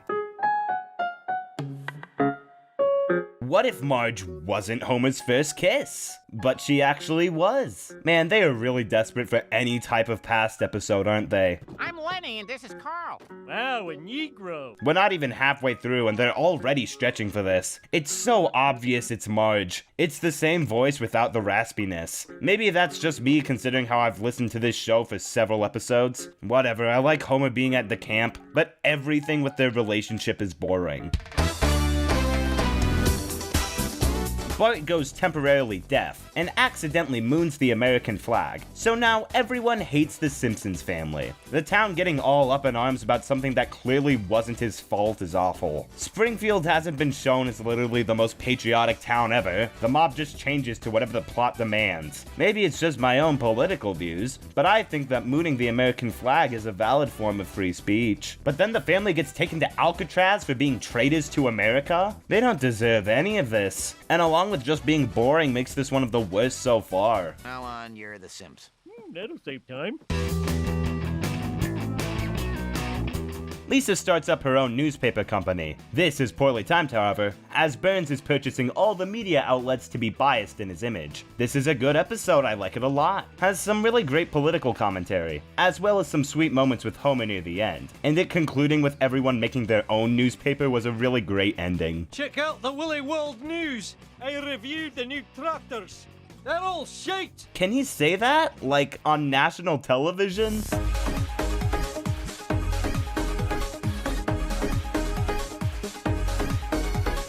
This season was pretty poor. It had a couple here and there I enjoyed, but it has the most episodes I'd consider to be bad so far. It's not a terrible show yet, it's fine for the most part, but this is becoming incredibly tedious and we aren't even halfway through yet. On to season 1062, might as well at this point. I really like the first segment of Ned Flanders foreseeing people's deaths, with him seeing himself killing Homer. It's one of the best later season Treehouse segments, or I guess mid-season. I really like the scene of Homer teasing Flanders holding him at gunpoint, as well as just being really funny. And then the other two are okay, I guess. I like the under your skin bit at the end, but that's all that's worth mentioning. It looks really freaky. So Marge gets a new kitchen, and enters a cooking competition because of her gained confidence, where she has to cheat in the competition because the other competitors are assholes, while Bart gets into Playboy magazines, which Marge cut all the nudes out of, so Bart instead starts living the Playboy lifestyle, by reading the articles and incorporating it into their treehouse. I like this one a lot. The ending of Bart's story is really great, with Homer telling him about the birds and the bees. I'll be putting it above the last. So Marge has an episode with Nelson. Alright, I guess. It's sweet. Even if we are getting to the point where they're just pairing up characters for the sake of it. I really like the subplot about Lisa worrying about her weight and getting an eating disorder. Adding more backstory and depth to Nelson was a good choice here, and him moving into The Simpsons had a lot of funny moments, like Nelson forcing Bart to savor his pancakes. This is another really good episode, top of the list. This girl, Chloe, reunites with Marge, where Lisa gains a great admiration for her, and Marge gets jealous. You know that one really bad episode from like season 11 where Marge tries to kill Otto's girlfriend? Yeah, this one is just a little better than it. Instead of being bad, it's boring, who would have guessed? The SpongeBob cameo was funny, but that's about it. Oh, and this scene. It hasn't hurt anybody?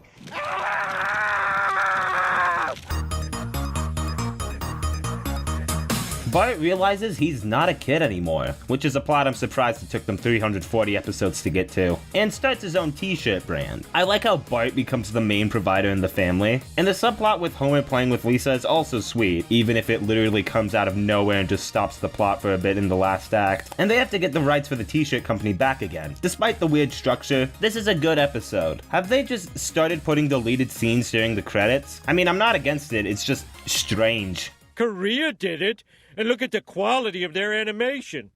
What to do?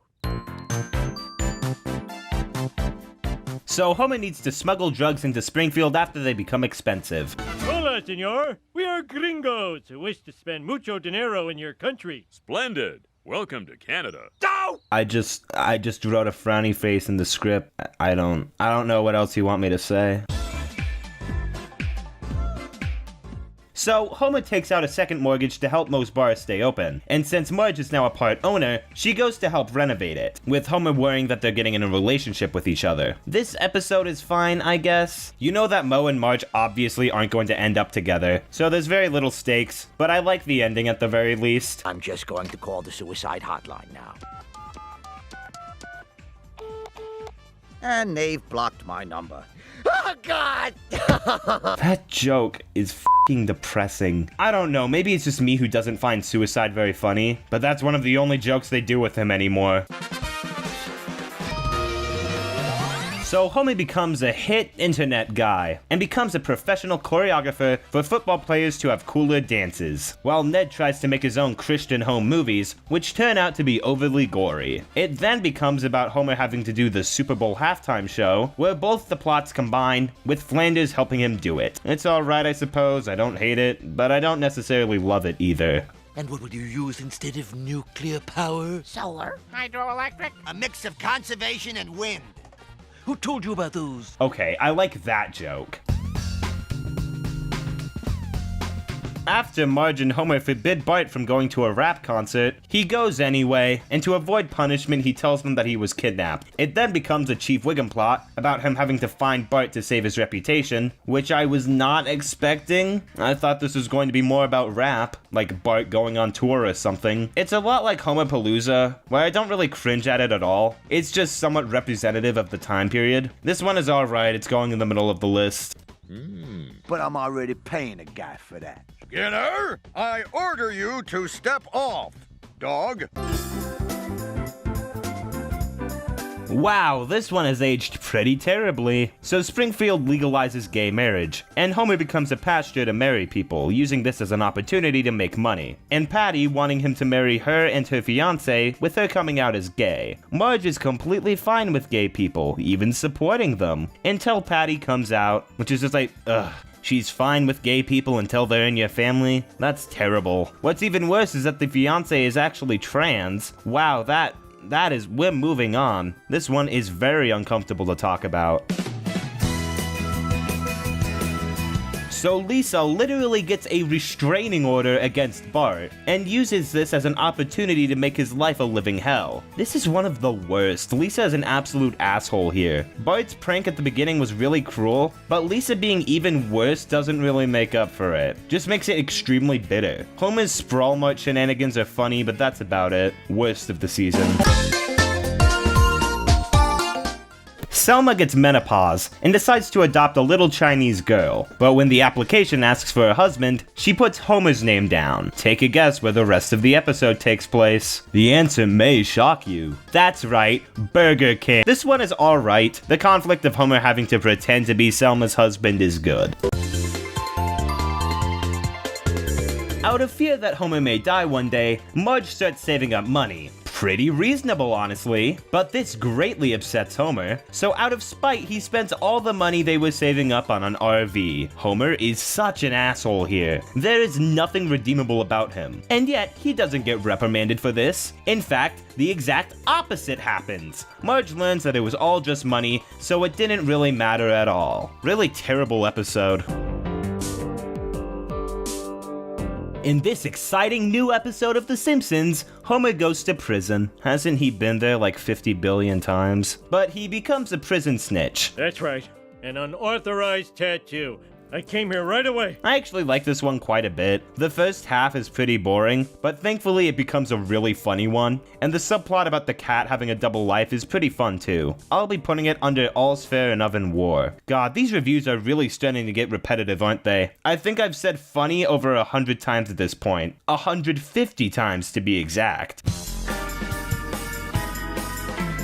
As you can probably judge from the title, this is another future episode, and it's a pretty good one, with Bart and Lisa getting to see themselves as teenagers. Hey, I'm a teenager! This is a very fun one. Seeing The Simpsons over-exaggerate 8 years into the future is always going to be entertaining. And it has a pretty good dilemma, with Bart and Lisa. Bart getting Lisa's scholarship and having to save her from ruining her life. There's also Genda here, who's a character that was supposed to be a one-off girlfriend for Bart in his teens, before becoming his wife later on. I thought that he was supposed to meet the love of his life at the age of 83. Oh well. This is a good episode, putting it high on the list.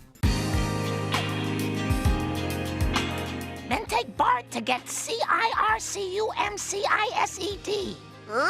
What? So Homer meets this guy named Ray, who no one else can see because Homer is insane, with this weakening him and Marge's marriage. I like Ray a lot. He's just a nice guy who gets along with Homer perfectly. Then it reveals that he isn't real. Then it reveals that he is real. It's fine though. It's funny. I like Stephen Hawking coming in to describe this totally extreme scientific reason for why Bart saw Homer talking to nobody. It's so silly. Marge, but I'm ready for some lovin'.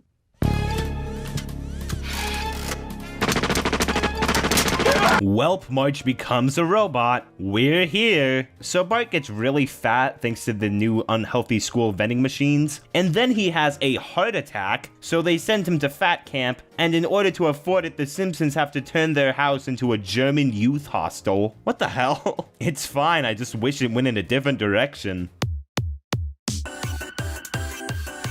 So Lisa enters a singing contest, with Homer helping write the lyrics for her songs. All right, you know how it works. Every week we eliminate one contestant based on the votes cast by you, the audience. Disclaimer, all ballots were lost and vote totals made up. Good episode. Homer and Lisa team-ups are some of my favorites. When they break up, I feel like it becomes a little predictable, with him starting to help some other kid. I don't mind a predictable plot as long as it can still be entertaining, especially over 350 in. You can't keep things random all the time.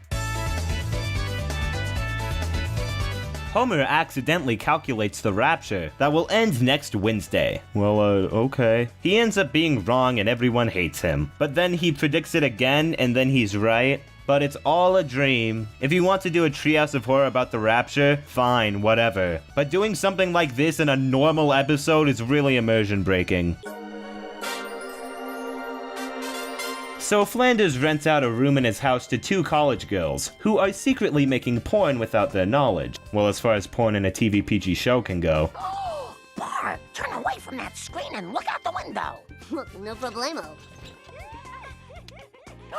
After this, he realizes everyone in the town was mocking him behind his back, so he moves to another city, and then leaves because people told him to shave his mustache. It's whatever, better than some of these, but still just alright. Can I stop yet? I'm 356 in. Why don't we just have a black screen for the rest of the video? Nobody will know, and if they do, we'll just say it's an editing mistake and never fix it.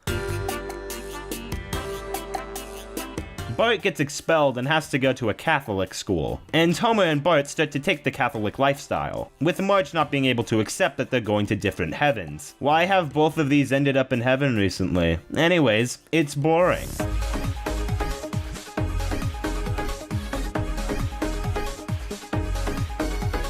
Season 16 is definitely the worst season so far. There were more I hated and less I liked. Nothing else to say, let's just move on to season 17. So Homer has to film an adult film at his house to pay his debts to the mafia. And out of anger, Marge runs off to this manatee place, where Alec Baldwin has his second guest appearance. But I thought he was a canonical character, so what is this? It's okay, there's nothing I really like about it. Well, I guess I like the ending, that was funny. But otherwise, meh. So a graveyard gets moved next to the Simpsons home, this traumatizing Lisa and making her unwilling to sleep in her room. I like Lisa being treated more like an afraid little girl, but other than that, it's not very noteworthy. That's bull, man. Hearing censor beeps in The Simpsons is like, so strange. I don't care if people say f or not. I think it's funny if it is censored, if anything. But I don't know. I always thought The Simpsons wouldn't go beyond saying anything like bitch. I feel like it's losing its innocence and maturing for the worst. Anyways, this episode is fine. I'll be putting it above the last. Maggie gets the chicken pox, so they hold a pox party for children to get it while they're still young. The party causing Milhouse's parents to come back together, which Milhouse initially likes, but he finds it boring, and Bart and Milhouse need to separate them again. I hate how it becomes a Homer and Marge relationship story. They've established actual stakes with Luann and Kirk. We all know that Homer and Marge are going to end up together the same way every time. In this Treehouse of Horror, Bart gets in a coma and his parents replace him with a robot, named David. But when Bart comes back, Homer drops him off in the middle of the forest, where he meets this group of robots, before stealing their parts to take back the house. It's not a very good one. To get me, you'll have to go through your... The second one about Burns hunting down members of Springfield isn't good either. And the final one with all the people in Springfield becoming their costumes is unremarkable. What a boring Treehouse of Horror, it's going at the bottom of the list. This one is alright. Marge and Bart are a rare combination that we rarely get to see. And it's put to good use here. I like the dilemma of him being a mama's boy, and Marge being the one to fear that. Has a fun subplot about Homer getting into arm wrestling contests too. Top of the season, this is a good one. In order to win back her father's love and faith in the male gender, Homer must become the safety salamander at school for Lisa. He then runs for mayor because of his good reputation, and I thought it was actually going to get into him being mayor, and we'd have some shenanigans with that, but he doesn't. It just ends. Still liked it though, it's going under the last. If I give you money, how is the gift really from you? Where do you get your money? Here's a 10. Make your own card. In need of friends, Marge joins this group called the Red Hat Mamas, where she has a great time until she has to rob Mr. Burns' house. I honestly like the subplot a lot more, with Milhouse tutoring Lisa Italian so that she can go to Italy. That plot is great, and it elevates the whole episode. It's Milhouse at his best. Oh shit! Simpsons go to Italy? Are these plots connected at all? So the Simpsons go to Italy to get Mr. Burns' car, where they end up in this little Italian town where Sideshow Bob is the mayor. Wanting a fresh start, already having a family and begging the Simpsons not to ruin it. They don't even plan on telling them at first, but Lisa gets drunk and accidentally says everything. But then it turns out Sideshow Bob's family are also insane killers, so it's all okay, I guess. Still better than the last Sideshow Bob episode. Reverend Lovejoy is out of church, so Homer tells 3 Christmas stories. Ah! You're not gonna make any sort of Bible stories work! The first one is so boring. The second one with Grandpa being stranded on an island with Mr. Burns is whatever. I actually don't mind the last one, using Nutcracker parody songs to form this neat little Christmas story. But the part about Moe trying to kill himself is just awful. I don't know who finds this stuff funny, it's just miserable. Like, I can get behind something like saying, "I'd kill myself if blank happened," funny. But going into the details of Moe attempting to hang himself, get run over by trucks, or ask Barney to kill him, there's no commentary on his character here, it's just terrible.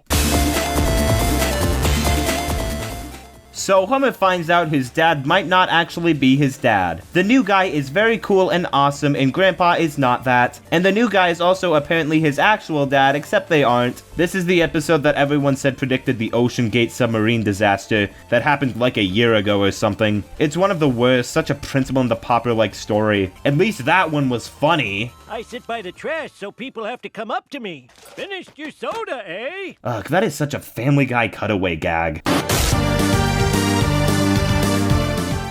After Bart sets off a nuclear bomb and destroys the Earth, he is expelled and Homer has to drive him to a behavioral camp in northern Oregon. This one kind of messes up the theory that Springfield is located in Springfield, Oregon. But then again, people in their own state can refer to the northern part of their state all the time, so it doesn't ruin that theory too bad. Maybe Homer just really messed up on routing. Better than most other theories. I like the Springfield Land of Millhouse bit. Lots of good moments with him this season for some reason. Ending was funny too, this episode is alright. Willie's shack gets destroyed and now he has to live with the Simpsons. Dumb, repeated plot, but I like where it goes, with Lisa trying to turn Willie into a fine young gentleman. It's a pretty solid musical episode, with him realizing he doesn't like the rich life and wants it to be back to normal. This is a good one, I'll be putting it at the top of the list. See, this is what I'm talking about. If you're going to do an anthology, mix it up like this. The family gets stuck in a cave, so Lisa tells Homer a story of how she got locked in the attic with Mr. Burns. So he tells the story of him having to work at Moe's bar, where he finds a note that has the story of Moe having to close down the bar for Miss Krabappel. It's another really fun one. It's obviously not as good as Trilogy of Error, but I love switch-ups in time in TV shows. I think they're so neat, and it also all collides together by the end. This one is great, best of the season so far.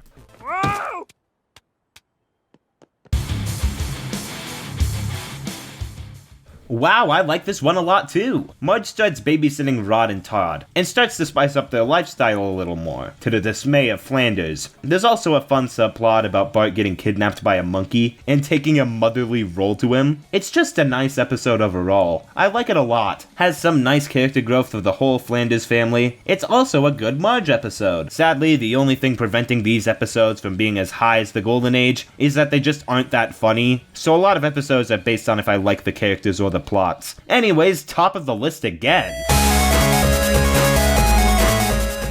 This episode was both written and had a voice acting cameo by Ricky Gervais, who's in stuff. He wrote it about him falling in love with Marge. Anyways, the plot is about Marge having to go on a Fox reality show, switching wives with another family. And it's pretty good. Marge is great here. I like the scenes of her talking with Ricky. He nailed her character to a T. Not literally. Thankfully, after a couple of good episodes, we're back to miserable garbage. After Grandpa knocks out the commissioner of football and prevents Springfield from having a major league team, and feeling that he is no longer useful, he tries suicide. This is the first episode here that has made me genuinely unhappy watching it. But not a good type of miserable, like one that actually says something about our characters, just miserable. After the euthanasia doesn't work, he starts living freely, but then he starts to be a bullfighter. This is one of the worst, I'll be putting it at the bottom of the list. Oh my god! Mr. Burns outsources plant work to India, so Homer goes there becoming head of the power plant there, while Patty and Selma finally kidnap MacGyver, where he finds joy in constantly trying to escape them. It's neat to finally meet MacGyver, but that's about all I got out of this one. It's fine. Oh my god, another one of these? Listen, I have nothing against anthologies. They at least feel faster than other episodes. The problem is that it is bad. I will always find a trilogy of the Simpsons family in their own world more interesting than one in some olden times. One of the worst, it's going near the bottom. The opening with Itchy and Scratchy the musical is really fun. I like it a lot, but then it becomes an episode about the school being split in half. One side for the boys and one side for the girls. See? The principal's a Wow, you just can't say that, oh my god. Times were really different back in 2006, weren't they? Lisa disguises herself as a boy in order to get into the boys' math class, having to adapt to the lifestyle of men. It's very difficult to talk about the quality of some of these. It's another one that's kind of just fine. I don't feel very strongly towards it, but especially since you don't want to repeat yourself, these reviews are only getting harder and harder to do. In fact, I'm repeating myself right now. Anyways, Undersea Homer Run. I like the opening with Marge trying to make the house as clean as possible for her special guests, the cleaners. But Marge ends up getting amnesia, and has to remember who all the people in her life are. It's a generic plot, but it works really well. It asks if Marge could fall in love with Homer again. It's a good episode. This one focuses on the commentary of the church impeding on the school's ability to tell evolution, and I like it a lot. But the ending's just kind of, evolution is real because Homer acts like a monkey is kind of dumb. Still has some good commentary and is a good episode. So Homer and Marge give marriage counseling. Of course that wouldn't work. Then everyone starts to believe that Homer was cheating on Marge with the woman he was giving counseling. It's okay, I bet I'll forget about watching it when I record audio in a month, but I was lightly entertained while seeing it.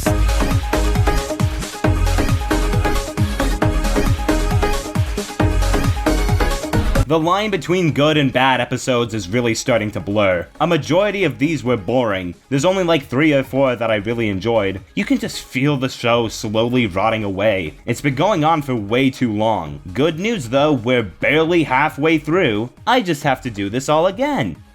Son of a bitch!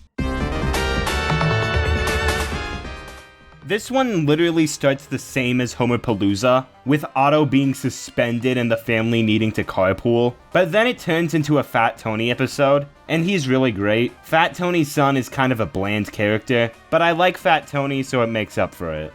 Dirt nap, eh?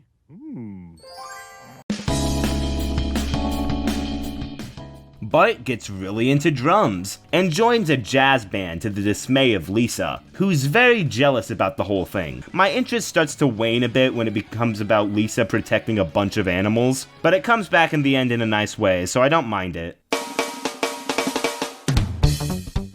Marge becomes a carpenter, but under Homer's name so that people don't think that they're getting work from a woman. And Bart discovers that Skinner has an extreme peanut allergy, and like a good person, abuses this for his own gain. But then Skinner finds out that Bart has an extreme shrimp allergy, and it ends in an admittedly pretty good Star Wars parody. I sadly can't say the same for the main plot. Marge discovers that she actually wants credit for her work, but like, that's exactly what she signed up for. It sucks. This is by far the least scary Treehouse of Horror. There is absolutely nothing of note here. The first segment with the blob is generic, the second one is just kind of odd, and the last one captures the vibe of the 1930s. The problem is that it's not funny, it has no atmosphere, it's boring. I just watched it and it's left me with nothing to say. Worst Treehouse of Horror so far, easily. Homer joins the army. What do you mean the episode is over? I literally have no idea what happened the past 20 minutes. They're all just a blur to me. I have absolutely nothing to say. I'm baffled. So Lisa decides to do her report on Moe Szyslak. You know what? Strange pairing, but it works pretty well. It's nice to see Moe's depression taken seriously instead of comedically. It's always something I haven't been a fan of. Like, Moe joking about killing himself is upsetting, but emotionally serious? Now that's peak. Moe taking all the credit for his work was a little predictable, but I still enjoyed it well enough. This episode is alright. Homer gets fired and purchases an ice cream truck and becomes an ice cream man. As far as these Homer gets a new job episodes go, it's pretty fun. And Marge has a subplot about her feeling her life has no meaning and getting into popsicle stick art. Has a pretty decent relationship drama with Homer too. Top of the list. Bart becomes friends with Nelson. How long did it take you to come up with that concept? This is a funny episode. It has that one bit with Martin I'm not gonna say. Trust me, Bart. It's better to walk in on both your parents than on just one of them. And the subplot with Homer and Lisa reading a Harry Potter parody was nice. And the main plot has a great ending, with both of them realizing they were bad friends. I'll be putting this one at the top of the list. So you remember that one guy in Marge Simpson's Pretzel episode that they apparently liked so much they based a new character on him named Gil? Gil is kind of a depressing character. I don't really like him that much. So what did they decide to do with him? Let's have him stay at The Simpsons on Christmas, with him mooching off of them the whole year. That's what the first 2 acts are all about, and it's terrible. Marge builds up her frustrations the whole time, and right when Gil gets back up on his feet, that's when she decides to tell him off. The last scene ruins the whole thing. It is miserable. I'm putting it at the bottom of the list. So Homer has to go on a fishing cruise after pissing off some people in Barnacle Bay, where they end up in this giant storm. His sea captain friends are just kind of boring and unremarkable. I don't think The Simpsons has had a good new character in like 8 seasons. The ending was pretty funny though, but another forgettable episode. Who would have thought? After Homer tries to get his revenge on the rich Texan, the family decides to tell him 3 stories of revenge going wrong. Initially, I thought this was going to be another old fairy tale one, but only the first one took place in olden age France. The other 2 take place in other realities, and it's okay. The second one, having Milhouse in a position of power, is really great. It honestly could work as a Treehouse of Horror because of how graphic it gets. Wouldn't be surprised if this was a rejected concept or something like that. And the last Bartman one is pretty funny also. They actually managed to change the background art style a bit. I wish they could do a whole episode like a comic book, but hey, I'll take what I can get. You don't frighten me. Or my wife. Or my... Shut up! These anthologies are really hit and miss, aren't they? I'll be putting it near the top. And even the third one might have worked better as a Halloween story. They just took the words out of my mouth, didn't they? They needed to fill time, so they had an unfunny bit of all the people who died in Star Wars. How do we need more in these types of episodes? I remember watching this one a lot as a kid. Why? Because The Simpsons go to Utah! Whoa! BYU! BYU! Are you interested in joining the LDS Church? Turn signals? What are those? We have orange rocks and snow and beehive. Thankfully, I still like this one quite a bit, with Bart getting his own driver's license, leaving town and going out with this girl, Darcy, while Lisa appropriates Native American culture in order to get a better grade. I don't care that much for the Lisa plot, but I like the Bart plot a lot. The intro recreation is great, and when Darcy reveals that she is pregnant, Bart didn't get her pregnant by the way, just making sure for everyone. And then the Simpsons go to Utah! Yeah, go Utes, go Utes, go Utes! Okay, I'll stop. Utah? Home of America's most powerful weirdos? This is a good episode. It also has a nice scene between Bart and Homer at the end. Best of the season so far. Man, I like this one a lot too, with this one being a documentary on the people of Springfield throughout time, with Homer pretending to be a millionaire, and us seeing how the lives of many other Springfieldians, and how they became how we know them today. I love how simple and childish a lot of them are at first, and Homer's scene at the end realizing he accomplished a lot is a really solid ending. I'll be putting this one under Little Big Girl. I like the opening with Bart coming up with this murderer who haunted the school. It has a really great art style switch up. Anyways, the main plot is about Lisa tutoring all of Cletus's children, while Bart goes to therapy and finds himself enjoying it, with him getting a crush on his therapist. This one is okay, I'll be putting it above the Ha Ha couple. Cletus's family reminds me of FGTV. Oh great! Another grandpa relationship episode! And even worse, Abe gets into a relationship with Selma! Once again, the show literally joked about this back in season 12, Bart and Lisa have a subplot about building giant things out of cardboard boxes, but it doesn't make up for the main plot. Homer and Patty try to get them to break up, then Selma and Grandpa get married. It's just creepy. Worse than Lady Bouvier's lover was. You know what else that episode was? Funny. I hate it. It's going way too far. Not going at the bottom of the list, though. I hated Kill Gill just a wee bit more. Can't believe we're at that point of comparison. I like the opening a lot with the family recapturing their family photos, but from there Homer becomes a paparazzi. All the celebrities attempt to get their revenge on Homer, and it's a fine episode, I guess. I start to lose interest when he does become a paparazzi, but I enjoy the first act well enough. And I'll make you a moderately wealthy man. Moderately wealthy? Whee! I'm sort of rich! I can rent anything I want! I don't know why I loved that so much, it's just so genuine.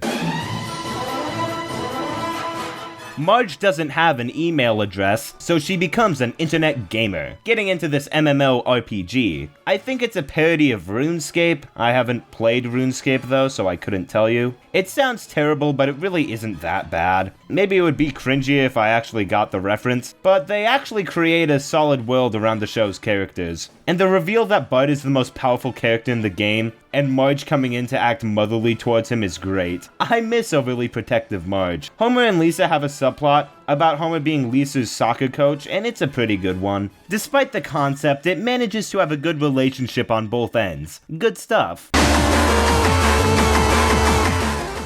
Bart fails to catch a single ball in his baseball game, and because of this, now the entire town hates him, booing him out of the stadium and throwing beer bottles at him. Honestly deserved. It was real dickish of Bart to make an understandable mistake like that. Oh, hey, that's the guy what created him. If Homer had used some protection, we'd all be pooping roses on Easy Street. It is f***ing miserable. The entire town gets madder at Bart here than literally anything he's ever done. The entire town bringing Bart to tears and encourages a mentally destroyed Bart to literally kill himself. Like, am I supposed to find a 10-year-old boy trying to jump from a water tower funny? Am I supposed to be wheezing and dying on the floor right now? Even after he is traumatized and injured, the town still won't let this era go down. Like, are we supposed to be on the mob side right now? This is easily the most minor thing Bart has ever done, and this is when the town decides to ruin his life. I was talking to a friend about how this ranking was going and how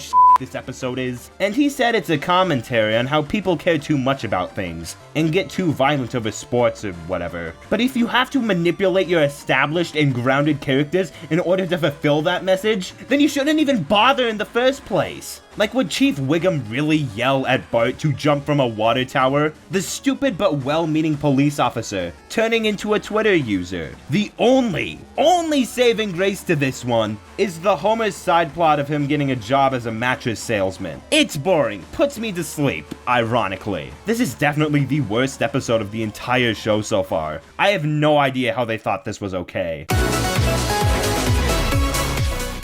I have 3 kids and no money. Why can't I have no kids and 3 money? That's the only part worth noting. Homer becomes a fireman along with Apu, Skinner, and Moe, where they become crooked and start stealing from houses they have to save. It's okay. The 4 work well together, but I can't say it's anything above decent. I'll be putting it under Jazzy and the Pussycats. I spent so much time on the last one, I'm honestly pretty burnt out on speaking. Watching an entire season in one day was not a very smart idea. So Santa's little helper becomes an attack guard for the police. It's alright, it has a really good soundtrack. Bart gets a pet snake to deal with his dog's absence, and I like Lou a lot here. He's just a nice guy. Maybe I actually like cop stuff a lot. Maybe I could get into those crime shows. This is actually a pretty cool one, being a big parody of the show 60 Minutes, copying everything from the camera shots, and even the whole thing taking place over a single hour, with Principal Skinner's investigation team trying to figure out what Jimbo, Kearney, and Dolph are up to, with them making the world's biggest stink bomb, Marge having to make an entire cake for the bake sale before 3 p.m., Homer and Milhouse trying to get to the bake sale, and all 3 stories colliding at the end. Don't know about that CGI at the end, yuck. But this is a very good episode. I'll be putting it at the top of the ranking by a mile. I'd recommend checking this one out if you haven't already. I can't believe we're here already, but episode 400. So is this the greatest episode of the whole show? Is this what they were saving up? Not really, no. It takes forever for them to actually get into the plot. It takes half the episode to get to the concept of Kent Brockman getting fired and having to stay at The Simpsons. I honestly have been thinking a lot about if the show ended here with the Simpsons movie, and honestly, the last episode would have made a much better finale. You can't always say what you want is okay. I'll be putting it under Homerazzi.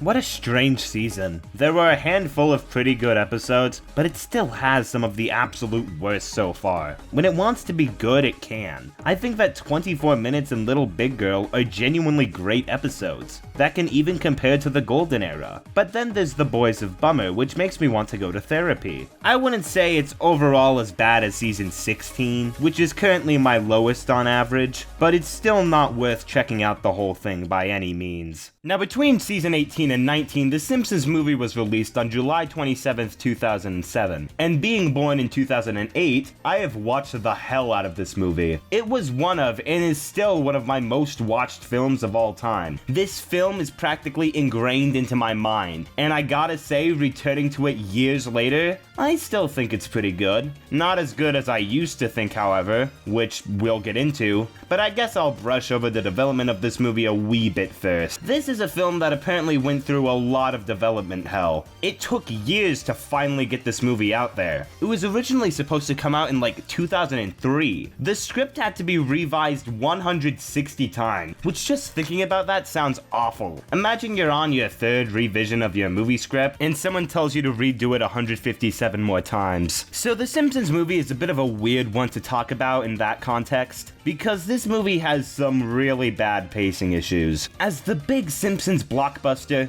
it starts out, of course, as calling out the audience as idiots for watching the movie. And then it has the intro sequence, then the Green Day Festival being interrupted when the band members are killed from the toxic materials in Springfield Lake. It then cuts to the church where Grandpa has a vision from God that bad things are going to happen. Then Homer has to do chores where he ends up getting distracted by Bart, where he dares him to skate to Krusty Burger naked, which admittedly has some clever animation until they give up at the end. But then at the Krusty Burger, Homer gets a pet pig, while Bart starts to realize he likes Flanders as a dad more than Homer. Anyways, Lisa petitions to clean up Springfield Lake, and has a crush on this Irish boy Colin. So Springfield cleans up the town, but Homer ruins it all by throwing his container of pig crap into the lake, which dooms the whole town, having the government put a dome over it, of which Homer is blamed for this, reasonably of course, and right as the townsfolk are about to hang the family, they escape through a sinkhole in their backyard. Does that sound like a mouthful? Because that's just the first act of the film, and it takes up half of the entire thing. I mean, you'd figure if you have 4 or 5 years to work on a single 80-minute script, you'd probably want to spend a little more time on pacing issues like this. And I get you need to establish a lot in this film for it to work, but there's honestly so much that you could cut from the beginning. Lisa's love interest could be cut from the film and it wouldn't make a difference. So does all of Homer and Bart's dares, which only serve to get them to Krusty Burger. Boys, before we eat, don't forget to thank the Lord for this bountiful penis! Bountiful penis. Amen. It wastes a lot of time in the opening, which I wouldn't mind as much if it wasn't a negative to the rest of the movie. From there, the family go to Alaska, where they learn that the government now has plans to blow up Springfield. I mean, you want to stop toxic radiation, I don't think blowing it up is really the way to go. I think this is honestly where the movie peaks in its quality. It's where I think it's the funniest, like with the avalanche scene with Homer, and my personal favorite.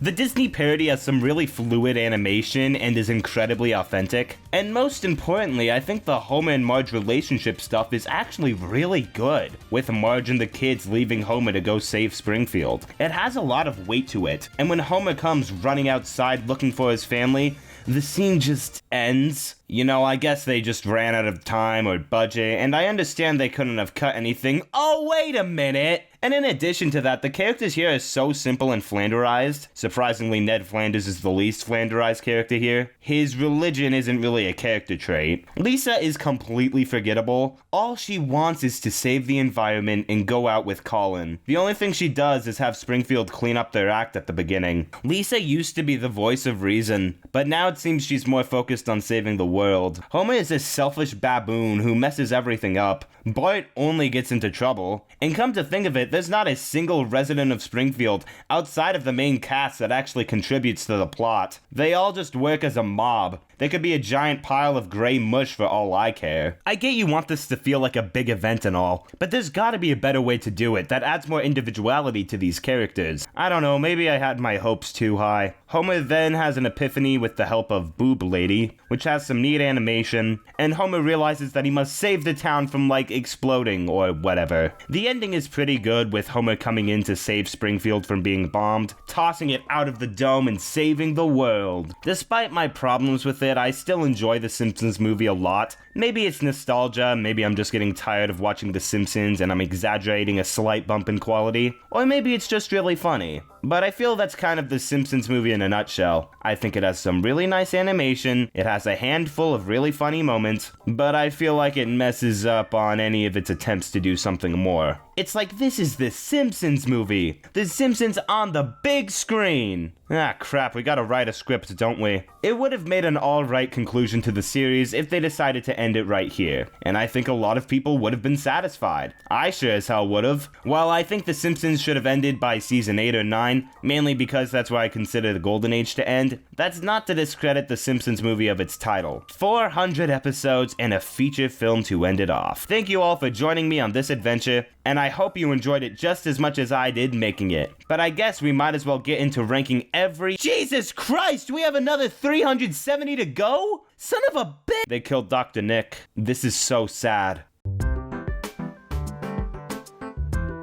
It's neat to see movie references feed into the intro for this episode. It reminds me that they actually haven't changed the intro since 1990. The opening is funny with Burns trying to take a penny from the fountain, Homer rescuing him and winning a free dinner, and then just choosing not to help him the second time he falls in. But then it becomes about Homer needing a financial advisor in order to afford a private plane. I still think it's decently funny, good start to the season. And I like Homer trying to pretend he has a job to not disappoint the family. This is an alright episode. I got the job! Yay, Dad! We knew you could do it!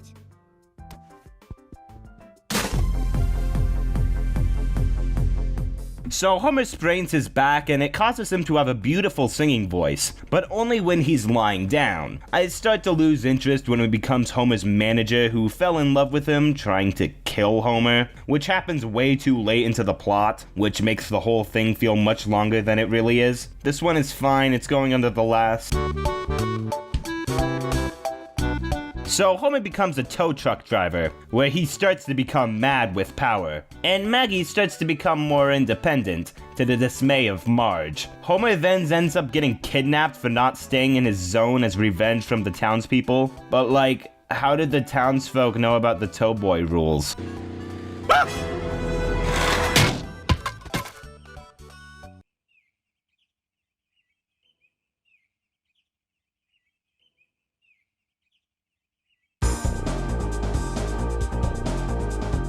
So we need a Marge episode? What if we just take Cape Fear and Pokemon and make an infinitely worse version? I like the opening with Homer being early for once, but the rest of it is just kinda strange with Marge being a victim in a bank robbery, where she promised to go see the robber in prison, where she procrastinates on it and then worries he's going to like kill her or something. I don't care for this one at all, it's just boring. These episodes feel like they're getting longer and longer, I swear. The first E.T. parody is just kind of boring. The most I got out of it was Samba with the Stars. Oh, and Linguo coming back. I thought he blew up, though. I think that the Mr. and Mrs. Smith parody is a little fun, I guess. And Devil Flanders coming back for the last one was neat. The last segment was definitely the best one. This was slightly better than the last Treehouse of Horror, but still boring as hell. If these Treehouse of Horrors aren't gonna get any better, then I'm not looking forward to watching the rest of these. So Milhouse's parents get remarried, but on their honeymoon they get lost at sea, causing Milhouse to think his parents are dead, and changing into the new popular emo kid. I'll crump with you, sweetie pie. I have no idea why Marge goes so hard on that dance. Anyways, Homer and Marge have a subplot where Homer doesn't remember the color of Marge's eyes, but I like the Milhouse stuff a lot more. Definitely the best of the season so far. Oh yeah, Milhouse's parents are alive by the end, just thought I should mention. After another comic book store runs the Androids dungeon out of business, Marge opens up a new gym for females only, and starts to become very successful, where Homer starts doing all these plastic surgeries and becomes a monster. But then it turns out it was all just a dream and it's fine. I like the opening with the new comic book store, but otherwise, I only remember it for having this moment. Homie, you look good. All for you, baby. I don't know why so many memes have come from this season. I'll be putting it under Treehouse of Horror 18. I like the opening with the family getting a TiVo and skipping the commercials, but then it becomes a Sideshow Bob episode and it's the worst one. Come on, Wikipedia. Load, you unwieldy behemoth. But then it goes into the court and reveals the reason Sideshow Bob tried to kill the Simpsons family is that Bart made him insane, and the town buys it, and then he has a heart attack and dies. But it turns out he didn't die, and this is just another convoluted scheme to kill Bart. Listen, I can buy Sideshow Bob's family all being together on the scheme, but when it gets into stuff like death simulating drugs, it breaks the immersion. Worst of the season. Okay, this one is cool, with Homer coming home at 6 a.m. to find his entire family is gone, the dog being pissed, and learning that he asked Moe to give him a drink to make him forget what he did. So now he's got to remember, with him needing to piece together his memory, with him thinking he accidentally may have hit Marge before using one of Professor Frink's machines to view his memory. And then he believes his wife was having an affair with Duffman. He almost jumps off a bridge, with Homer learning that she was actually just planning a surprise party. Silly little ending. This is a pretty good episode, even if Patty and Selma literally did attempt murder. I'll just ignore that. Homer goes on a fast food binge before his diet, and then accidentally blows it. So Springfield moves their presidential primaries to be the first in the nation. Ralph running for president is funny, but other than that, it's alright, I guess. I'll be putting it above Midnight Towboy. Oh god, here we are. Remember when we'd have flashback episodes that take place in the 70s? The timeline has floated so much that Homer and Marge were in their 20s in the 90s. The episode isn't that bad on paper, but it's messed up the timeline so much that I can't help but dislike it. Because I am master of my domain, Newman. Ugh, that is such a forced way of doing a Seinfeld reference. Did you find that entertaining? Yeah, that's what I watched for 20 minutes. I've been fine with them using licensed music up to this point. At least they've referenced Nirvana a lot. But that's the only piece of joy I got from it. Still wasn't boring, so it's fine, I guess. Homer and Marge get stuck on the Tunnel of Love ride and decide to tell each other 3 stories about love. God, what has been their obsession with these recently? They only had Treehouse of Horror back in the first 9 seasons. Why do we need this many? The first one is boring, the Lady and the Tramp parody was done better in season 6, and the last one has British Bart in it, so it makes me cry. I like this one. Bart's magnet prank at the beginning is hilarious. I enjoy the character of Donnie a lot. His voice doesn't fit him at all, probably because he's voiced by a guest star. But he's used as a man on the inside for Principal Skinner to know about Bart's pranks before he does them. It's nice to see a simple story about the kids in school, and it's a funny one as well. Homer's subplot about him getting a new car is amusing. It's my favorite of the season so far. I'd recommend watching it yourself. Homer goes on another diet again, where Marge suspects he's cheating on it, and goes on a TV show dedicated to finding cheaters, where Lisa and Bart accidentally knock Martin off a cliff and is presumed dead. Of course he doesn't actually die, but it was still a pretty entertaining episode. I like Nelson being the one to investigate the crime of all people. It works really well, and the Homer cheating plot is also really funny. I've never said this before, but turn the camera off. This is a pretty good episode. I'll be putting it under Eternal Moonshine of the Simpson Mind. Lisa takes up being a ballerina after her mother can't anymore, and ends up taking secondhand smoking from the other dancers. Give me that!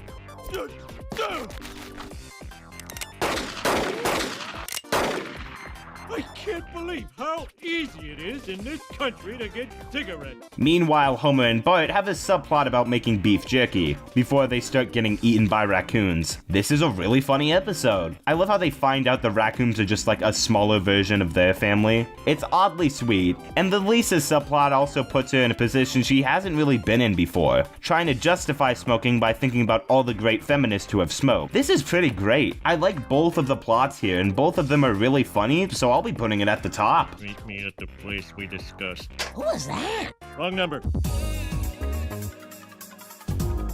The opening with Homer genuinely trying to kill his dad is awful, and I hate it. It's in a dream sequence, but that doesn't really justify it. Anyways, this episode is a sequel to the Colin and Homer episode from season 3, and this one is really not as good, with Lurleen coming to live with the Simpsons to escape her tax evasion. This is where Mom learns that his dad left her when she was young, and warped her views on men, with Marge reuniting them. Yeah, I don't like this episode. Homer making jokes about leaving his family or committing suicide. It's not a good time. Like, this is what Family Guy does. So Bart joins the 4-H club at his school and becomes a farmer, gaining an attachment to his cow, Lou, where he has to save it from being turned into meat. I start to lose interest when it becomes a Bart relationship story, with him needing to get married to this girl, Mary, in order to save his cow. It's still alright. I like Bart actually caring about something for once. The Simpsons go to Park City, Utah in this episode. Great place, they have a Wendy's. Anyways, the episode is okay. The film Lisa makes for the Sundance Film Festival is extremely negative towards her family, and the only part I really liked was Nelson's film, but even then it's fine. This is an episode I wish I could love more than I actually do. Homer's mother comes back, and Homer acts resentful knowing that she's eventually going to leave and leave him heartbroken again. But right before he's about to make up with her, she dies and it's horrible. But for once, it's a horrible I like. The scene of her dying is so sad. But it then becomes about Homer spreading her ashes over Springfield National Monument, and it was nice seeing him overcome the challenge for his mother. But when it becomes about Homer escaping from a military facility after her ashes stop one more government agency, I start to lose interest. But I still like it a lot, so I'll be putting it near the top.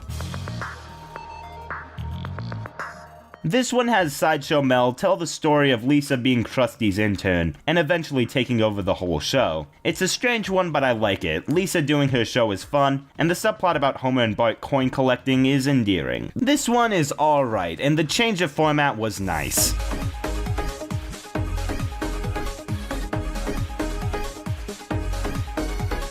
This season was fine, handful of episodes I liked, handful I didn't, but a majority was above average surprisingly. Even the worst ones aren't as bad as other seasons. Yeah, that's it.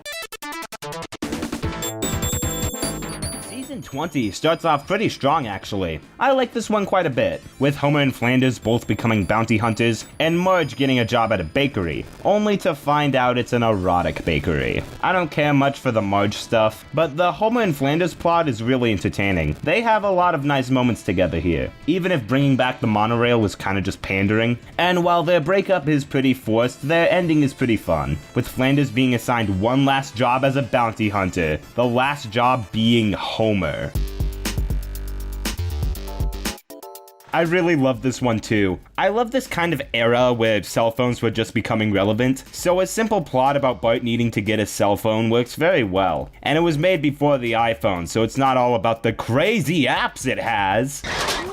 Marge puts a GPS on Bart's new phone, which annoys Bart because now they're always one step ahead of him. But he puts it on a bird and the entire family goes after him. And it leads to this really funny sequence of him in the house all by himself for a couple of days, and it leads to a sweet ending. Night is scary. Day is awesome! Night is scary. Day is awesome! awesome! I love this one a lot. I don't remember the last time I included 2 funny clips in an episode in forever, going above the last. So Bart switches places with this rich boy who looks exactly like him, named Simon Woosterfield, where he realizes that his older siblings are trying to kill him for the inheritance. Not great, but still an enjoyable episode. I like the character of Simon a lot. He's just such a genuine fellow. It's going at the bottom, but it's not bad. I like the opening using this opportunity to talk about the 2008 election. Surprisingly, this isn't the first or last time they've used Treehouse of Horror to discuss politics. To be fair, there's nothing scarier. This doesn't happen in America! Maybe Ohio, but not in America! The first Transformers parody isn't very good. It has its funny moments, but it's just kind of boring. Thankfully, I like the other two a lot more. The Mad Men parody has a really great intro sequence, and the rest of it is a little strange, but still pretty alright. And the last one is super good. Being a parody of the Charlie Brown Halloween special, it's one of the best modern Treehouse of Horror segments. Can we even use the word modern anymore? This came out in 2008. Definitely like this one more than the last couple of Halloween episodes. I like the stuff with Grandpa babysitting the kids. It's just a shame that that might take up like 1% of the whole episode. This is another past episode. It technically tells 2 stories, but because of how horribly this episode is formatted, it only takes up the first 4 minutes. Like, what was even the point of them meeting Flanders here? I liked these parts a lot more than the main plot. I start to actually buy their relationship by the end, but then I remember that they almost cheated on each other, which is really awful. I unironically want them to break up at this point. They'd be better off. But it just kept going. I thought that we were done, only to realize we had an entire 7 minutes left. This is a bad episode. This was the last episode to air before I was officially born. There are some records saying it was far before, but those are highly sketchy and inaccurate. The only reason I'm mentioning this is because the episode is mostly unremarkable. I like Homer breaking up with people, but the Lisa plot about her doing crossword puzzles puts me to sleep. Especially when Homer starts gambling on her crossword tournaments, it becomes pretty predictable. Had a sweet ending which bumps it up a bit on the list, but even then it's okay. Remember how I was just appreciating how an episode earlier this season did the concept of phones and television right? Well, I take it back. Lisa gets a My Pod and starts obeying and conforming to Maple culture. Wouldn't she be against big businesses like this? And Homer thinks that because Bart's new best friend is Muslim, he must be a terrorist. Ugh, this one has aged terribly. Mr. Burns decides he wants to be a more eccentric billionaire after obtaining a basketball team, and Lisa wants to help save the bees, I guess. Sir, were those real bullets? Yes. Is that a real gorilla? No. I see. This one is so unremarkable. I have nothing to say and I just watched it. It's fine, but definitely one of the weaker episodes of the season.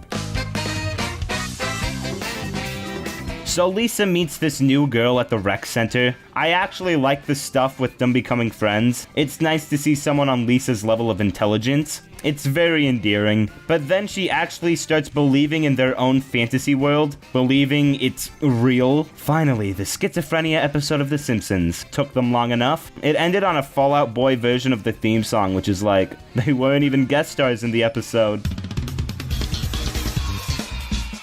Well, here we are, the point of no return. The show is finally in HD now, with a new intro and all. And it looks okay, I guess. I was honestly starting to get used to the art style of the digital animation. I'm not really a fan of the new style. The outlines are a little too thin and stiff for my taste, and the backgrounds all look very bland and basic. I'm not a fan. They also made the intro like 5 times longer. There's so many different gags now, it's overstimulating. Anyways, the plot is boring, with Homer believing his entire life was ruined because he lost a rigged election back in high school. It's whatever, I guess. Honestly, the whole time I was just trying to get used to the new animation style.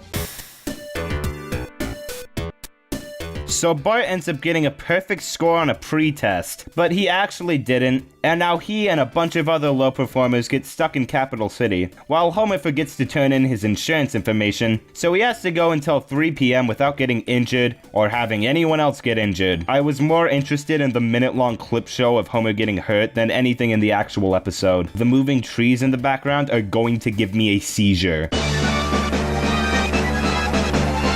Homer and Marge lose the house, and I hate the miserable scenes that follow it. Homer hanging himself is terrible, but when the house goes on auction, Flanders decides to purchase it and becomes their landlord. They start to take advantage of him, but when he won't do everything they say, everyone starts to hate him. They become homeless, and then he decides that he misses them, so they come back. You can't make the opposite of when Flanders failed work, because the Simpsons don't deserve it here.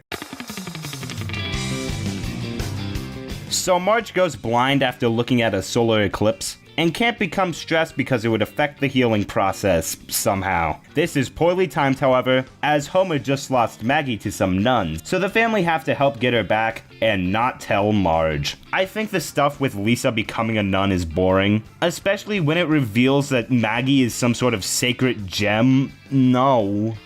Oh.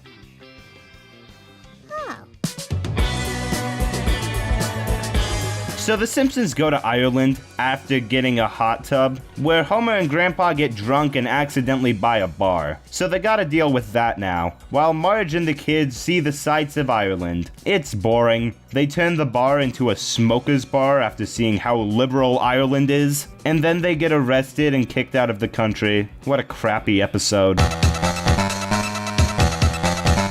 So it turns out Homer and Marge's remarriage from season 8 was never actually certified, so they have to get married again, where Marge starts to become highly entitled over their wedding. She's very unlikable here. But right before they're about to get married, Homer mysteriously disappears. Where to, you may ask? To a f***ing saw trap, of course! Patty and Selma kidnap Homer before the wedding and torture him. If you want to do a Saw parody, put it in a Treehouse of Horror. He didn't even do anything wrong. He was being helpful and endearing the whole time. They let him out at the end, but that does not save it at all. So Moe finds a girl online who's a little woman, and Marge starts using Maggie as a camera to spy on Homer. This one is alright. The breakup is pretty forced, but the scene at the end with Moe and Homer is nice. So Bart gets a crush on this very kind and polite girl, while Lisa gets highly anxious about the future and has to take medication. The Lisa stuff is kinda too wacky and goofy, but I enjoy the Bart stuff. Him trying to mold himself into a new person, only for Milhouse to come in and show his true colors. It also has a lot of funny moments. This is a really solid one. So Homer becomes a helicopter parent, going to school with the kids to supervise them. And Marge finds out that the house has a hidden sauna and decides to keep it a secret. It's fine. It's nice to see Homer care about his kids' future for once. Other than that, it's nothing remarkable. Homer purchases the cheapest apartment in Waverly Hills so that his kids can go to a better school, where Bart makes Lisa a popular kid after he tells everyone she's best friends with Alaska, Nebraska. This is a fun episode. I really like the Homer and Marge plot about them acting like they've just met at a party, and the Lisa and Bart stuff is really good too. Solid episode. Wow, instead of doing 3 boring stories, now they're doing 4 boring stories. It makes it feel so much longer. The colors on the Snow White parody look nice, but the rest of it is completely forgettable. The Macbeth parody sucks. Marge would not ask Homer to literally kill other play members. This is one of the worst anthologies.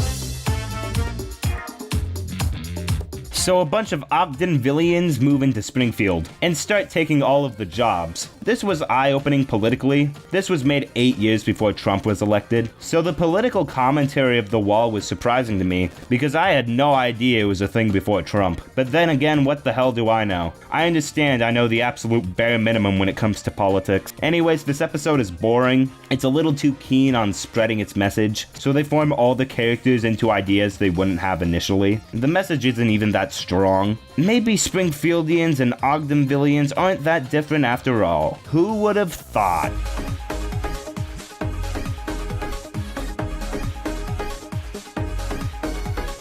God, that was the most mixiest of mixed bags yet. It started out pretty strong, falls flat on its face when it becomes HD, and then it kind of comes around again with a couple I like, but overall pretty mediocre. Not the worst season, but far from the best. It's just kind of average. But I guess let's get a move on to season 21. This train ain't stopping anytime soon. Sadly. So Comic Book Guy's book Everyman is a huge hit, and a movie company decides to make a film version of it, where Comic Book Guy decides to have Homer be cast as Everyman, with him needing to bulk up. It's fine. When it becomes about Homer going off diet, it becomes a little predictable. It's average. They stopped doing a fade into the story after the intro. They kind of just cut straight into the episode, which is fine, but I like the old way more. So Bart accidentally gets Miss Krabappel fired and replaced by this cool new hip teacher who does everything using the internet. And out of guilt, Bart decides to help her get back up on her feet. It's alright, the ending is very hasty, with Bart and her starting up a muffin store, which lasts literally one scene until Bart comes clean about getting her fired, but it's still pretty solid. I'll be putting it above the last. One cran brand for the flan man. My pleasure. What did he want? Beats me. I just gave him a banana.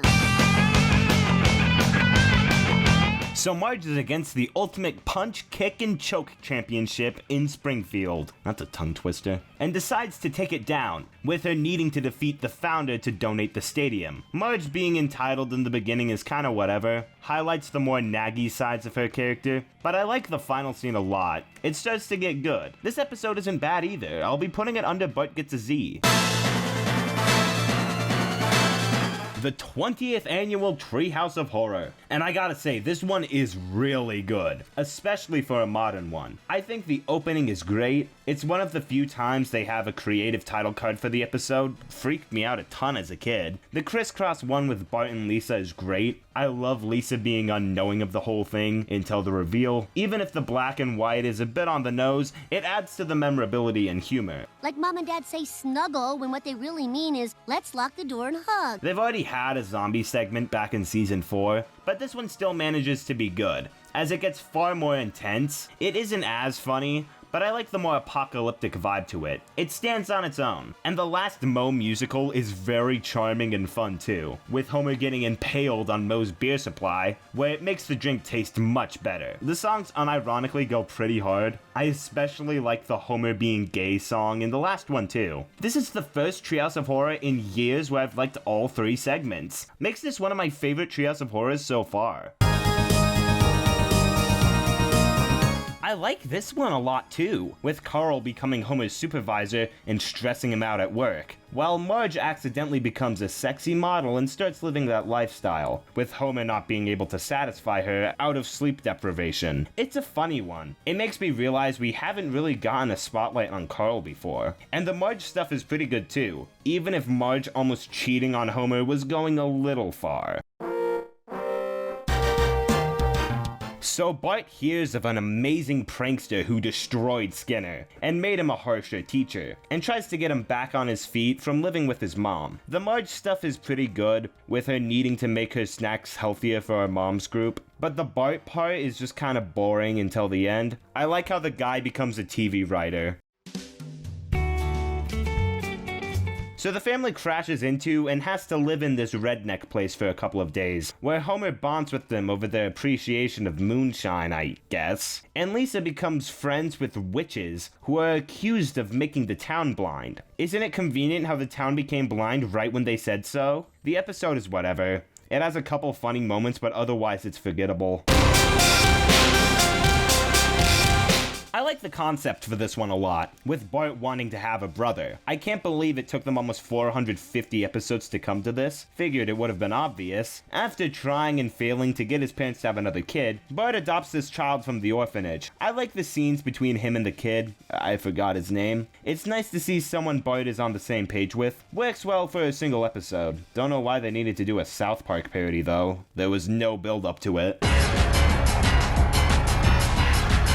So Abe meets this guy who actually listens to his stories, who starts to publish them in a newspaper article, making him famous, while Bart and Lisa have to save a stuffed lamb for their class. This is a good one. The grandpa plot turns out that the man actually wants to kill him in order to win a prize, which was a bit of an odd turn, but otherwise I like both of the plots here. Solid episode. I'll be putting it under Bart Gets a Z.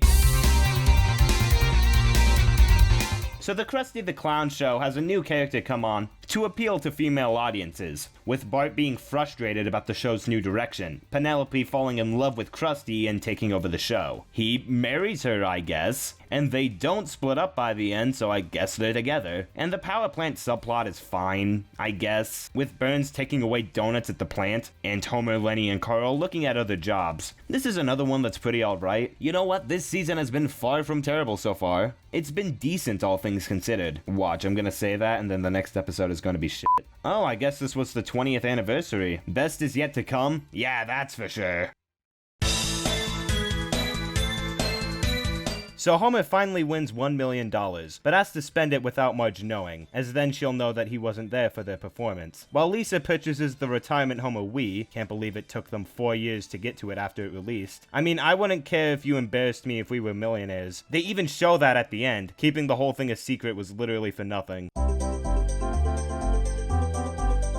So Homer and Marge get into curling, on a team with Skinner and Agnes, with them actually going to Vancouver for the Winter Olympics. It's pretty predictable how they want Homer off the team for conflict, and Marge breaks her arm, which complicates things, but she's left-handed, so it's okay. And the Lisa subplot about her getting obsessed over Olympic pins is funny. I like it when she isn't this super mature person. I love also how Bart turns Homer's face into a pin. It's wonderful. So Lisa has to do a history project on her family tree, so she finds a diary of Eliza Simpson, and her journey to free a slave. It's a weird one, it's just kind of boring. What if Eliza didn't actually save a slave, but her family actually did? It's okay. I think it's funny how Milhouse is the only one to defy her story, but then again, it's fine. In order to get out of doing homework, Bart abuses Homer and Marge's parenting styles against each other, trying to get them to fight, where they learn that they shouldn't be mad at each other, and instead should neglect Bart. What? It's fine, it's not as bad as it could have been. I like Nelson being Bart's therapist, but it's a really shit move on Homer and Marge's part. Okay, this is a really good one. Bart has to sit next to this girl in a new classroom, and starts to really like her, and asks Grandpa for advice, which is seen as f***ing harassment nowadays. I like how bipolar Nikki is. That's the girl's name, by the way. Lisa's subplot about being an overachiever is kind of undeveloped, but I still enjoy this one quite a bit. Best part was Skinner and Willie, of course. Yes, I ship them. I'm Bart Simpson, disruptive fourth grader. I finally caught one of Bart's school plays.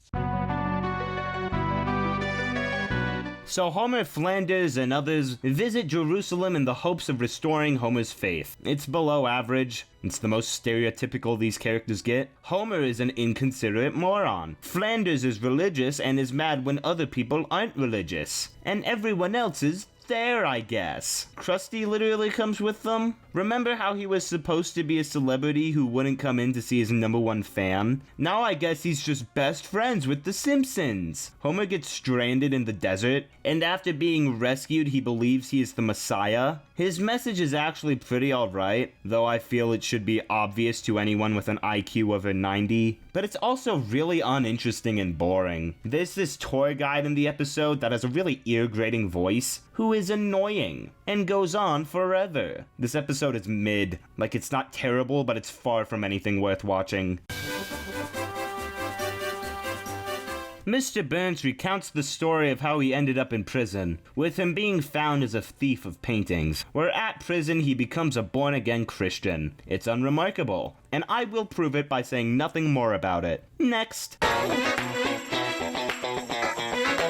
So Homer becomes friends with Chief Wiggum. Honestly, took long enough to get these two like-minded individuals together, and it's good, it's very sweet. I also like the subplot with Bart getting into these Japanese toys. I forgot what they were named. I think it's like Beyblades or something. And Marge thinking that he's actually dealing drugs. Funny episode. Homer buys a wind turbine to save on their electricity bill, but after a major windstorm hits Springfield, Lisa finds a beached whale. I really love this one. Lisa tries her absolute best to rescue this poor creature, and when the whale dies, it's probably the most emotionally compelled I've felt towards the show in like 7 seasons. It's great. My problem with a lot of these modern season episodes is that they just aren't that funny, but the emotional drama here definitely makes up for it. The wind may have stopped working, but my brain never does. Oh god, this one is the TikTok opening. It caught me so off guard. Honestly, I think this would be completely fine if Bart didn't say anything. The audio balancing needs a redraft. This sequence is pretty cool, and yeah, The Simpsons has gone from being a pop culture icon to succumbing to other pop culture icons, but I feel like people kind of blow the whole thing out of proportion. I like the debate stuff with Lisa, with her standing up to the stereotypes of blonde people being dumb, and the security guard stuff, while not being the most remarkable, is entertaining enough. Homer, Lovejoy, and Apu get a letter saying that one of their wives is going to be leaving them with Moe. Yeah, like that's gonna happen. It's whatever, it doesn't work as a mystery, because you can tell from the beginning it's going to be a cop-out ending, going under postcards from the Wedge. A new face moves into the house next to The Simpsons, with Bart suspecting that he is actually Sideshow Bob. And he's right. The man he disguised himself as was actually his cellmate, whose face he ripped off, put on his face, and moved in planning to murder Bart. So he plans to take him to the Five Corners, where he plans to shoot a gun in one state, have it travel through another, and hit Bart in another. Does that sound convoluted? Because like half the episode was trying to explain it. It's fine, better than the last Sideshow Bob episode. They've gradually been getting better. So Moe becomes a judge with his hilarious and cruel comments, where he ends up judging for American Idol, being told to not be the mean judge, despite that being how he got to where he is. And Homer and Marge have a side plot, where because Moe's is closed, he has to spend more time with Maggie. It's middling, not really a fan, but it's not offensively terrible or anything. We hate you! So does Stu. He's a...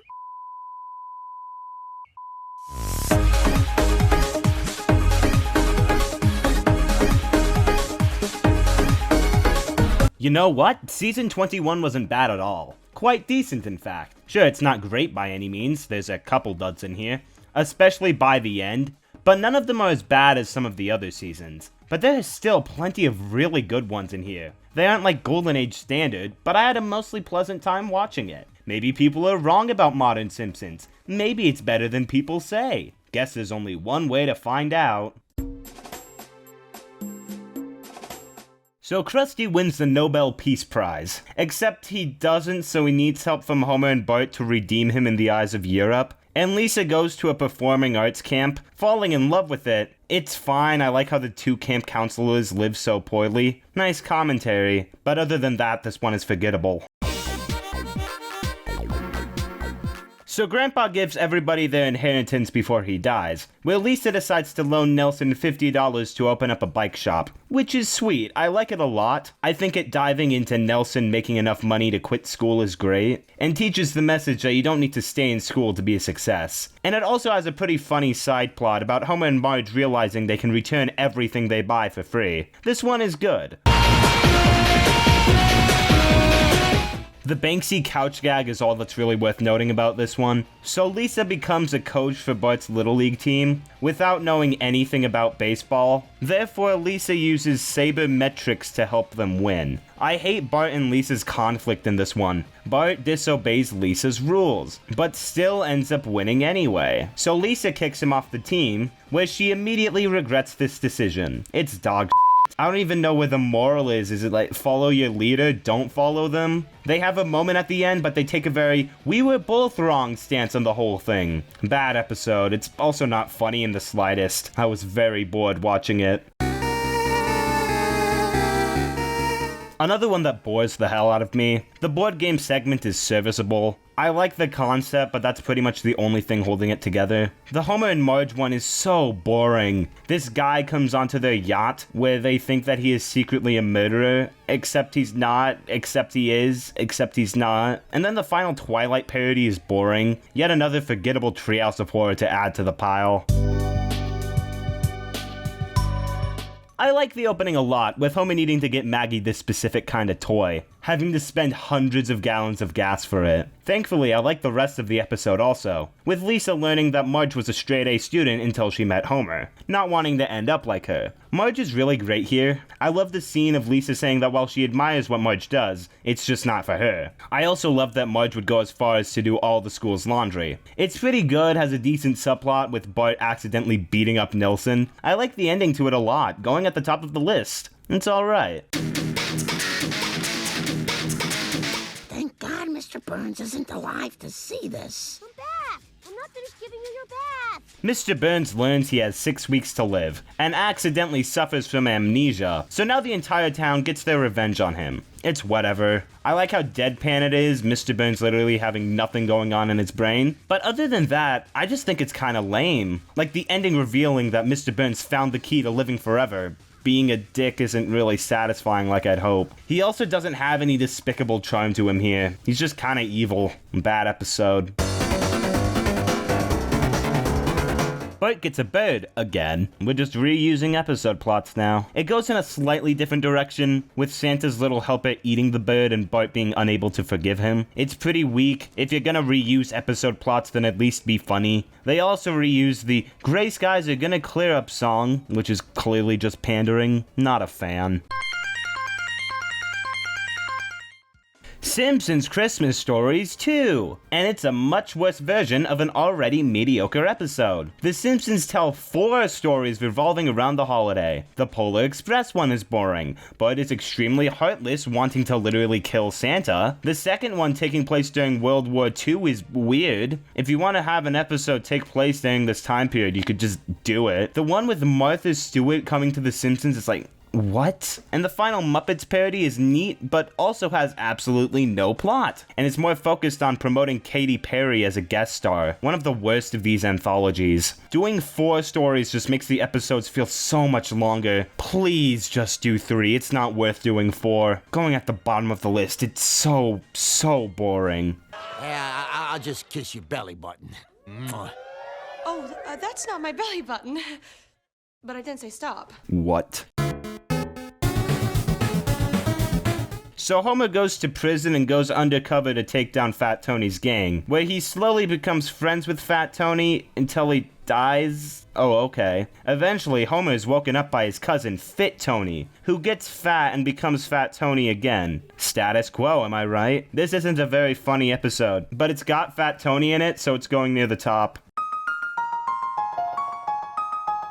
So Bart meets this 5th grader, finding out they have the same scar, where it turns out they went to the same daycare when they were younger, with Marge's friends all getting back together and therefore Bart hanging out with all of these 5th graders. I like the reveal of where the scar came from, though I think that Bart deciding that he doesn't actually want to hang out with the 5th graders happens way too quick. Still though, this one is decent, better than a lot of this season so far.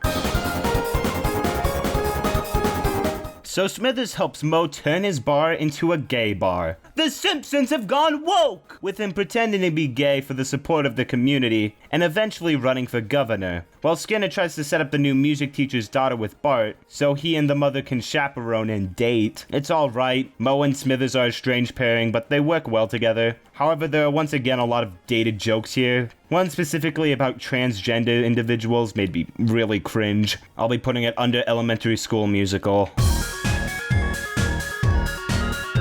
Just hope the kids didn't hear us. Well, maybe your kids didn't. They've done that joke before, but you know what? This is also a funny version. So Homer gets into this old 80s family sitcom, and incorporates their values into his life, by making Bart work to get a motorbike he wants. I like Homer trying to be a better father. There's some nice character moments here, but when it becomes about Bart selling the nuclear plant information to get the bike, I immediately lose interest. Why can't we have a normal character-driven story without it going off the rails?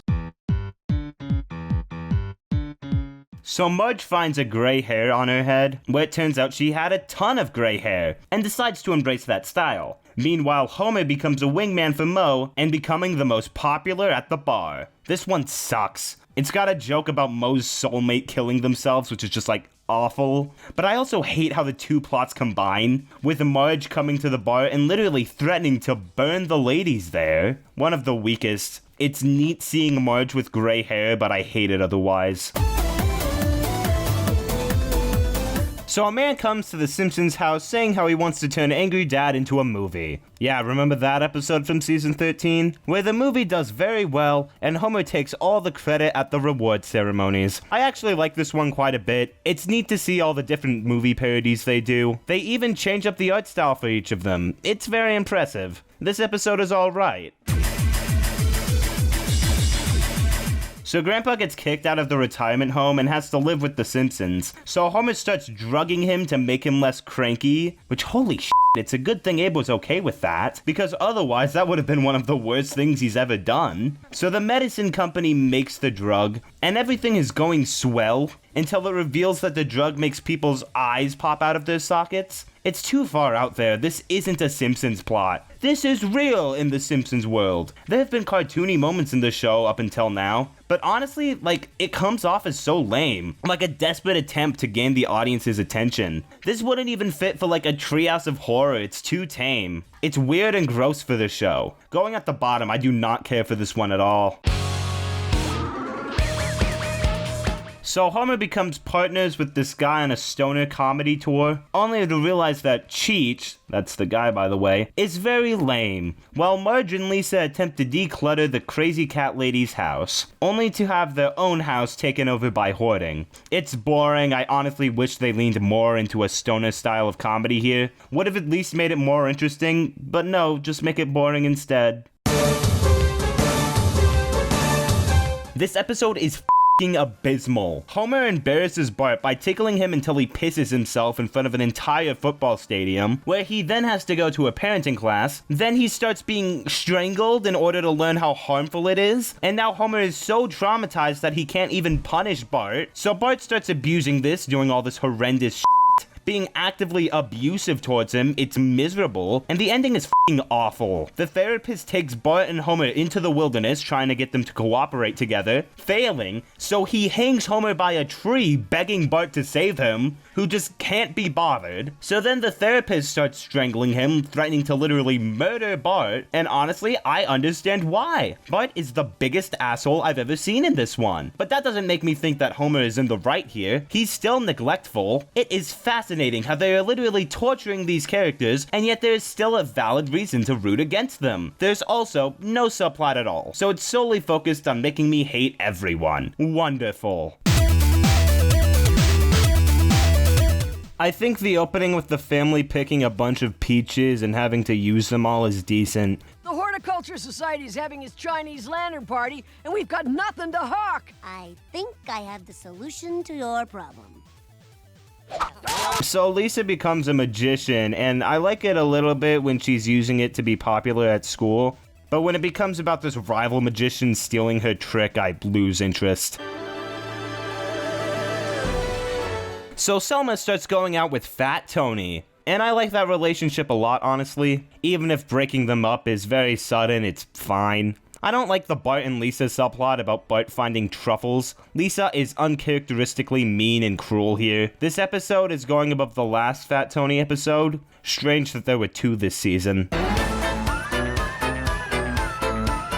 So Homer turns out to be an incredible hairdresser. So he starts up a hair salon, eventually going insane from listening to everyone gossip constantly, while Milhouse finally confesses his feelings for Lisa, where he is rejected and gets a new girlfriend, and suddenly Lisa wants to go out with him. Women, am I right? Sorry women, I love you. So the family locks Maggie in the car and has to use one of their 500 keys to get her out. But she gets out by herself, and now everyone in the family goes off in their own way, having a story relating to the pile of keys. I like the plot and structure to this one a lot. I just wish all these stories were more interesting, and if it could be funny. But you know what? I'll take what I can get. This one is okay. So in this one, Ned and Edna start dating each other. Strange pairing, but it works. This episode is fine. Although the opening with Edna hitting Bart was pretty bad, the rest of the episode is average. And it even ends with the show asking the viewers to decide if Ned and Edna should stay together. I love how Marge starts talking about how if you're watching this on a DVD, you can't vote anymore. There's no season 22 DVD.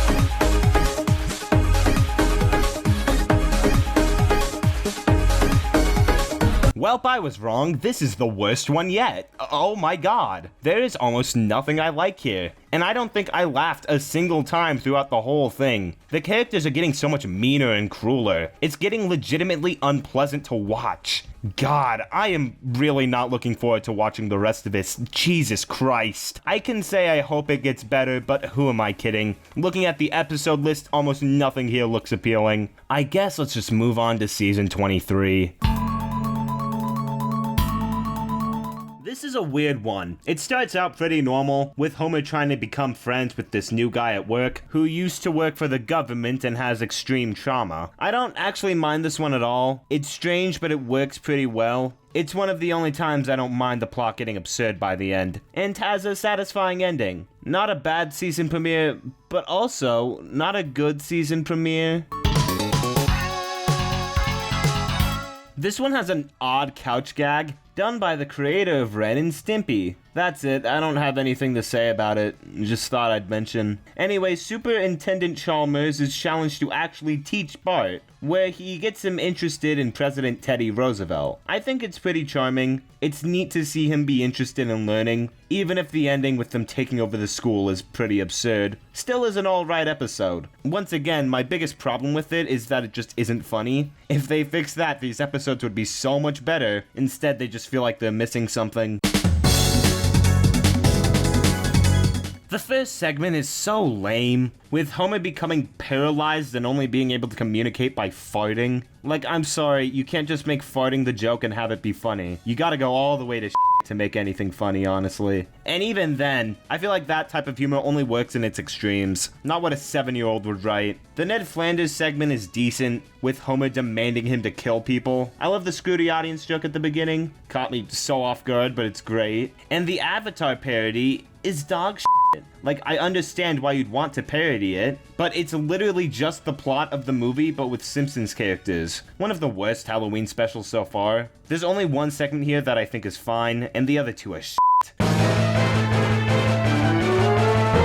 So Homer hires a new assistant, and Homer thinks she ratted out on him just to get his job, while Bart and Martin team up to make the cutest science fair project ever. I like that side plot until it gets Frank and all the nerds together to get the seals back to the old folks' home. Then it just becomes boring, and I guess the Homer plot is fine. This episode is completely whatever. So what if we did the Homer Food Critic episode from season 11, but just do it with Marge? I don't like Homer and Marge fighting over the kids' love, but I enjoy the intro with the kids going to E3 a lot. It's fun, but that's all that's worth noting.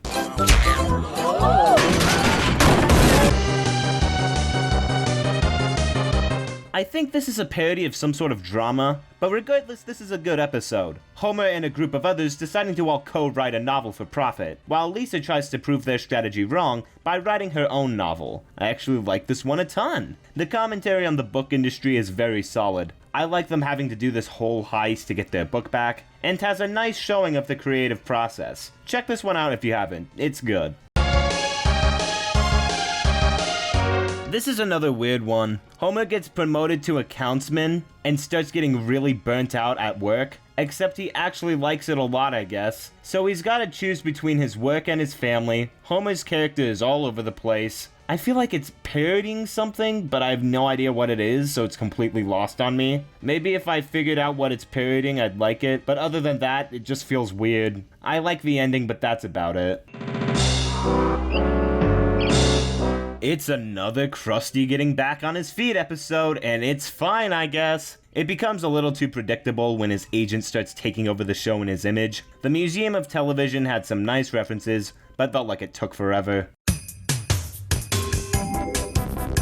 There was a time where this was actually going to be the final episode of the series. Yeah, the cast and Fox were having trouble negotiating new wages, which would have prevented the series from going on further. So it's fitting to see that the series would have ended with a Christmas special, right back to where we started. And I like it a lot. With us once again getting to see The Simpsons in the future, with Lisa and Bart trying to reconnect with their children, and Maggie giving birth to her own child. It does a lot in only 20 minutes, establishing how the family got to where they are, and showing who they've become. And I really love how they finally had some really nice character scenes in this one. I love the scene with Lisa and Bart in the treehouse, and Homer being a better grandparent was also really nice. My only problem with it is, take a guess. These modern episodes aren't the funniest, but in terms of comedy, this is one of the better attempts. It's a Simpsons future episode, it's hard to mess one of those up comedy-wise. Of course, the series didn't really end here. The Simpsons is still going on, and it isn't going anywhere anytime soon. But I really wouldn't have minded it ending this way. It's pretty perfect on that aspect. Overall, it's one of the best post-classic episodes of the series. It's going at the top of the list. Homer's rant about airplanes goes viral on the internet, so he becomes a right-wing talk show host. Yeah, I guess those two things are related. Hearing Homer rant is entertaining to me, even if otherwise the character is becoming very flanderized, and I weirdly start to lose interest when the liberals invade the episode. Once again, the woke Democrats have ruined The Simpsons. The episode is fine, but they don't actually say anything about issues in America, or maybe they do, but it's just trapped in 2012. So Lisa recounts the story to the court of how she created the biggest social media site for Friends. It's okay, I guess. It takes forever for them to actually get into the plot, so there's almost no time for them to do anything with it. They play a choir version of Creep by Radiohead at the end, and I have no idea why. And they have like 4 tag-on gags because they ran out of time. Wow, it's almost like they could have expanded on something else. Like, I don't know, the main plot? I like the art style switch up though. They reuse it later in A Treehouse of Horror.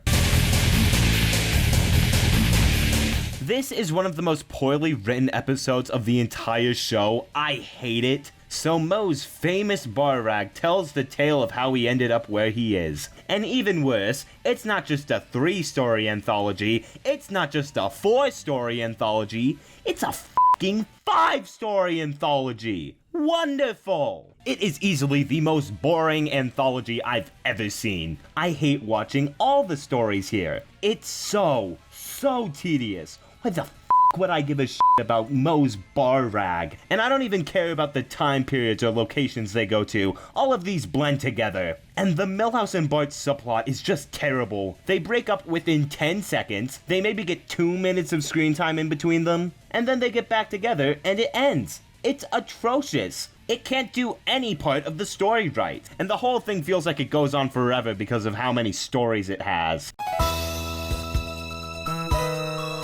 So Lisa once again gets a crush on another boy. Yippee. I honestly like the Bart and Milhouse subplot a lot more, with them doing their own version of the Mythbusters show. Another mediocre episode. It's bad. The town votes the Simpsons out of Springfield, and after spending some time with them at this settlement called the Outlands, the townspeople decide that they miss the Simpsons, so they move the entire town towards the settlement. How pointless. Literally has no purpose other than to rally up viewers over the milestone. So Bart upstages Homer's gift on Marge's birthday, so Homer punishes him by forcing him into the rabbit cage Bart got for Marge, and out of spite, Bart turns Homer into a graffiti and art symbol. It's fine, I guess. Homer going from liking it to hating it once he learned that Bart was the one behind it was a little too quick. And there's also a subplot about Apu going insane or something because of the new grocery store, which I barely paid attention to. It's going in the middle of the season list.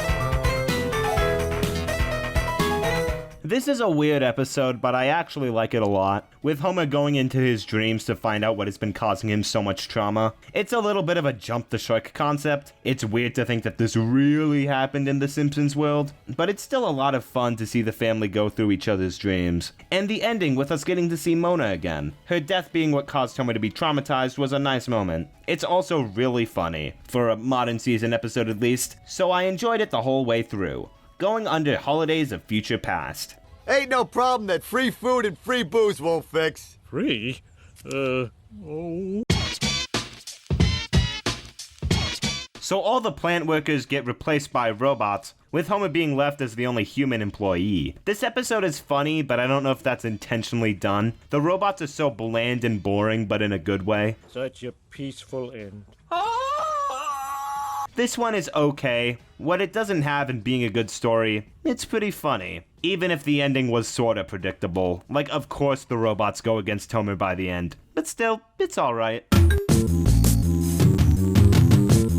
The couch gag to this one is so strange, and I love it. Homer purchases a treadmill, but he doesn't actually use it for exercise, and just watches the TV on it. And Bart starts chaperoning Jimbo's girlfriend. I have no idea how to feel about it. She could very well be over 18 and grooming a minor, which is obviously big bad. Oh my God, it's just like Dad's. I like the opening sequence even if I am confident that it is parodying something else, but the rest of the episode sucks. The family goes on this cruise where Bart tells everyone on the boat there's a virus and that they have to stay on the water, turning it into an apocalyptic nightmare. I like the stuff with Bart trying to fund the whole thing, but that's literally it. They get stranded in Antarctica, and they learn that you gotta embrace the good parts of life. And then it just ends. Whatever. Homer gets 8 weeks paid vacation from bumping his head, and decides to use it without the family knowing for some reason. So Homer imagines this James Bond parody who turns him into a more attractive man, while Bart fattens up Nelson after seeing the effects of Krusty Burger on the human body. It's just kind of whatever, just like all these other modern episodes. They're average.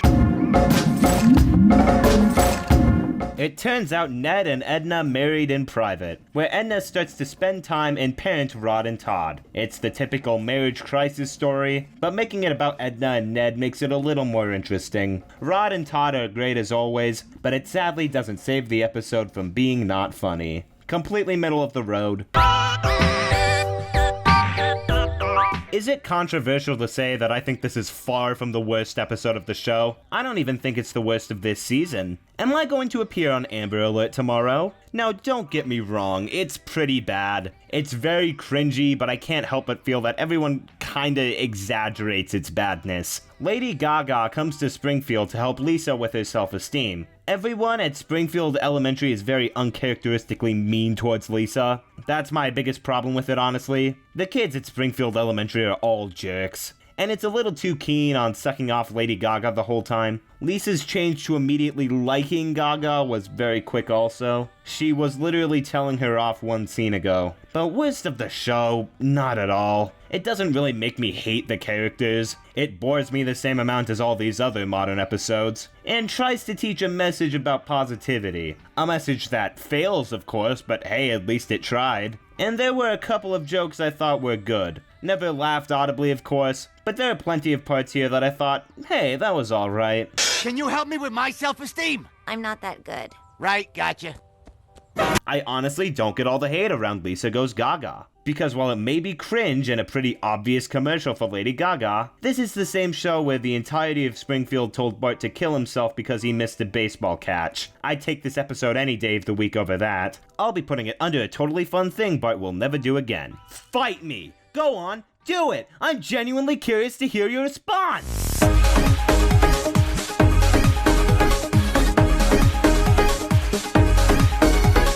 Another weak season. I only really like one episode in here, and the rest of them range from fine to utter shit. Can't wait to do this 11 more times. It's becoming so tedious. I'm not having fun anymore. It just feels like, hey, I've made it this far, why stop now? Let's just move on to season 24, I don't care anymore. Hey, that rhymed. So the Simpsons go to New York again. Come on, Dad, you love New York. Now that your two least favorite buildings have been obliterated, Old Penn Station and Shea Stadium. Marge and Lisa's subplot is literally just them trying to be classy in New York for cheap. Very little changed about the whole thing, but the Bart plot goes in a different direction, with Bart realizing that none of his relationships have ended well except one, which was Mary Spuckler back in season 19. It's neat to see them do a sequel episode like this, but there are thousands of cities the Simpsons haven't visited, and you decide to take her to the one they already have. Either way, this episode is whatever. This Treehouse of Horror is alright. I like the concept of the whole segment a lot. The Paranormal Activity parody is memorable because of the change in format, with the whole thing being filmed from a camera. And the time travel one isn't really scary, but it's fun, so who cares? Not anywhere close to the quality of the classic Halloween specials, but it's still acceptable. This just became a treehouse of horrors. We can never tell anyone. This show has gotten super referential lately. In this same episode, they made a joke about Bart's chalkboard gags, and neither of them were funny. But Marge gets a new car, and because it only has 3 seats for the kids, she's worried she won't be able to have another baby. I hate how much they flip-flop between wanting one and not wanting one by the end. Homer doesn't want one, then he wants one, but then Marge doesn't want one, and then Homer doesn't want one. And the Lisa subplot about her learning cursive is like, whatever. Could have been a commentary on how school teaches you useless things, but no, nothing else happens. So Grandpa is missing from the retirement home, and Homer and Marge have to go look for him, finding out about Grandpa falling in love with this singer, while Lisa starts gambling away all her money in her college fund. I honestly like that a lot more. The stuff with Lisa gambling has a very sweet ending with Bart, but the Grandpa stuff is completely forgettable. This episode literally just introduces a new character for the main plot. What if we had a Mafia episode but without Fat Tony, and replaced him with an accountant? It's bad! Also, Lisa gets into eating bugs, because some vegetarians do that, I guess. Why would you even bother? Don's character change is way too quick, going immediately from not wanting to kill anyone to wanting to kill everyone. Bottom of the list. So Homer gets an iPad. Great! Remember when me getting a cell phone was a big deal? Yeah, I know, right? Crazy. It was almost like that was going too far. It's garbage. After Homer sucks Apple's cock for 11 minutes, it becomes about Homer setting up another tourist trap. This time, it's his tree that says hope, believing it to be a religious sign. And they also ran out of time again and filled it in with some 3-minute segment. What a terrible episode. How do you have 2 stories that take forever and still don't have enough time? So these woke, liberal, cool people moved in next door to the Simpsons after they become good friends. And then Bart has a fight with their kid, and Homer realizes that he doesn't actually like them. Unfortunately, the town gets taken over by the cool people. They probably have a name for this type of person, but frankly, I don't care because this episode sucks. Alright, this one is okay. We get to see more of Homer's past and this dog he had growing up. It is a little frustrating how Mr. Burns has literally ruined every part of Homer's life, but otherwise I like the stuff with Homer and the dog. And the sacrifices Abe went through to keep it safe. Can't believe I'm putting this at the top though, it's just alright. Where do they go? Welcome to the Mormon Church. So Homer joins this group that constantly prepares for the end times. Wow, they just let anything be a plot now. Who cares? This sucks. One of the worst episodes of the show just from how bored I was watching it. The couch gag is fun. I like the blue on the animation a lot, but the main plots are about Homer needing to pass a test or else the school will close, and Homer getting a parking meter, neither of which are interesting. The school isn't going to close, so you know he's going to pass from the very beginning. It's almost like a story needs stakes to work. Like, I don't even have an opinion anymore, I'm just vaguely writing the plot synopsis. So Homer and Marge worry that if they die, there will be no one to take care of the kids. You know what? Not a bad concept. I just lose interest when it becomes about the new Guardians taking the kids for themselves, but it's okay. I liked the story enough that it was able to keep my attention for more than 10 seconds.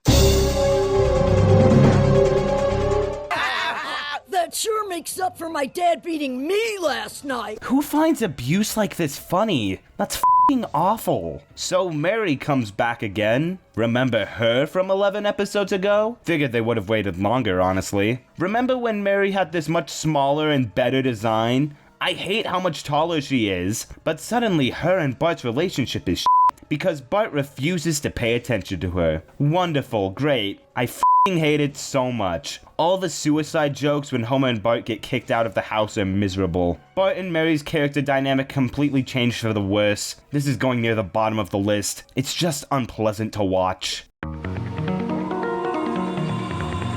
So Bart accidentally shaves Milhouse's head, making him look like Kirk Van Houten. Therefore, they use this to their advantage to get a taste of life as grown-ups. It's good, it's neat seeing kids in adult situations like this, trying to piece it together from their view of the world. Always a fun concept, even if it does drag on a bit, and the Homer subplot about him getting into a puzzle picture book is very dull. Still one of the better episodes of this season.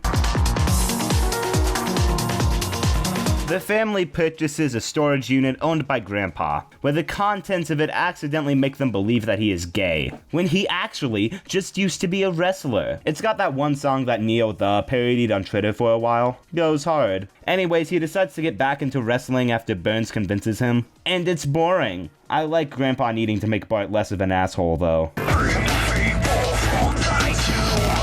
Flanders punches Homer in the eye because of how he hangs out with his parents. God, remember Flanders' parents in that one episode? We've tried nothing, and we're all out of ideas. That was like one of the weaker jokes from those seasons, and thinking back to it now, I think it's hilarious. This show is ruining me, I swear. Come on, Homer, I'm insisting on a fisting. What's this about a fisting? Meanwhile, Lisa gets a substitute teacher who hates her, which is just kinda mean. If Lisa was actually gloating about how great she is, then maybe, but she just wanted a better teacher to support her. I think the Homer and Flanders stuff could be really good if it wasn't Homer just wanting to be the better man and refusing to hit Ned back, instead of having a character connection between the two. Going on the upper end of the season list, ending to the Lisa plot was funny though. So Bart is automatically assumed to have committed a prank and has to go to court to prove his innocence, while Mr. Burns gets back into comic books and becomes Fruit Batman. It's okay, I guess. It has some funny moments like the courtroom sketch with Bart, but otherwise I have nothing to say. It's mildly humorous. It's another Marge and Homer marriage crisis story, and as far as those go, it's rather forgettable. But the Milhouse stuff is okay, with him being a jerk to Lisa to get her to like him. The Marge and Homer marriage crisis gets rather strange by the end. Another average episode. Is this dominating enough for you, sweetheart? I like how the couch gag leads into the main story here, with the family needing to get a new couch. But Homer becomes a deacon for the church to prove with the new preacher that Christianity is appealing, while Marge is concerned that Lisa plans to never get married. It's fine. I like the new guy just referencing movies the whole time and relating it to religion, but when it becomes about getting Reverend Lovejoy back, I lose interest. He's such a boring character.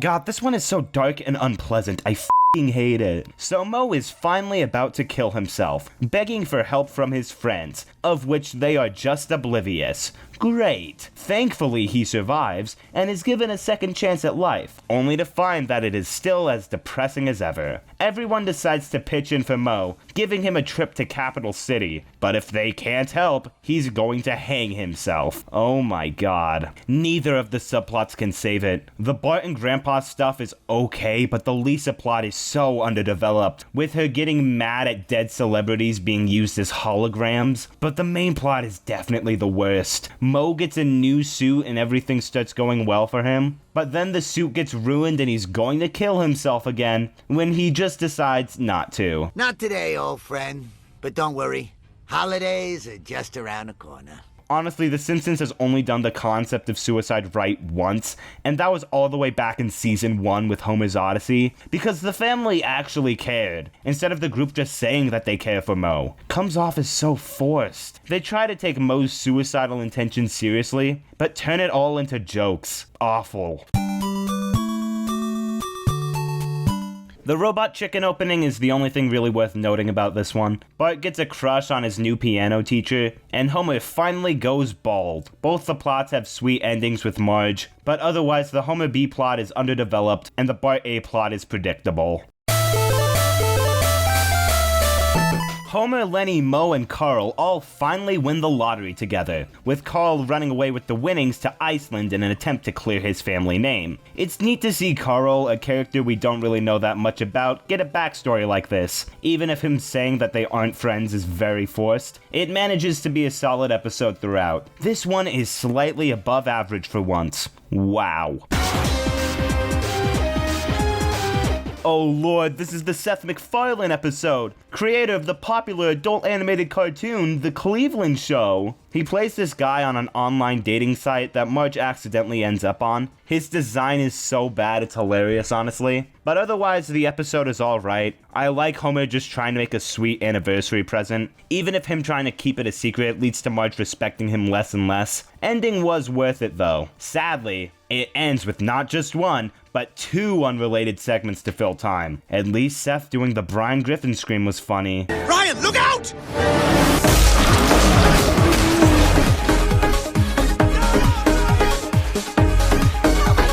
Wow, that was the worst season. I don't like any of these episodes. Even the best here is just like a bit average. And the rest of them range from mediocre to absolute shit.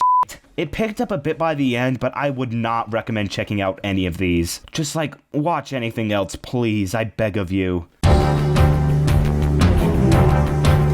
I like the couch gag with all the Fox shows coming together for The Simpsons 25th season. But anyways, I think this episode is kind of weird, with Homer coming back from a work convention a changed man, and Lisa suspects him of being a terrorist. But he actually just wants to help Mother Nature after carpooling with a bunch of eco-friendly people. It's weird, the parody parts come off so out of place.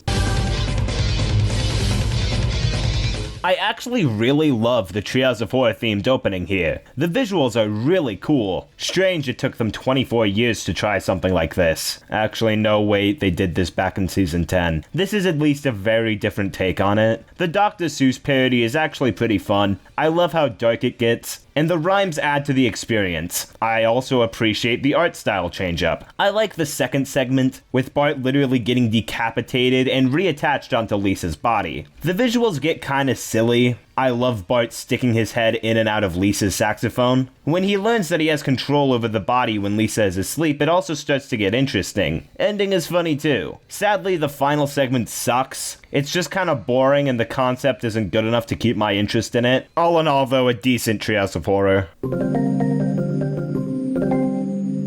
So this man dies in Springfield who apparently everyone loved, but this gets people to start thinking about their regrets. I like the concept well enough, though its execution depends on each of the individual stories. I like the Burns one, but I don't care at all for the Kent Brockman one. There's like 7 different stories in here and all of them range from fine to bad. Still though, this one was a nice change of pace. I also like them trying to do this Mandela effect thing with the guy who died. It's really funny. Homer's rising faster than Apple stock. I'll believe it when I see it.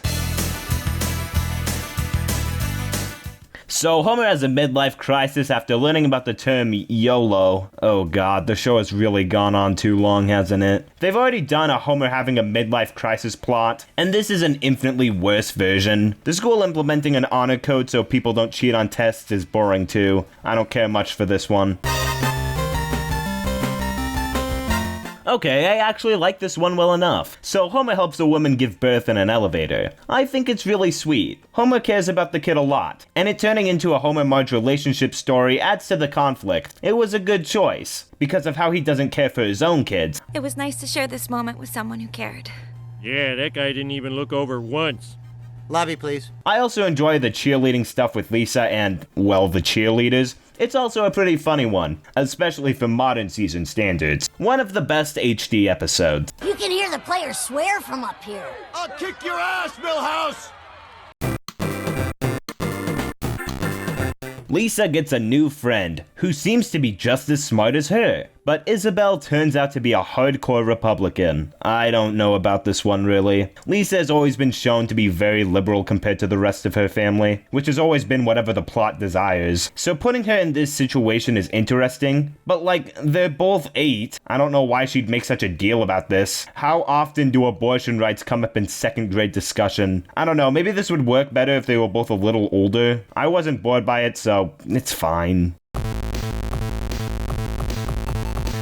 I really don't like this one. The school has a very small list for a submarine field trip, so Bart wants to stay on his best behavior, where Skinner just doesn't care. So Bart and Homer team up to make Skinner think his mother was killed. Wow, this sucks. Both sides are incredibly unlikable here. The Krusty stuff is really boring. Him outsourcing into foreign markets can't be that interesting. Bad episode.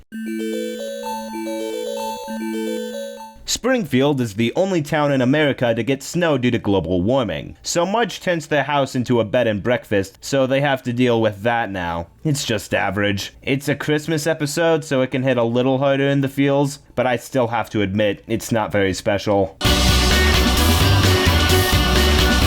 After feeling scammed from the movie theaters, Homer learns how to pirate movies. I like it mostly for the first half. The rest of it is pretty weak. The commentary on piracy laws is good. The scene in the prison car is pretty funny, but the rest of the episode has Marge having to fess up to Homer that she was the one who turned him in. It just becomes predictable from there.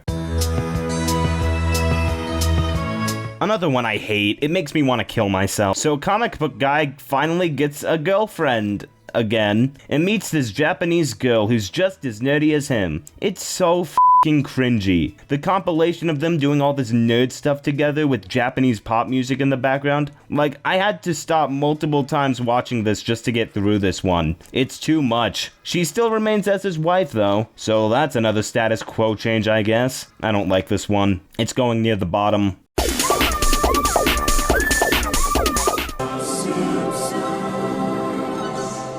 Wondered what that was.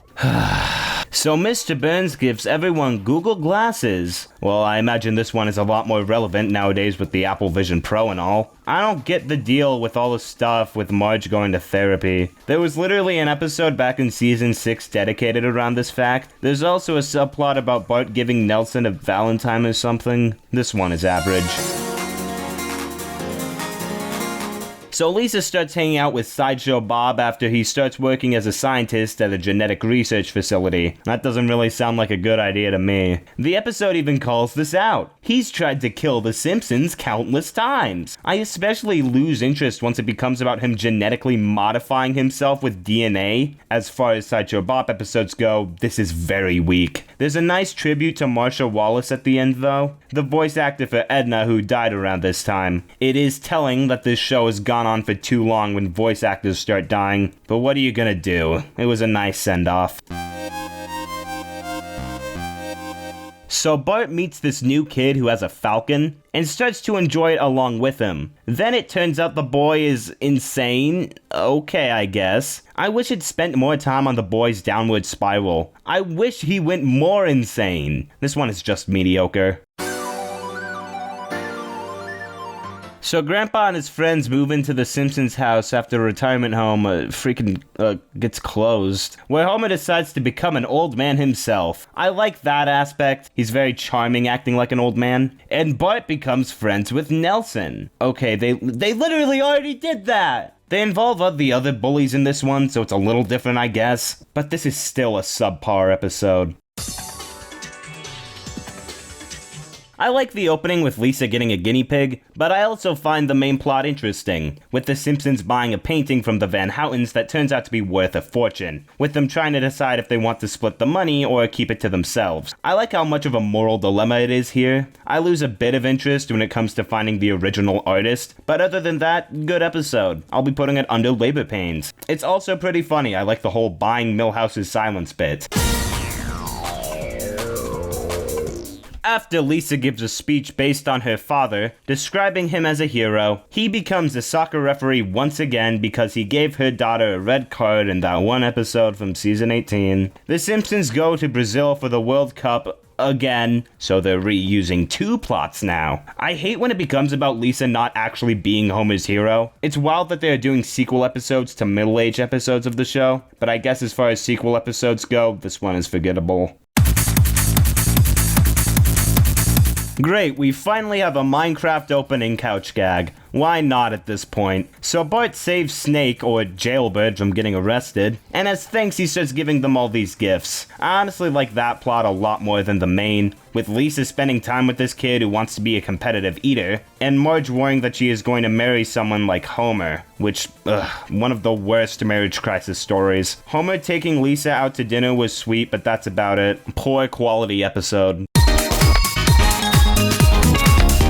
Homer dies. Good for him. Where he is cloned multiple times before becoming a robot. They're going to turn everyone into a robot except Marge, I swear. This is one of the worst future episodes. I don't really care about anyone's marriages here. Despite being a future episode without a status quo, they still feel the need to conform to it, with everyone getting back together in the end. Great. At least with modern episodes, I get used to the status quo. But in a world where they can literally change it, they choose not to. Waste of time. So Bart attempts to give his teacher a stomachache through voodoo, but instead she gets pregnant. Bart Simpson got a teacher pregnant. So people around town now want Bart to get them pregnant.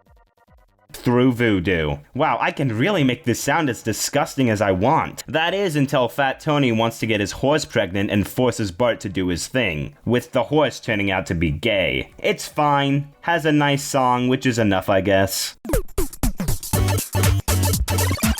This is a really neat episode, with the whole thing being done in a Lego art style. I doubt these are actual Legos, but it looks nice regardless, and they really make use of the art style here. There's a lot of fun gags. Leave me alone! Why don't you go back where you came from? It has a really nice Homer relationship dynamic in the real world, and I like it a lot. It's weird how they always seem to put more effort into their 150 milestones than any of their actually significant ones. I'll be putting it under labor pains. This one has a very good Marge-Lisa dynamic, with Marge paying someone to be Lisa's friend after learning she doesn't want to make any. It has a really strong ending. The final scene between the two is great. It's not funny, but we're getting somewhere at the very least. So Bart chooses to not help Milhouse while he's getting beaten up so he can win a race. Now Bart has to make it up to him, I guess. I don't know, the fireworks stuff with Homer is fine, but I don't care. It's boring.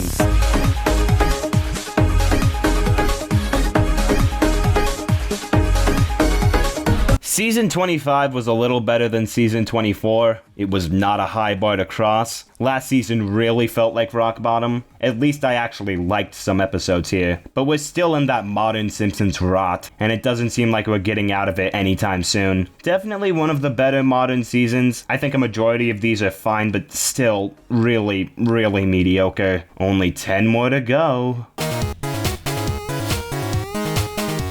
I love the couch gag to this one, it's so surreal. The only thing that's really improved in the show over time is the couch gags. They've gotten a lot more creative. So Krusty's father dies, just killing off people for the sake of a single episode. I don't really care for this one. I've seen some people say this is one of the worst modern episodes, but it's just like, desperate and whatever. I remember as a kid being terrified of this episode, as it's the only Simpsons episode to ever be rated TVMA, because it had a middle finger in one scene that was censored in the Disney Plus release so it could be TV-14. Wow, how horrible. Can't let any 14-year-old see that. They literally did that in the Simpsons movie for more than a literal second. I like the opening though, with Homer trying to punish Bart for watching an R-rated movie trailer, with Bart refusing authority. But when they go to a therapy sailor boat, I lose interest immediately, and Marge playing fantasy football doesn't save it. The ending was good though. They replaced cigarettes as our currency. Bubblegum cigarettes? Yeah, sure. So Marge starts up her own sandwich shop. I think it's pretty funny for the first act, but when it actually starts to get into Marge running the store, it becomes boring. Especially when the company they work for opens up another shop across the street. Like, come on, man. I'm desperate for anything at this point. The first two segments here are fine. The school being hell one has some good moments, even if the Clockwork Orange parody misses the mark. But the last segment is actually pretty cool, with us seeing modern Simpsons interact with the old Tracy Ullman Simpsons. I like that segment a lot, but you gotta get through a lot of the first two's mediocrity to see it, going under the last Treehouse of Horror. This one is so damn boring. After Patty and Selma's smoking bring to attention that oil under Evergreen Terrace is being fracked, Homer must get everyone's signature on the street for Mr. Burns to continue fracking, with Mr. Burns falling in love with the woman trying to stop him. It's completely whatever. Marge has a good vocal performance at the line, "Our water was on fire," but otherwise it's weak. Here we are, the long-awaited Simpsons Futurama crossover. I haven't watched much Futurama. I remember enjoying what I've seen, but I definitely want to watch more in the future. But the main plot has everyone trying to stop Homer from creating these bunnies that will eventually destroy New York. It's kind of weird to think that this actually happened in the show. Like, this is canon, which I think is really dumb. Bender's body stays in the basement from now on, but it's still really cool to see the shows come together at last. I wonder if we'll ever get a crossover with Matt Groening's other show, Disenchantment. I guess only time will tell. Going at the top of the list so far. I really hate this one. Bart gets a new teacher who's just like insane, who constantly makes fun of his students and literally cutting off Bart's hair. So the family goes to Burning Man, where Bart tries to humiliate him, and after he succeeds, he tries to kill Bart. Bart did nothing wrong to deserve this. The animation is the only good thing about this one. I hate it otherwise. It's so boring and it leads to a finale that I absolutely loathe. Going at the bottom.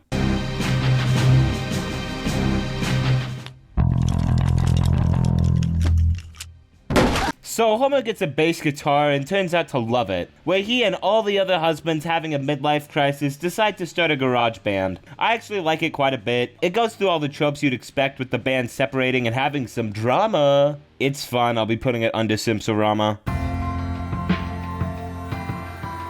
So Homer doesn't come home for Christmas, so the family goes out looking for him. It has a bit of that Christmas heartwarming charm to it, and I like the scene with Homer and Flanders a lot. But I also feel Homer's character is far off where he started. He's just kind of a bland version of his previous self. Like, I miss when he wasn't an absolute idiot, you know? This episode is boring.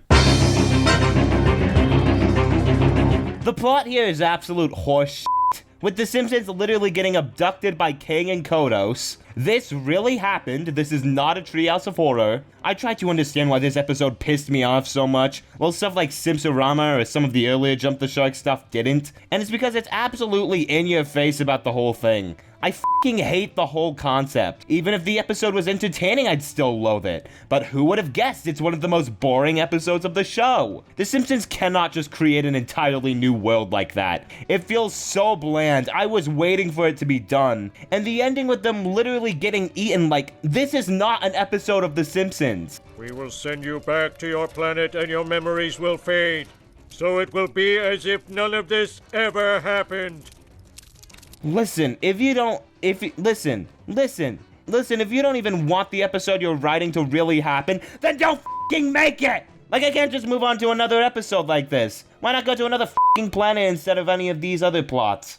F this episode.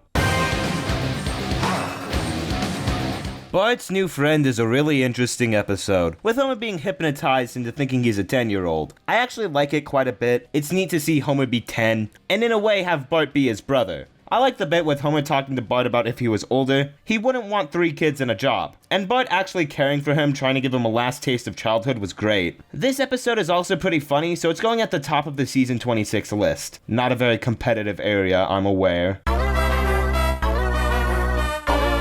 You know, I had a little bit of hope after the last one that this season could improve after hitting rock bottom, but that really isn't going to be the case, is it, huh? So remember how people said Lisa Goes Gaga was the worst episode of the entire show because it sucked up to Lady Gaga the whole time? This one is infinitely worse. Elon Musk comes to Springfield and finds himself coming up with new ideas thanks to Homer's Homerisms. The entire episode is just dedicated to loving Elon Musk and how great and generous he is. He cares so much about the environment. He's the world's greatest inventor. He's transphobic and his trans daughter dropped the name Musk because she didn't want to be associated with it. Wait, that one's not good. This is possibly the most boring episode of the entire series. I get absolutely no joy while watching this. And in a lot of ways, that's worse than an episode that's god-awful, because at least those ones are interesting. This is just terrible. I like the opening with Bart and Lisa rewriting the Springfield anthem, but it turns into another Homer weight loss story, except actually the opposite because he joins a Big is Beautiful group. Wow, what a change. This is the one with the pixel art opening, which is really cool looking, and it's neat how The Simpsons always love to support their fans with stuff like this. It's very cool. Only mentioning this because the episode itself is boring. The music sounded cool during that one montage, but that's literally it. Marge becomes an Uber driver, Homer takes over Moe's bar while he's gone. They already did that already! And Moe gets a job at the nuclear power plant. All of these plots could have worked in a vacuum, but literally making every story in this episode be a wacky new job comes off as so lazy. This episode isn't terrible. I like Moe working at the power plant for the most part, but you can really feel the show running out of ideas. So Homer has to babysit the daughter of the king of Nigeria, where Moe ends up falling in love with her. Didn't we just have a Moe episode? God, this is becoming so tiring. This episode is whatever, and you can tell by the end they aren't gonna end up together. So by the very beginning, there's no stakes. Weak episode. So Chief Wiggum's jetpack causes the church to burn down, where Marge and the church group start gambling in order to rebuild it. I think it's alright actually. The opening set piece is pointless, but the stuff with them counting cards and blackjack is pretty fun. And I think the ending with Marge praying in the casino was funny. So Duffman dies or something, so Homer enters a competition to become Duffman, and he wins, except he doesn't, but he does. Relax, honey. No one's ever been killed by a t-shirt cannon.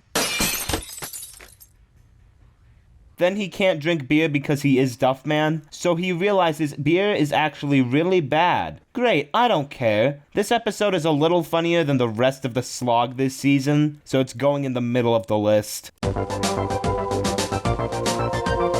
This one is kind of like that Gumball episode with Marge being overprotective over Bart, going to school with him to get him to admit that he was involved with the bulldozer incident. The plot is fine, but I actually like Homer a lot in this one. His interactions with Flanders' dog are cute, and I really love that one scene between him and Lisa. It makes me yearn for the days of Lisa's substitute. And the Marge plot is good too, and it's done very well. I'll be putting it at the top of the list. This one holds a little too much on the Lisa's first word nostalgia for my taste. That kind of feels like a lot of modern Simpsons, constantly trying to remind you of the golden age. It goes back in time to see Bart and Lisa as toddlers, the kids getting lost and constantly fighting, with Marge and Homer needing to find them. It's fine, there's some pretty natural character growth between these two, and it's neat to see the children at this age again. And maybe the nostalgia actually works because this is going high on the list. This is why I am so nervous about becoming a dad. What? Bart gets another crush on Milhouse's Dutch cousin who vapes, so he starts vaping. F it, like Jesse is Dutch. He hasn't seen a single episode of The Simpsons, but I'm sure he'll figure it out. Am I only giving other people rules because of their nationality? Yup. Jesse, please review this episode, I beg of you, I'm so tired.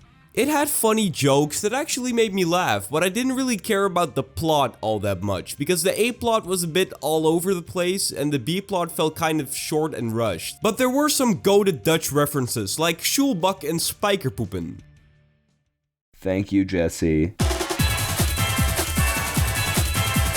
So now it's illegal to be a bully in Springfield. And Flanders kids make Homer get arrested for bullying Ned. I like how Ned doesn't immediately forgive Homer for years of being an asshole to him. This episode is really boring otherwise, though. I'm going to die, children, and so will you someday.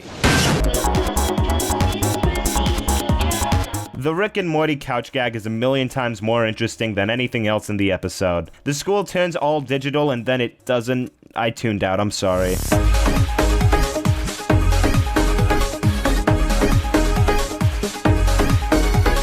This season was shit. There were a couple of episodes I thought were alright, but a majority of them were bad. And it's had some of the worst episodes of the show so far, like the Alien one and the Elon Musk one. God, I swear, if this turns out to be not worth it, I'm gonna hand in my 2 weeks notice to life. So Homer and Marge get a divorce. Wow. Homer turns out to have narcolepsy, and because of his absolute incompetence, Marge and Homer decide to split up. This one is just miserable. They get into separate relationships, where it turns out that Marge is dating the dad of Homer's girlfriend. Then it has the "it was all a dream" ending multiple times. What the hell? Terrible episode. Really, really terrible. I love how you could tell that this would be a cop-out ending before the episode even aired just by looking at the production codes, because last season aired some episodes that came after this in the production line. No point besides a cheap ratings trap. Homer buys a smoker that ends up getting stolen, so Bart and Lisa have to find it before the big cook-off against this famous New York chef. As far as these mystery episodes go, it kinda sucks, but it's occasionally funny, so it's fine, I guess. So Patty and Selma have to stop smoking. They literally did that last season. I get if you want to reuse stuff from the earlier episodes. Like, I don't like it, but I understand it. But come on! And they also return to Mr. Burns and Grandpa fighting over Marge's mom. Guys, you can do better. There's also some Disney parody with Maggie, and I don't really care. One of the worst for reusing all of these plots. Wow, they're doing a non-Treehouse of Horror Halloween special this year, and it's pretty good, honestly. It's weird to think they haven't done anything like this before. I like Lisa's character here a lot, how she gets traumatized by this Halloween attraction. It's taken very seriously, and it's really good. I feel like the show sometimes forgets that Lisa is 8 years old, so this is very appropriate for her. And them actually being chased down by some people who Homer got fired adds a lot of tension to the whole thing. It's great. I honestly think they should do another one of these. If you're gonna do a Halloween special every year, then you should experiment with it more like this. Oh, I guess they also did a Treehouse of Horror this year. Okay, I guess. Also weird for it to not have a title card this time. At least the John K. intro had some neat animation. I actually think the Sideshow Bob one is really neat, with him finally killing Bart. It's really disturbing him reanimating Bart so we can kill him over and over again. Totally didn't traumatize me as a kid seeing Bart as a corpse like this. That's for trying to frame Krusty! Sadly, the last two are incredibly boring. The Godzilla one feels incredibly forced and not very funny to make up for it. And the last one is so short that they can't do anything with it. Lisa gets a new friend who is very rich and spoiled, and also an asshole. But it gives Lisa and Homer a taste of the sweet life. I don't care much for the kid's dad. He's a little too extreme, but as a whole, this episode is whatever. So Homer loses $5,000 to this old Broadway star, in which she decides she won't charge Homer if she gets to spend the week with Lisa. I think this character was used last season at some point, so maybe the show has continuity or something. I don't know, all of these episodes are starting to blend together. I like Amish Flanders, but that's all I retained from this one. So Lisa has to prove that this female inventor was actually significant, and Bart finds this creepy old diary with terrifying actions in it, with Marge and Homer thinking that he's a sociopath because they think this journal is actually his. I don't like how Bart starts to pretend to act sociopathic so he can get away with literally anything. I hate it, in fact. And the Lisa subplot doesn't save it. The scientist turns out to have invented the world's first computer, and that saves her reputation, apparently. Really bad episode.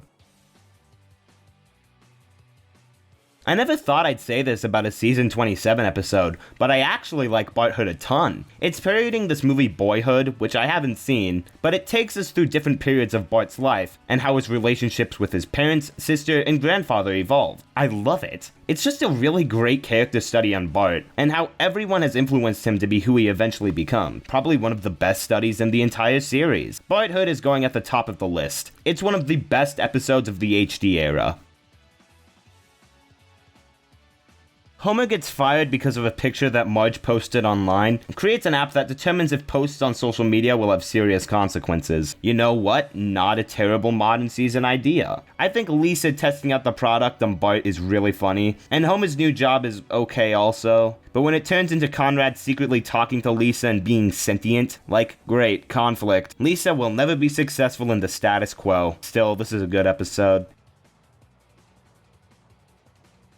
So Bart gets a crush on his new teacher, and due to some hormonal milk, Bart and Lisa start to go through puberty. You know, at this point they should just age up the characters for a couple episodes if they want to do more of these teenage-based stories. No one would care. And I'm especially saying that because I like this episode quite a bit. It's neat to see the kids in a new environment like this, and I honestly wish it went more in the teenage drama direction. Like, Lisa is popular and then she decides that she doesn't want to be popular anymore because the hormones wore off. I feel like that could have been handled a lot better. Still, this is a pretty good episode. I'll be putting it under Halloween of Horror.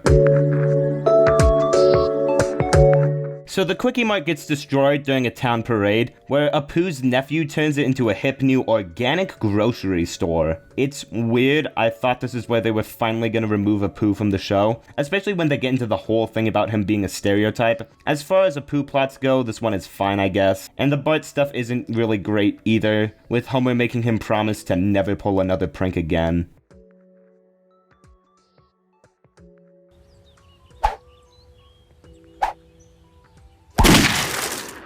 So in this Valentine's Day special, Frank decides to use the power of science in order to obtain women. And the retirement home people start to drug the seniors so they start hallucinating about the good old days. The Frank stuff is okay. He decides to use his technology to help everyone else in town get dates. And the retirement home stuff is also okay, so this episode is okay. Who would have thought? So Homer has to re-tile the kitchen floor, but once he finishes, he realizes he accidentally tiled the cat into the floor. So now he has to deal with that. Goofy story, but it's alright. Sadly, the main plot with Bart taking in this homeless lady goes a little too far. It starts out with Bart letting her stay in the house, which is nice, I guess. Then he forces her to pay. And then Lisa lets her stay in her room after she finds out she's a wonderful singer. Then it turns out she's a heroin addict who shot her parents in the face. Jesus Christ. I really like the Marge subplot, with her becoming traumatized from cleaning up crime scenes, becoming more jaded and depressed. Let me start with this filthy crime scene tape. Definitely one of the darkest plots of the show, but I really enjoy it. Puts Marge's character in a new position that we haven't seen before. But the main plot is about Lisa becoming a veterinarian, getting a thrill from saving animals, which is mostly boring, but I really like the ending between her and Marge. This episode is good. So Lisa decides to join a space program that promises to have people on Mars in 10 years, with Marge being greatly upset by this. You know, I don't really see how this is a big deal. They literally went to an alien planet last season. I'm still really pissed about that episode, by the way. So Marge decides to join the program as well, so Lisa will eventually lose interest. It has a lot of nice emotional weight to it, but as a whole, this episode isn't anything above average, just like a majority of this season.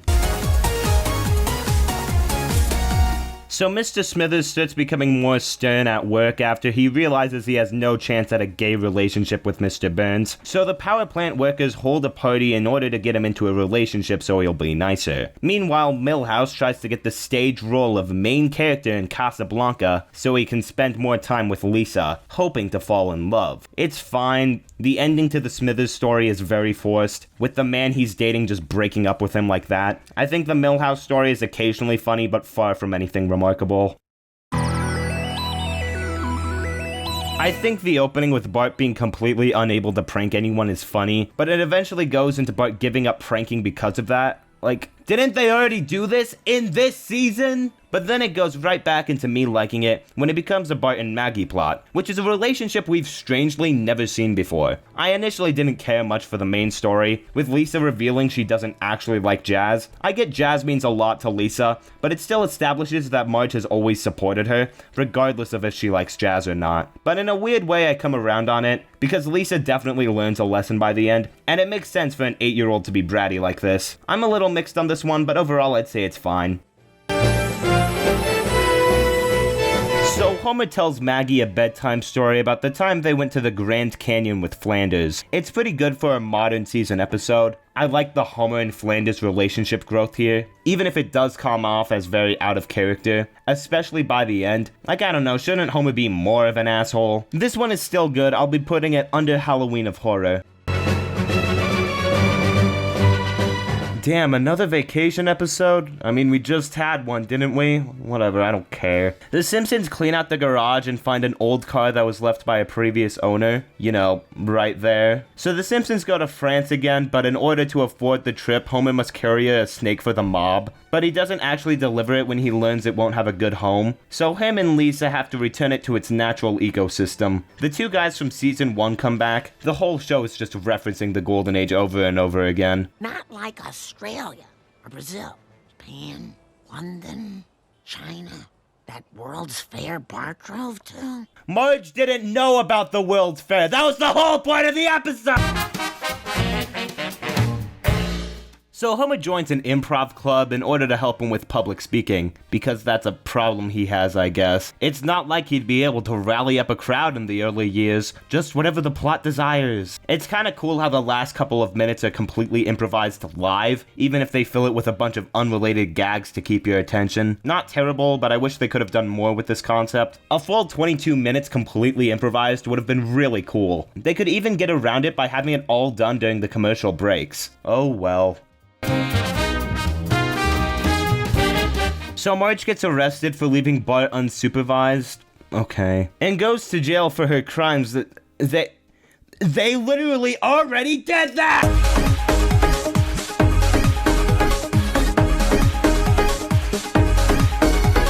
Season 27 took me forever to actually get through. Yeah, I've been very busy recently, but this one took me over a week to watch. And I know for a fact that it wasn't me just not having time for it. It's the first season here I procrastinated on, which I'm surprised it took this long. And despite a few decent episodes here and there, the show is only getting more and more repetitive and constantly repeating episode plots. Season 28 is a season I actually remember watching as it would air. I was in 2nd grade, didn't have much going on at that time, so maybe that will give me bias and make it enjoyable again. Until then though, boo.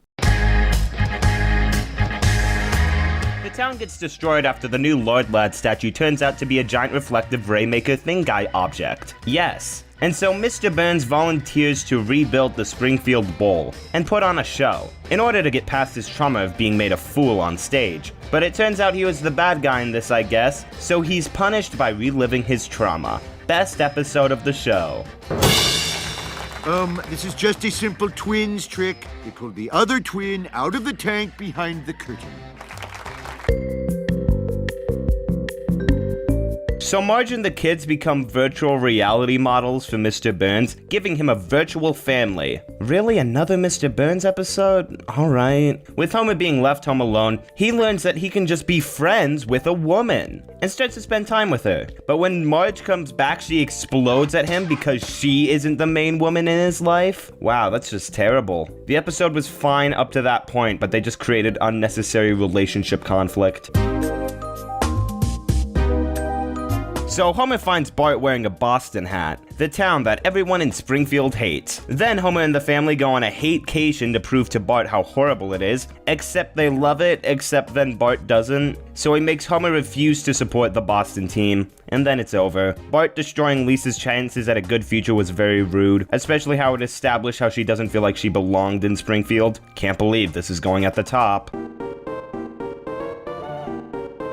Oh boy, The Simpsons 600th episode spectacular, and it's a treehouse of horror this time. What a surprise. In hell, they make you watch them all in a row. I'm living in it. It has a couch gag that they literally could have used for any other episode. How embarrassing it must be to fill time in your 600th episode. The first segment is a Hunger Games parody, with the whole town being in a drought, and the kids all fighting to death for some water. It has no idea where it wants to go by the end, so it just feels like a waste of time. I think the second segment is actually pretty good, with all of Lisa's friends dying from her imaginary friend. It works exclusively because of how dark the concept is, and the ending is pretty funny. This segment is alright. The final segment is a James Bond parody though, and even though I like James Bond, I just find it boring. You think it's cool that a Treehouse of Horror is a milestone in the series until you realize it's just like any other modern Halloween.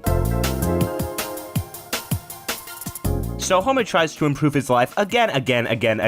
Lisa tries to tell the world that Krusty's new snack is unhealthy, and Kent Brockman gets fired and goes on a depressive meltdown. Out of the 3 plots in this episode, 2 of them have been done before, and the other one could have been any other plot if you just switched out a few variables. It's also boring, yippee. Bottom of the list, it's one of the most tedious episodes of the show.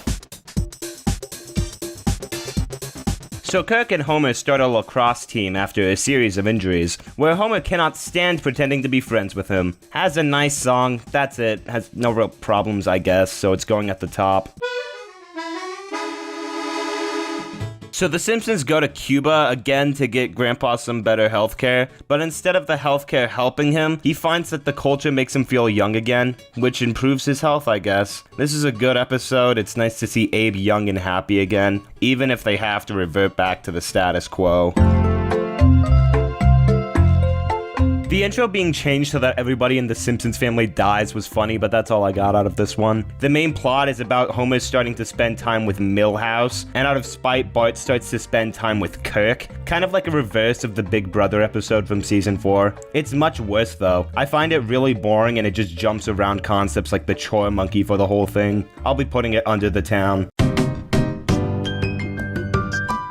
So Homer falls down Mr. Burns' incomplete trapdoor and breaks his entire body, I guess. Now Smithers has to get them to sign a liability waiver so he doesn't sue. But then it goes in the direction of Marge becoming friends with Smithers, and Homer dropping the charges so that they can remain friends. There's also a subplot about Lisa becoming a stickler for the rules and organizing a bus seating chart. This episode is alright. I enjoy Homer and Marge's scene at the end. So Krusty and his daughter come to live with the Simpsons for Christmas, where they don't get along, and now Krusty must become a Christian to appeal to his daughter. What the hell, man? This episode goes on an extra act than I expected it to. I thought it would have been done by the 14-minute mark, but it just kept going. I guess the family still has Spider-Pig, despite us rarely seeing him ever. Remember the Simpsons movie? Remember how funny Spider-Pig was? I swear, that's the show's mentality for episodes and jokes now. At long last, I'm Mr. Plow! Marge starts to adopt this Japanese minimalist style of life, and asks Homer to get rid of Plopper. But to avoid getting rid of him, Spider-Pig becomes Homer's therapy animal. Meanwhile, Lisa tries to embrace being a minimalist, but can't actually find any joy in it. But then Marge reveals that she didn't actually throw away any of the stuff, so it's all pointless. Mr. Burns taking Plopper for himself is stupid, with Homer having to get him back, which that's like a minute before they're reunited. Worthless. Not even bad, just worthless. This show is going nowhere. The Simpsons are finally taking their stab at another two-parter, which they haven't done since Who Shot Mr. Burns all the way back in season 6. Sadly, this is modern Simpsons, so what does this actually look like? So Mr. Burns wants to be hip and young again, meeting this record dealer to spruce up his life. This could just be a normal episode, there was no need to make this one an hour long. Turns out the guy looked up to Mr. Burns and wanted to help him, but actually he only did it so he could bankrupt him and make a rap about it. And it ends there so they can leave it open for part 2. There's also a pointless side plot about Lisa finding this rich douchebag whose voice does not fit a child at all, by the way, and the boy trying to impress her but not being able to understand her beliefs. This episode is cringe, obviously. Like hearing rap music in a Simpsons episode is going to trigger my gag reflex, and it's so damn slow. They take forever on anything exclusively to make it fill the time frame. Who knows, maybe part 2 will change my mind about the whole thing. Highly doubt it though. In order to get everything back from JG, that guy from the last part, Mr. Burns must record the best diss track ever. But not him or Homer or Bart singing it, they actually got celebrities to voice it. Why? Like, what? Instead of properly concluding the subplot with Lisa and the rich asshole, it instead shifts to Marge and Lisa opening up a little store and falling in love with it, which takes up maybe a minute of the whole episode. Mr. Burns and Homer steal the goose that represented JG's record dealership and cook it, but they didn't actually, so they make up, I guess. My same exact thoughts on the last part apply here. I just wanted it to be done. The whole Great Fatsby 2-parter was a nice experiment, but also, it's season 28. As a whole, I'll be putting both part 1 and part 2 under There Will Be Buds. So Homer finds this old chili dog truck that he visited as a kid while his parents were in counseling, having a personal connection to it, while Lisa tries to get the best scoop for their school radio station. I don't know why, but the animation on this episode is really smooth and looks great. The Simpsons has the ability to look really good when they want to, and I think they should embrace that more. I like the episode beyond the animation though. This senile old man not being able to remember Homer, even if he just comes in at the end to say he does actually. But I still think this episode is alright. Sadly going at the top of the list because it's decent. The bare minimum. What are you doing? You fools! I'm a real person in here!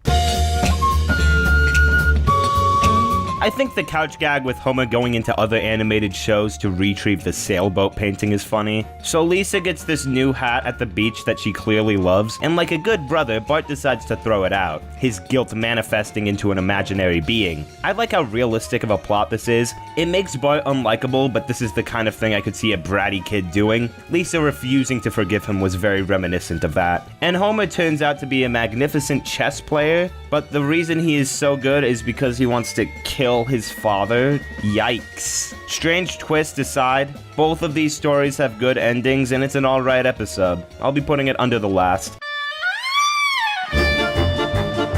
Really? A sequel to Camp Krusty almost 25 years later? They literally changed the plot of the episode. In this version, the parents knew the camp was horrible before they came back. So remember that episode where Bart exploited his family because they thought he was a psychopath? What if they did the same exact thing, but now it's with PTSD? Except it turns out he's not faking it, he just actually has it. Okay. I like the subplot about Homer coming into work early and starting to care about his job. It reminds me a lot of that episode from season 14, the one where he becomes head of the nuclear power plant. But then it becomes Marge not being satisfied sexually from Homer, as he believes he can do great things while abstaining. This episode is decent, just like the last few. This is a pretty solid parody of those sports documentaries detailing the downfall of Bart, who suddenly became the greatest basketball player ever, and then got cocky and involved with the mob. The documentary setup is a nice change of pace, even if they've done it before. Several times, I think. But it's also a pretty funny episode for modern season standards at the very least. Is he going for a gun? Oh. Get me a gun. This is an alright episode. I don't care much for basketball, but I like Fat Tony. I'll be putting it at the top of the list. This episode is also alright. I don't know why, but the last couple episodes have actually been decent. Watch, I'm gonna say that, and then it's immediately gonna go downhill. This episode focuses a lot on parenting, and how too much or too little praise can be bad for a child. I don't like how it starts very much, Homer yelling about how much a failure Bart is, but I think the whole thing with Grandpa's watch and Bart is cool. This family heirloom that Bart cares about a lot, and Homer has always wanted. And I like the ending too, Homer finally giving up the watch to Bart, which was a nice moment. Acceptable episode. Always watch out for a little rod falling into the back of your shirt. I do it like every week. Get it? The show people know it's a show. Isn't that hilarious? What do you mean, no? Burns decides to start up his own college for profit. With Homer having to work there, it's boring. Homer trying to teach his students is fine, but when it becomes about him training robots to become students, like, why? It doesn't even go that far with it. It's not shocking in any way. It's just strange, dumb episode. I've always said these tags are pointless. Story's over. Good night. This one starts with a Tracy Ullman short for some reason, but it's not even to celebrate a milestone or anything like that. I'm convinced they just needed to fill time. Actually, oh shit, this episode came out during the 30th anniversary of Goodnight, the first Tracy Ullman short of the series. Alright, that's acceptable. So Homer and Lisa get really into this Pokemon Go parody. That's the story, that's it. There's no real commentary or story. They're just playing Pokemon Go. Thrilling. Meanwhile, Bart exploits old women for money. I like the only lady to challenge him, but it turns out she's suicidal and missing. I liked the character stuff between her and Bart, but that's literally it. The rest of the episode is forgettable. I hate this episode. Homer decides to change his ways for Marge, but an old Englishman makes Homer come home late again because he threatens to get him fired. So he comes home and Marge doesn't even want to hear him out, accepting that he's never going to change. It's miserable. Like if she just heard the story, it would all be fine, but no, she refuses. And after that, she considers going out with Moe, since he owns this new bar he set up with the English fellow from before. Terrible, probably the worst of the season. Thankfully, after the last bad episode, we now have another bad episode. Thank God. After Homer chooses to hit Gil instead of a dog, the town decides that a dog's life is more important than Gil's. Wonderful. Where Springfield then becomes the most dog-friendly town, with them taking over the city. I like the ending with Marge becoming the alpha dog, but that's literally it.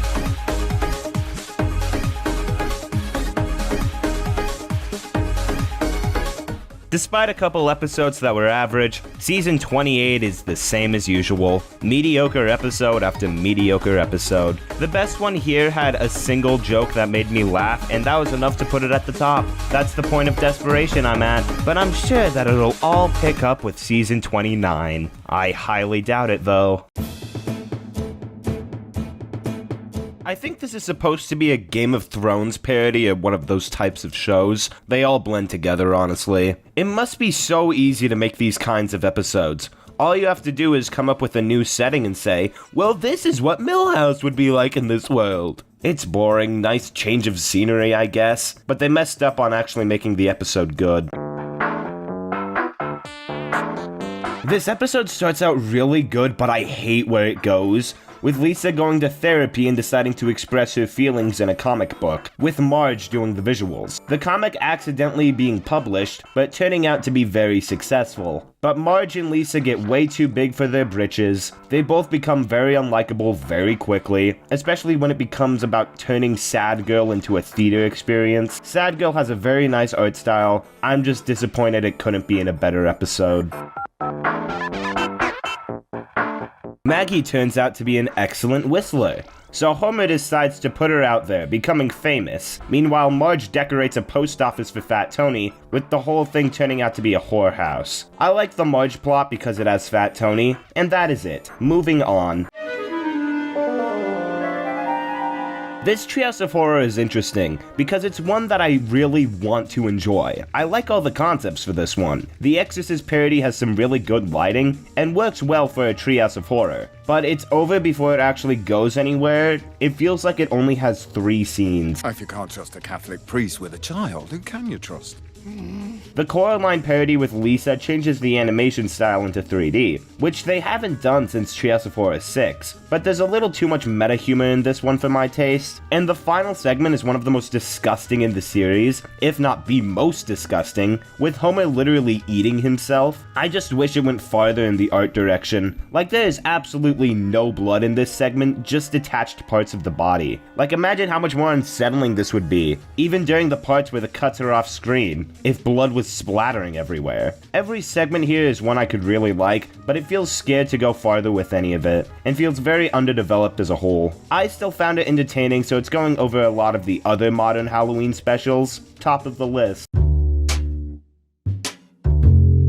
So Grandpa gets a hearing aid and finds out that everyone hates him and takes advantage of him. Skinner finds out that Agnes kept his college acceptance letter from him. And Lisa gets terrified that the world began not millions of years ago, but billions. I thought it would have gone into something about Lisa being scared of the absolute scale of the universe, but no, she wrote million on her paper instead of billion. It's the best plot in this episode. The Grandpa one ends with the rest of the family faking interest in him, which is just awful. And the Skinner one ends with Agnes saying that she only did it because she couldn't bear to lose him. Also ends on a short segment with Mole Man because I guess 3 stories wasn't enough for a full 22 minutes. Another one of the worst of the series.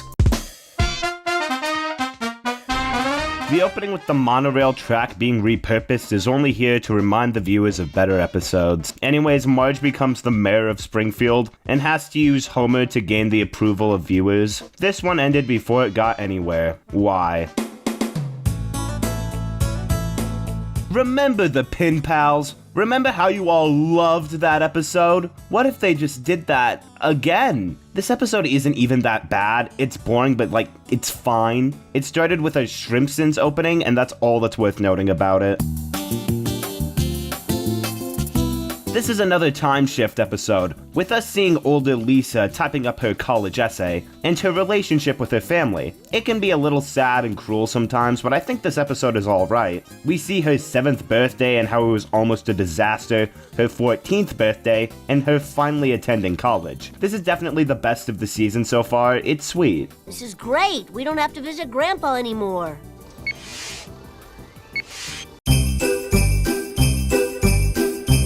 This time they're combining 2 of the iconic Simpsons staples, the somewhat winter-themed episodes and Sideshow Bob episodes. So Bart gets lost in this old abandoned military base, and despite knowing where he is, Milhouse refuses to let anyone know because he likes comforting Lisa. How awful. Bart is proclaimed as dead, Sideshow Bob not believing it and going out to look for him so he can kill him. The animation on Bob in this episode looks really good. The show can be very expressive when they want to, but the episode itself is just fine, I guess. It's a nice change of scenery. They don't usually make use of the winter setting, but it looks nice. Decent episode, going under the last.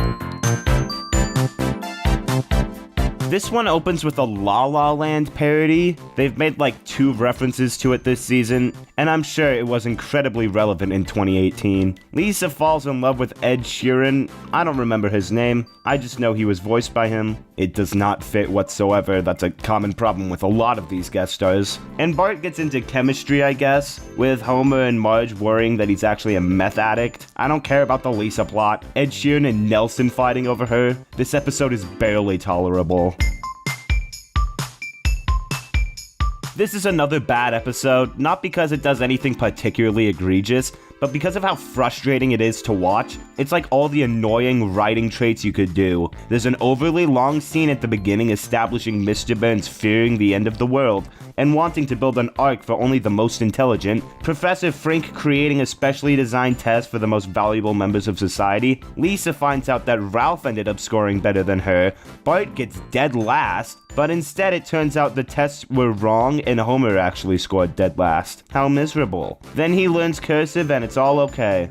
Like that's enough to determine his character. Wonderful. And it turns out that Ralph isn't actually better than Lisa because the tests were wrong. So you're telling me that in both of these stories about doing these super accurate tests to determine their worth as people, both of them end with the tests being wrong? Do better, Simpsons. This is just disappointing. I'll be putting this one above the Surfsons. What are you afraid of? Global warming? AI? Some sort of plague? Did the Simpsons just predict COVID?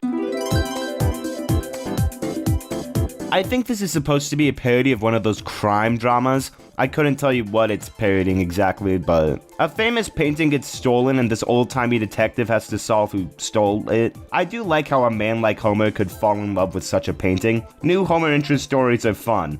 I like this episode, not the best, but it's okay. The ending is really dumb though. All of them stole it apparently. Best impossible mystery you'll ever solve. The couch gag to this one has some really impressive animation. I love it a lot. Sadly, the episode itself sucks. We get to see Homer and Marge's married lives before they had Bart, but they literally got married because of Bart. This is a really bad episode, so desperate for past episodes that they go out of their way to make new ones. Like, come on guys, going under Springfield Splendor. Yes, finally, what? Son of a bitch! The teachers all decide to prank Bart, where Bart gets revenge by putting clown masks on their faces. But when Bart goes to court for this, Marge decides that he needs to be punished seriously and sends him to rehab. Wonderful. I don't care about the Krusty stuff at all. He's becoming a dramatic actor. I thought either of these plots were going to have a conclusion, but nope, they just ended. Sorry, I guess it's too much to expect that these stories start and end properly. Oh great, they're finally talking about the problem with Apu. Except not really. Marge reads Lisa her favorite book as a kid, but finds out it hasn't aged well at all. Wink wink. I'm not one to comment on the situation, of course. I'm not Hindu or Indian, but I think it's more complicated than Apu is an offensive stereotype now, so we're just not going to include him in the show. Any of the other stuff with Bart going to Minecon and using the art of war is forgettable. This episode is middle of the road. Guess we'll never see Apu again. Okay. This episode is alright. Mo reunites with his family who are in the mattress business. Unlike the message that you don't need to stick with your family on everything. Some people just don't get along. Still not good, but it tried. It's so obvious they're trying to extend the intro for as long as possible. It opens with a Tracy Ullman short. There are multiple intro changes that they hold on for too long. It goes on for almost 2.5 minutes. Even then, this episode is okay. Lisa hits a rut in her saxophone playing, and because of an airplane delay, the family ends up in New Orleans, with Lisa trying to cheer her up, but getting sidetracked and just eating a bunch of food. It has a nice ending with her meeting Bleedy Gums Murphy's nephew. Well, we did it, kids. And the best thing is, the next episode will beat Gunsmoke. Just like they said, this was the episode to win the title of the longest-running American TV show. And thankfully, it's actually a good episode. Grandpa suffers a stroke and it's taken pretty seriously. Imagine how awful this episode would be if it wasn't, but... In the hospital, he tells Homer about the worst thing he ever did, and Homer being unsure if he can forgive him. I think it works really well. We as the audience don't know what Grandpa said, so there's some mystery to the whole aspect, and it ends up in a scenario where we get to see more of Homer as a kid, and his relationship with his mother. Even if it's relying on Mother Simpson nostalgia, this is still a very good episode. Top of the list.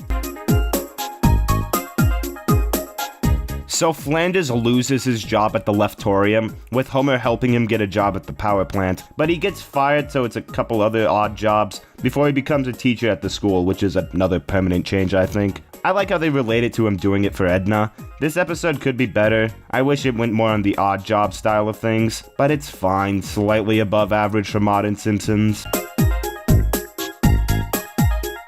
So the Simpsons go to Denmark to get Grandpa free healthcare. If you're going to reuse a plot, then at least you could reuse one that you didn't just do. Especially since in that episode, they had already done a plot about going to Cuba, and it becomes like the Boston one with the family staying in Denmark. The Danish king's name was Christian, and that gave me the slightest bit of dopamine. I like this one more than the Cuba one, I guess. I just find Denmark a more interesting country. I don't know, I'm getting very tired at this point. This is actually one I've heard a lot about. It's one of the most controversial episodes of the series. I was curious to see whether or not I'd love it or hate it. So what did I think? Well...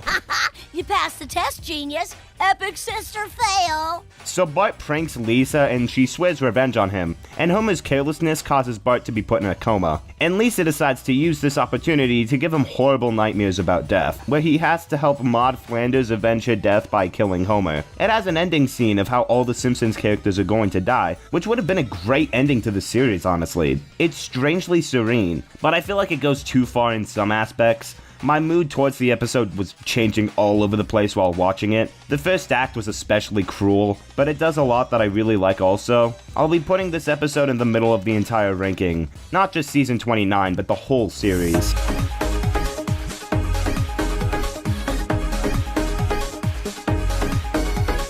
Another season has come and gone. 1 or 2 episodes I thought were good, a majority ranging from mediocre to terrible. I can't be the only one who's getting tired of this. They do seem to be experimenting more, so hopefully that can lead to some more ambitious episodes. I hope that they can at least just do something interesting at this point.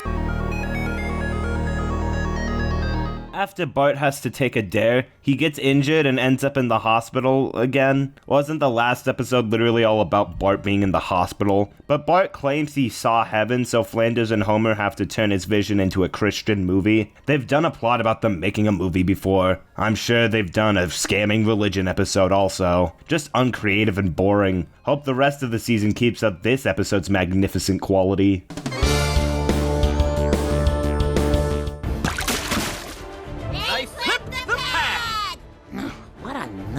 This is such a revolting episode, one of the worst of the show. So Marge and Homer end up on this reality TV show that they've always wanted to be on, but they get eliminated in the first round, which means they have to stay in a hotel until they finish filming. Why don't you just have the episode be about them on the show? Instead, we get this boring plot about Homer and Marge being stuck at a hotel and learning to love it. This is until Marge finds out that it was actually Homer that caused them to be eliminated, and results in this awful and unpleasant scene of them fighting. Marge is literally flirting and cheating with another man directly in front of Homer. Marge would never do this to Homer. She isn't the same character in this episode. Going under the last, obviously. This is the one with the Bob's Burgers intro. Homer looks weird in it, maybe because the Bob's Burger crew animated it. Do the people my daddy shoots go to heaven? They do if they haven't done anything wrong. So, a lot of them, yes. So there isn't enough people to get into heaven apparently, so we get to see 3 stories of people who are getting into heaven. I like the Flanders one, I also like the World War II one, I find that subject interesting, but the Lisa Buddhist one is just kind of boring to me. Still, this is an alright episode, I guess. I think the Saw parody is okay, even if Lisa is incredibly cruel here to fit it, but the other 2 are really bad, especially the last one. Jurassic Park, but they're old people. Peak entertainment. One of the worst Treehouse of Horrors, if not the absolute worst. You don't win friends with salad. You don't win friends with salad. Remember Lisa the vegetarian? Tired of me repeating this gag yet?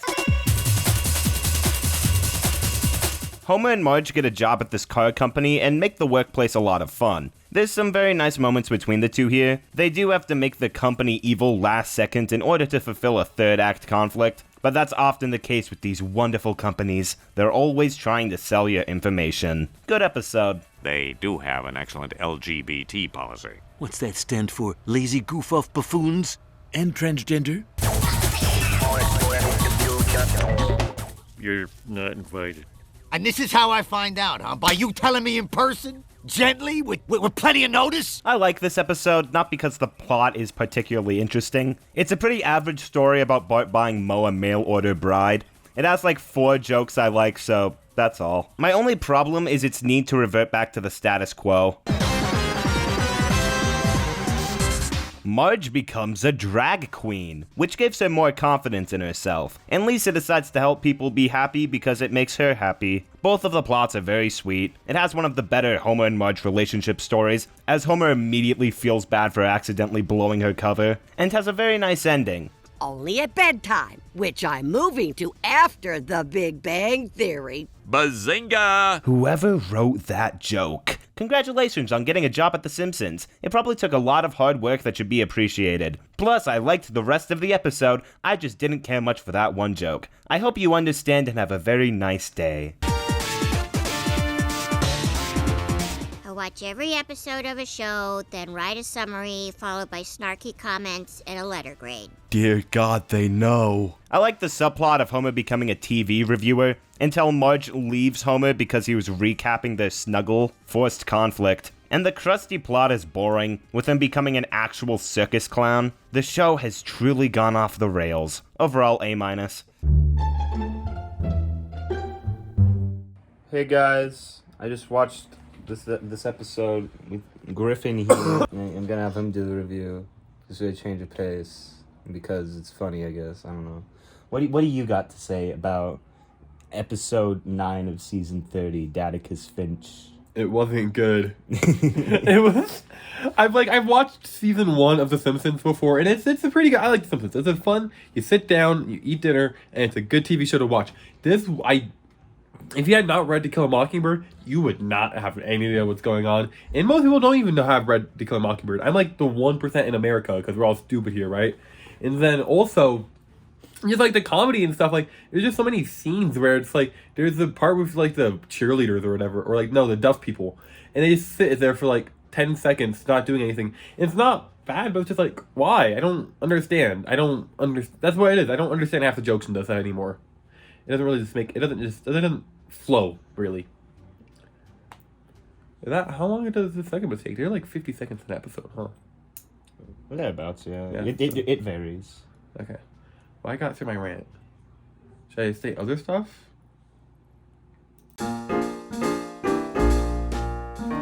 Can't wait for them to do 'Tis the 45th season in season 45. It's coming sooner than you think. I don't care much for the Black Friday stuff at all, but the family decides to make Christmas about Marge for once, with them having the fake enthusiasm for this crappy trip to Florida. It's sweet, the characters are definitely returning to their usual selves, but that doesn't stop this episode from being boring. Don't waste your Christmas watching this.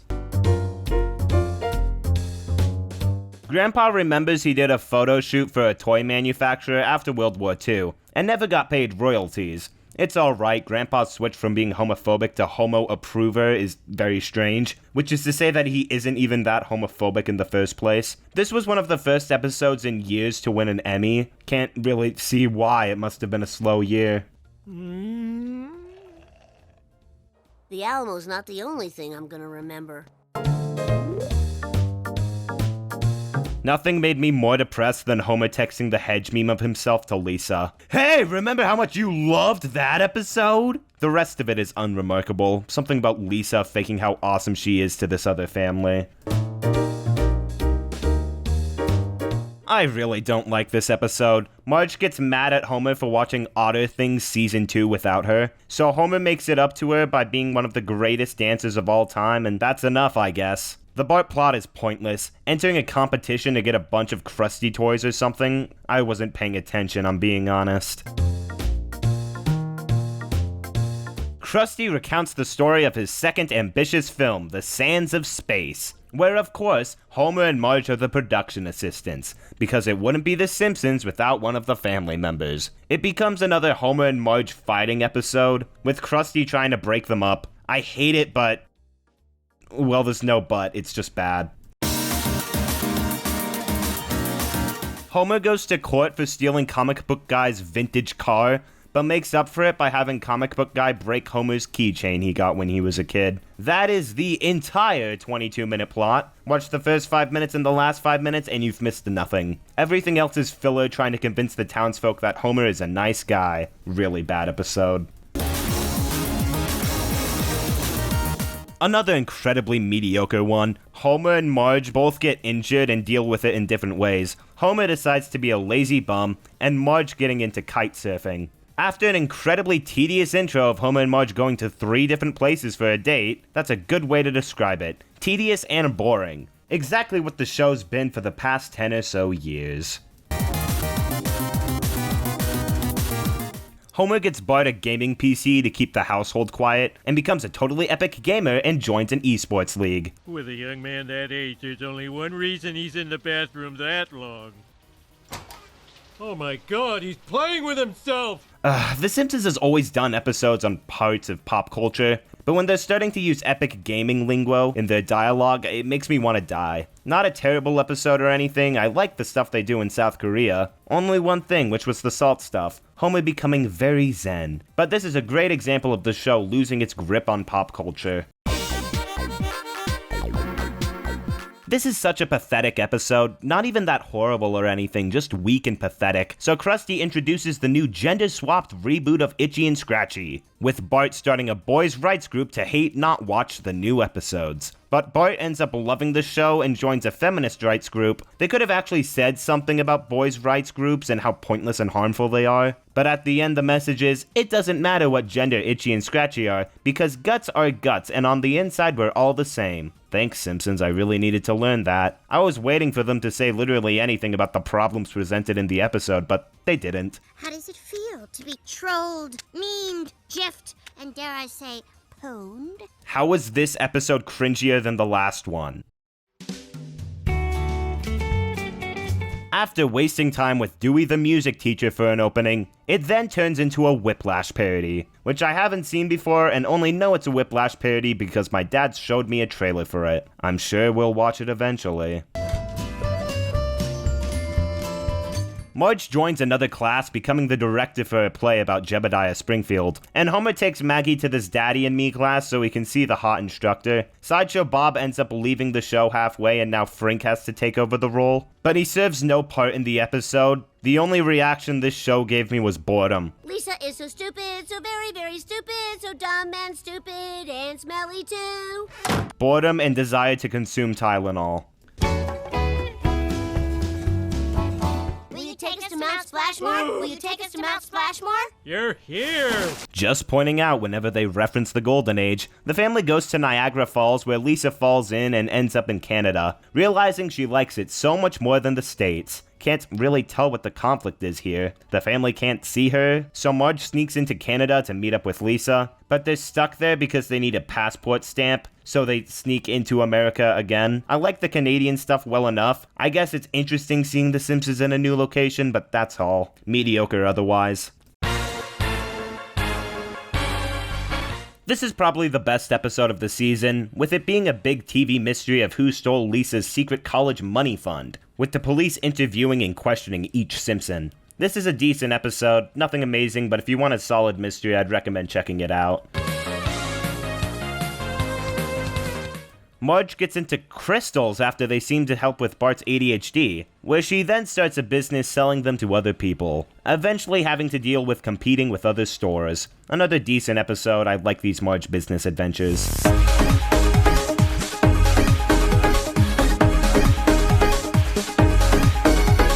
What a way to celebrate the 30th season. The characters are improving a little bit, but a lot of these are still the show at its absolute weakest. We only have 5 more to go, so let's just get this over with. We start on another one of the worst episodes of the show. Hooray! Homer starts up an internet rant show that goes viral once it becomes about him and Bart fighting, so this viral creator YouTube guy comes in to help them monetize their content. You're right to dance in such a fashion. It's incredibly cringy. I hate this guy who's supposed to be a hip internet know-it-all. I feel like it's being written from the perspective of someone in their 50s. Then they all fall off because it turns out Homer and Bart still love each other, and I guess they're not supposed to be doing that. So in a last attempt of internet fame, Homer and Bart are literally supposed to kill each other. The Lisa subplot about her going to detention is pointless. There's not a single pro I can think of with this one. I guess there goes my expectation of season 31 being the most perfect, best season of the show.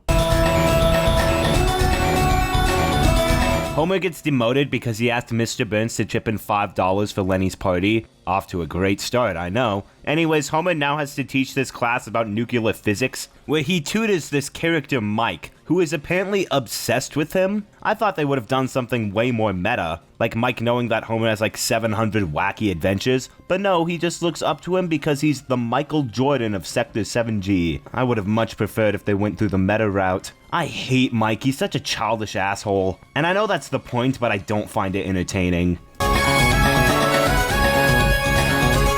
A new police chief comes into town to find out who has been mass pickpocketing people in Springfield, where they arrest Fat Tony with Chief Wiggum having to prove himself by revealing the real criminal. I like Fat Tony in this one, but Wiggum having to solve the mystery is so lame. The new chief has so little screen time that she's pretty much irrelevant to the whole episode. You could take her out and nothing would change. Isn't it crazy how the 30th Treehouse of Horror landed on the episode number 666? Isn't that freaky? Sadly, this is another one of the worst Treehouse of Horrors. The first segment takes a whole 3 minutes to actually get into. You realize that gives you less time to make actually good stories, right? The Maggie Omen wasn't that funny. The first one is a lame Stranger Things parody that doesn't even go anywhere. They're just stuck in the over-under forever. Wonderful. Homer dies and goes to heaven, but gets a second chance and gets to choose another person's body. It sounds neat until you realize they do nothing with it. There's no conflict, it's just boring. And the final one is a parody of The Shape of Water, but with Selma falling in love with King. Remember when they tried to make these actually scary? Remember when they tried to make these funny? How they sank lower than Jurassic Park, but it's old people is beyond me. Homer buys a yacht and Bart and Lisa both get into saving animals, with Bart wanting to free this gorilla from a zoo. But the gorilla turns out to be a menace because it's not in a sanctuary, and Lisa has to get him into one. It's sad how this is going at the top considering how this episode isn't good in the slightest. I kinda like the yacht stuff with Homer, but it's a little predictable. And they bring back the scientist from the Simpsons Safari episode. They aren't even referencing good episodes anymore. Marge worries that people think she's boring, so she becomes a lumberjack. Chainsaw Marge! This is another really crappy episode. Marge says that Homer doesn't support her enough. Literally every scene with him before that is him trying to support her. But because he doesn't want her to leave for a month, he's a bad person. Concluding sentence about how bad this episode is. So the Simpsons go on a multi-family vacation to Costa Rica, where Homer starts to get along really well with Patty's new girlfriend. I like Lisa worrying about how much the trip is going to cost them. Very realistic for her. And the moments with Homer and the new girl are nice. The first okay episode of the season. So they've decided to do another Halloween anthology Thanksgiving special. I think they realize that the Treehouse of Horrors are the only episodes that get views anymore. The first segment here has the first Thanksgiving from the perspective of the turkeys. They go so much harder on the blood and gore in this one than they have for like the past 10 Treehouse of Horrors. That doesn't mean it's good, sadly, but the intensity alone makes me more interested in this segment than a majority of other modern horrors. But the other two segments are really boring. A kitchen AI version of Marge to do all the cooking for Thanksgiving. Real Marge is an asshole, I don't like it. And the final space parody had potential, but like, why was it in a Thanksgiving episode? I hope they don't do another one of these. They only had the potential for one segment here. The creepy music playing over the Bart Thanksgiving balloon is hilarious though. Todd isn't able to remember what Maude looks like. I'm not going to say much more beyond that because what follows is a plot about Todd questioning his faith because of how his mom died. I like this episode a ton. Wish it could be funnier, but the emotional drama is well worth it. Top of the list. I guess Sideshow Bob Christmas episodes are just becoming a normal thing now. Sideshow Bob tries to kill Bart, but then he decides he isn't going to. And they find the elusive package-stealing thief, who turns out to be Mr. Burns. Pointless episode. It reached the ending at around the 18-minute mark, but to fill time they had 2 tag-ons. Great. Lisa needs braces. Dental plan. Whoa, puberty. Let's see what comes next. Cool. Artie Ziff returns to invite Homer and Marge to his wedding, where he's marrying a robot of Marge. A reused plot and a really f***ing creepy one. The Simpsons is still kicking 30 years later. Springfield finds treasure and decides to spend it on a STEM education school for students, with Lisa finding out that they're the only one preparing them for mediocre jobs. Meanwhile, Homer worries that AI is going to take everyone's careers. Boy, this sure was innovative for the time. What do you mean this came out 4 years ago? Professor Frink starts a cryptocurrency and becomes a millionaire, where Mr. Burns tries to create a rival currency to be richer. That's why I'm here to talk about the really cool subject of distributed consensus-based cryptocurrency. Ka-chinga. Watching this series is truly the most horrendous form of pain. Not torturous enough to kill me, but long enough to wish it would. Bart sees the new Vindicators movie before everyone else, and exploits this for his own gain by threatening people to spoil the film. Bart is an asshole here, and I was expecting him to get punished severely for this by the end, but instead the filmmakers put him inside the movie to scare him or something. I don't see how that's related at all. You couldn't have come up with anything connected to spoilers. Marge limits the family's screen time to only 30 minutes a week, because this is a modern problem, I guess. What riveting things could they do with The Simpsons when they aren't staring at their phones? The show went on for 20 years without Apple products. I think they'd be fine. No more screens. You too. Good advice not only to me, but to those watching the video. If you're watching this in one sitting, it's good to get up every once in a while. And even if you're not, go take a walk and get some fresh air. I'll still be here when you come back. Go ahead, I'll wait. Unless there's a tornado warning, in which you probably... Flanders decides to mentor Bart to make him less of a troublemaker. It's almost like they did the exact same thing in the Simpsons movie. Crazy, right? And then we have a subplot about Homer mentoring Nelson to get back at Bart. Now we just need them to do a Nelson and Maggie episode. Unless they already have done that. It's very plausible. 2 reused plots is a recipe for success.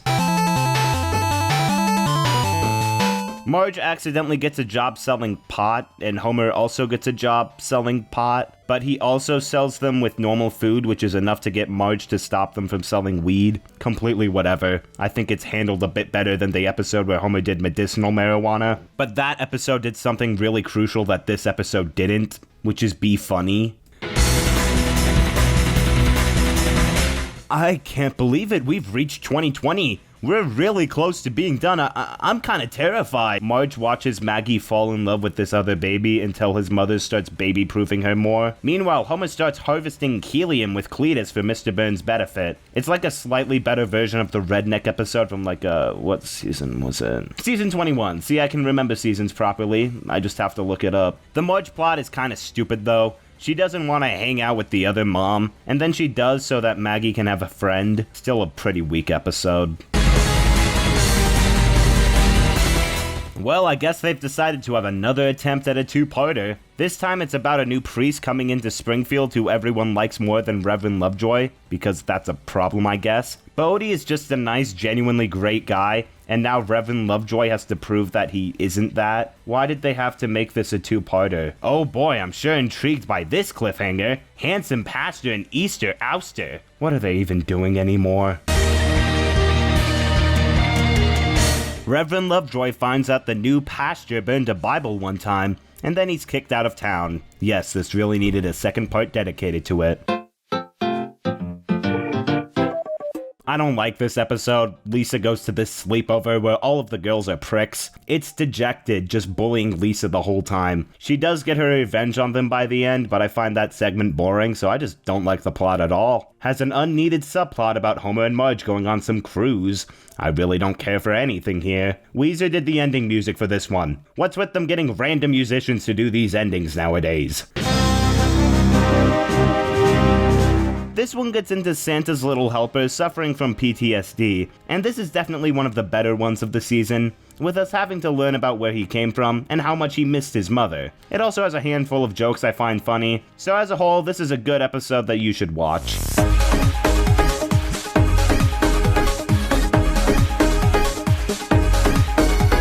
Despite 2 or 3 episodes I liked, this season has some of the lowest of the low. Some of the worst episodes of the entire series so far. The stuff outside of the top 3 doesn't even range from mediocre to bad. It ranges from bad to bad. How else can I say I'm getting tired of this? Mr. Burns finds out that his employees hate him, because that's a bad thing for him, I guess. So he goes undercover to become more antiquated with his workers. Eventually, he realizes he likes the suit more than being Mr. Burns, and then Homer has to stop being friends with him. Completely serviceable and average episode. Nothing wrong with it, but nothing good either. The Simpsons go to a museum and a guy there tells 3 stories of Odysseus. The way they did this guaranteed all the stories would be old, huh? Really mediocre. Once again, I don't care for these types of anthologies. Lisa is sick from school and reads 3 stories. What the f***? the show is actively being against me right now. I didn't pay attention to this one at all. I'm so tired of these. I swear to God, if they make another anthology, I'm going to scream. Another Treehouse of Horror that starts with a political commentary, with Trump being elected president and the end of the world happening. Can't believe The Simpsons predicted who would win so accurately. Oh, that's what I get for voting for Kanye. The Toy Story parody has some really cool animation. It also gets really disturbing at the end with the toys getting their revenge by killing Bart and using his lifeless corpse as a toy. The Spider-Verse parody with all these different Homers is pretty cool, but my favorite has got to be the shitty so retro Homer. Somebody kill me now. The final has Lisa and Nelson being stuck in a time loop, repeatedly dying. It's taken a while, but we finally have another Treehouse of Horror where I like all 3 segments. Glad they didn't continue to get worse like the last 3. So this absolutely perfect woman gets banished from Britain and comes to Springfield, where she falls in love with Homer because he's the only person who hasn't shown any interest in her. I don't care at all about the woman, or I guess her name's Lily, and I kind of wish they went more into Homer and Marge's relationship here. It kind of just comes up at the end. La la la, la la la. No offense to Julie Kavner, of course, but her modern Marge voice genuinely hurts to hear. Marge and Lisa get super into crime podcasts that apparently everyone else also likes. And Grandpa gets a new girlfriend where she dies on a ship and everyone thinks he killed her. It goes into a nice commentary about spreading lies for money, and it's okay, going above the last. Comic book guy must write the perfect panel question so that he might get a job at Marvel. I think it's only occurred to me how parodies of these companies and companies themselves coexist in the Simpsons world. How can I live without consistency? The Lisa plot is another one about her falling in love with a boy, and it's probably the worst one. He's this perfect boy, except he's not. Oh no! The boy one has him meeting this voice actor, and shortly becoming one, but Bart voiced a girl, and that's a bad thing, I guess. I wish it was more of a meta commentary on Nancy Cartwright, a woman being the voice actor of Bart, a boy. But no, the girl is cool and that's all. One question. Do you identify as him or her? Him. This is what it's like in Biden's America. Skinner and Chalmers have to go on a trip to Cincinnati, with them being kicked off an airplane and having to drive themselves. I can't believe it's taken them so long to do an episode without any focus on the Simpsons family. And who would have guessed that when you dedicate episode time to other characters, you might get something interesting? This is a good episode. It's got some nice jokes and a great road trip setting. I'll be putting this at the top of the list. Miss Hoover gives Lisa the same grade as everyone else in the class for going over her presentation time limit, despite her obviously being the best. And because Lisa fought back against Miss Hoover's crappy teaching, she gets sent to detention. Lisa is pretty reasonably pissed about this until she learns how hard a life Miss Hoover has, so she finally apologizes, even giving Miss Hoover a recliner chair to help her back. But she just takes the chair and doesn't respect her apology. It really doesn't work because Lisa was in the right the whole time. She may have yelled at Miss Hoover at the beginning, but that doesn't make up for how shit Hoover is here. Just an entitled asshole the whole way through. It's going at the bottom. A movie producer comes into town to film a Christmas movie, with it following all the generic Hallmark movie tropes. I don't like this one at all. The main character is just some boring movie producer who falls in love with Springfield despite how much she hates it. Maybe it's parodying the whole thing, but when I can't tell if something's trying to be bad in a funny way, then it's just gonna look bad. Comic Book Guy's wife decides she wants to have a baby, where Comic Book Guy doesn't want to, so Homer and Marge have to convince them to have kids. I think that stuff is decent, but when it gets into Comic Book Guy's family trauma, it immediately falls off. I have no interest in it whatsoever. This was the last episode covered in Ellis Mark's ranking of the show a few years ago, so from this point onwards, my video is better than his. Ha ha! Bart discovers Miss Krabappel's old diary, where he learns that she actually believed he had a lot of potential, and inspires him to try harder in school. However, Lisa finds out that Miss K was actually just talking about her cat. It's weird how it took them nearly a decade to get around to a conclusion for her character, but this episode has a very solid emotional backbone, so it's going near the top. Bart gets a lot of money for sucking up to rich people during golf. It's fine for the most part, but when it turns into golf becoming a religion, it falls off pretty hard. Also, referencing the hedge meme is getting old, nor was it funny in the first place. Homer becomes Cletus's manager after his music changes his life, but he ends up getting too big for his britches and Homer has to show him how important his family was to him. Predictable. Predictable and boring plot. J.J. Abrams comes into Springfield to make a movie about these animatronics that Homer loved, so he and Comic Book Guy have to start a troll campaign because the movie isn't what they wanted it to be. It's kinda lame and sucks up to J.J. Abrams a bit too much. I wish more effort was put into the ending with Grandpa being the reason for his trauma, not the animatronics. This isn't a very good episode. For some reason, this is a Christmas episode, in the middle of March. Maybe they wanted episode 700 to be like the first, I don't know. Marge gets mad at Homer for getting drunk at an office party, even though it wasn't his fault at all, and kicks him out of the house with him having to stay at Ned's. I like the ending with Homer having to deliver Maude's baby. This episode is okay, but I really want to point out how cute Bart and Lisa are in this one. Best part of the episode, easily.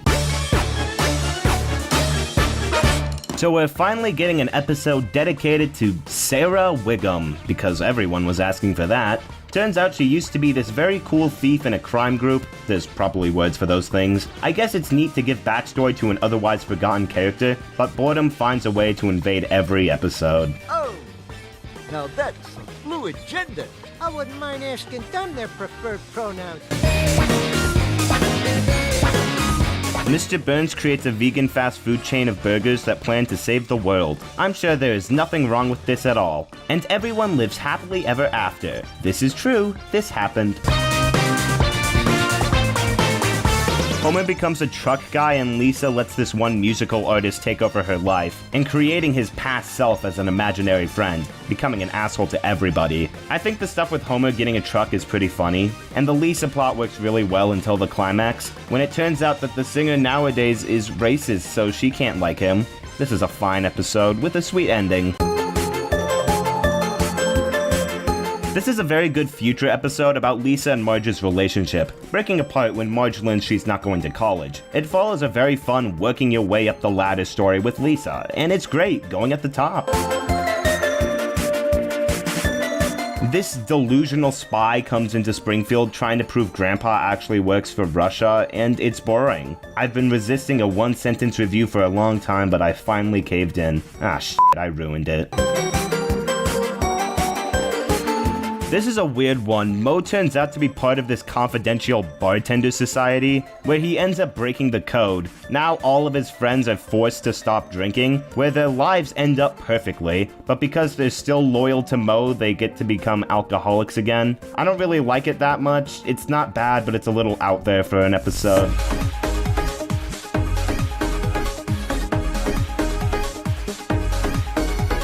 Season 32 is the first season in a while that I wouldn't necessarily call bad. They've clearly been trying with the last couple, and while it has worked sometimes, I can't help but feel that many of these are mediocre and not worth checking out at all. I could see it improve with season 33. I've seen people say that this is the start of a Simpsons renaissance, but I'm not keeping my hopes up. Marge gets the opportunity to run another play. This is a pretty fun episode, but I feel like I should clarify, I only said fun, not necessarily good, because the episode is bad. The music here is surprisingly solid, going for a Disney Broadway style vibe, and I enjoy it a lot. Sadly, they have to change Julie Kavner's voice anytime Marge sings because she clearly can't do this anymore. But my problem comes with Sasha coming in, who's this big star coming back to Springfield to do the play, but she's a massive diva who everyone loves, leaving Marge in the dust. Apparently, all of them also ruined Marge's life back in high school without her knowing, which is awful. So Marge reveals that she's actually a fraud, where Marge has to apologize for this? No. The cast was the reason Marge's parents filed for bankruptcy in her teenage years. She was being completely reasonable. The best of the worst episodes of the show. I enjoy the musical segments, but I hate the plot. Not a great way to start things off. Grandpa gets scammed. Oh no! This is actually a really good Marge episode though, putting her in a world where no one can trust anyone else because of scams. This is definitely the kind of episode that could only be done in modern day, and it works well. This is a very good episode. Hopefully they can keep it up. Buy crypto, suckers! Great, they're doing that habit I hate in some of their normal anthologies with Treehouse of Horror, with them feeling the need to put more stories in here, with 5 terrifying tales. It's not that bad actually, the first one is just an opening sequence, and the other one lasts only a minute. It's better than trying to split time evenly across all of them. The first segment is a parody of Parasite. I've never seen that movie, but I've heard that it just follows it beat for beat, so I'm just gonna take their word for it. The second one has literal trees taking over Springfield. This way it can be a literal treehouse of horror. Lousy treehouse. Every year, 3 scary stories. 2 of them good and a lame one in the middle. Well, that's being generous. The only good part of this one is Willie as Chainsaw Man. See, I told you they'd bring this art style back for a treehouse of horror. Unless I didn't. I don't remember when they did, so I can't check. I think the last one is supposed to be a Ring parody, but with a TikTok where by watching it, you die in 7 days. That's a stupid idea. That's the whole Treehouse of Horror, just kind of stupid. Not the worst Halloween special, but still nothing great and certainly not an improvement. I like the stop motion opening. It has a cute art style. So Mo reunites with Maya, who was one of his girlfriends in one of the episodes that happened. Mo worries that like with all his relationships, Maya is going to break up with him, and she doesn't. They get married. Okay. I'll be putting this one under the first Maya episode. I don't know why. I think that one ended up higher in my list than I expected. Lisa and Bart both get sick due to some diseased water at a water park, causing them both to gain a little extra weight. And after Marge accidentally makes a joke about this, it gets into Lisa's head, causing her to have tantrum after tantrum with her mother. I actually really enjoy it. It has a very realistic relationship between Lisa and Marge here, and a very nice song and lesson by the end. Also has a lot of funny moments, so I'll be putting it at the top of the list. Oh great, another 2-parter. Let's see how they're gonna bore me today. What do you mean this one is brilliant? This is a parody of those prestige crime dramas, specifically those by the Coen brothers, and having seen some of their work like Fargo and Raising Arizona, that immediately has me intrigued. This one has Flanders uncovering a large sum of money and donating it to charity. Little does he know, however, that the cash actually belonged to a massive crime syndicate, and now Ned must somehow pay the debt back. Homer ends up getting kidnapped, the mobs in Springfield are put against each other, and it ends with a great cliffhanger, leaving us wondering where part 2 will take us. This is a genuinely great first part, so let's see if part 2 continues that.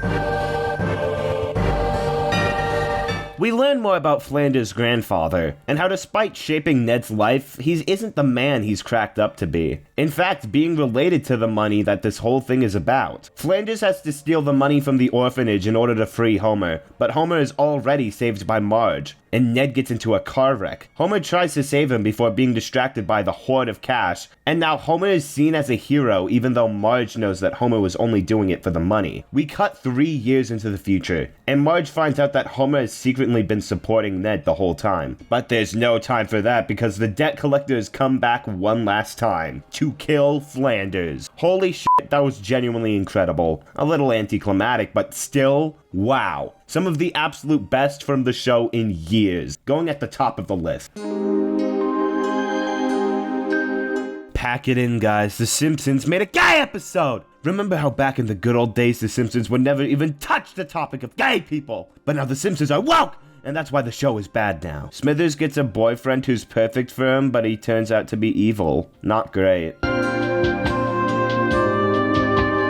With Mother's Day coming around, Homer is reminded of losing his own mother and the trauma that came from it. This episode does retcon a lot of what Mother Simpson established, which does kind of piss me off, but it's nice to see Mona again, and Homer goes to Utah again? There's like 49 other states, you know. We're not that flattered. Why did she go to Utah? Every kid there already has more moms than they need. Marge worries about Maggie never being baptized, so Fat Tony becomes her godfather. I like Fat Tony becoming more soft and losing his edge. That's all, it's good. Sadly, I'm not a fan of this one. Marge basically babysits this grown football player who Mr. Burns wants for his alcohol brand. Wow, how wacky and silly and lacking substance. I like Marge and Burns acting like father and mother to him, but the player just decides that he doesn't need either of them. It ends so abruptly.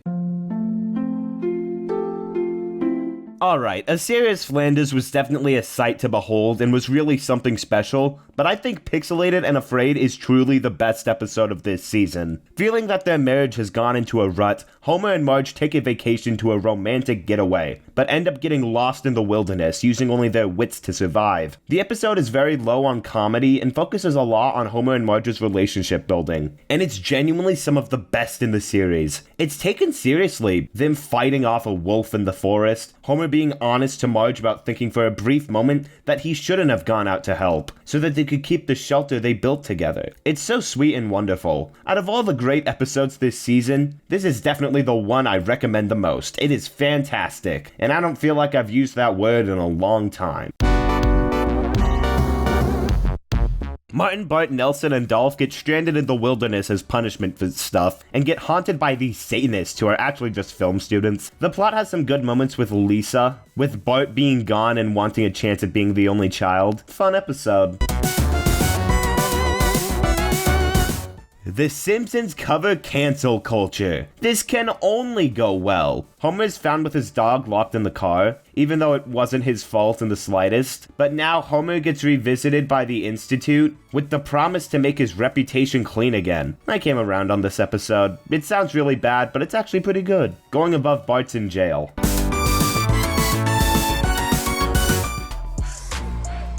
These are my first tie shoes. This is a really funny episode, that's all. I could care less about all the shoe stuff, but it's the most I've chuckled at an episode in years. I really like this one shot with all these different cameras being put on Bart. It's so visually impressive. I liked this episode a ton, going under A Serious Flanders.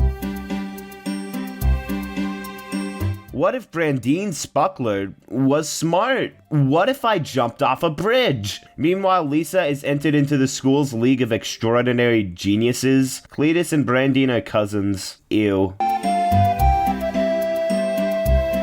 Lisa finds out Bleeding Gums actually had a son, who turns out to be deaf, so Lisa must do her best so that he can hear his father's music. I actually enjoy this one. Not the funniest, but Lisa's character is great here. It's also neat to learn more about Bleeding Gums Murphy. Nice episode.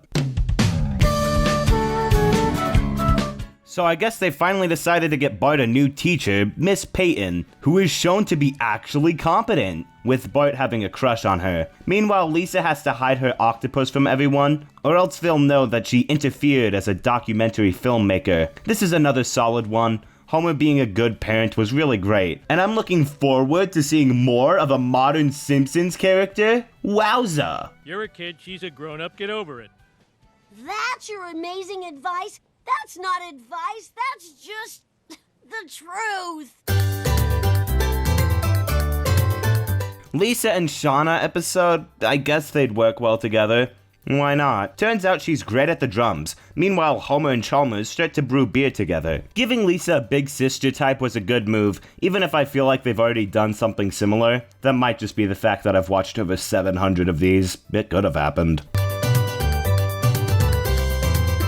Turns out Marge was a bad kid in school. No, she wasn't. But Marge and Bart start to have fun pranking people, and Homer tries to have a bond with Lisa. Bart and Marge's pranks start to go a little too far, and that's when I stop enjoying it. And the Homer and Lisa stuff with Lisa trying to get Homer to eat vegetarian meals is mediocre. Grandpa gets revisited by this old businessman who actually just wants him so that he can own 100% of his company, I think. This episode just went in one ear and out the other. I know the girl wants Lisa to vote for her act to kick her father off the corporation, but it's sadly just kind of boring. Not much I can say beyond that. This is a really fun musical episode, covering the economic crisis of America and how the middle class is doomed. They're clearly trying something new here with a political commentary that hasn't been this good in years. The show is really improving.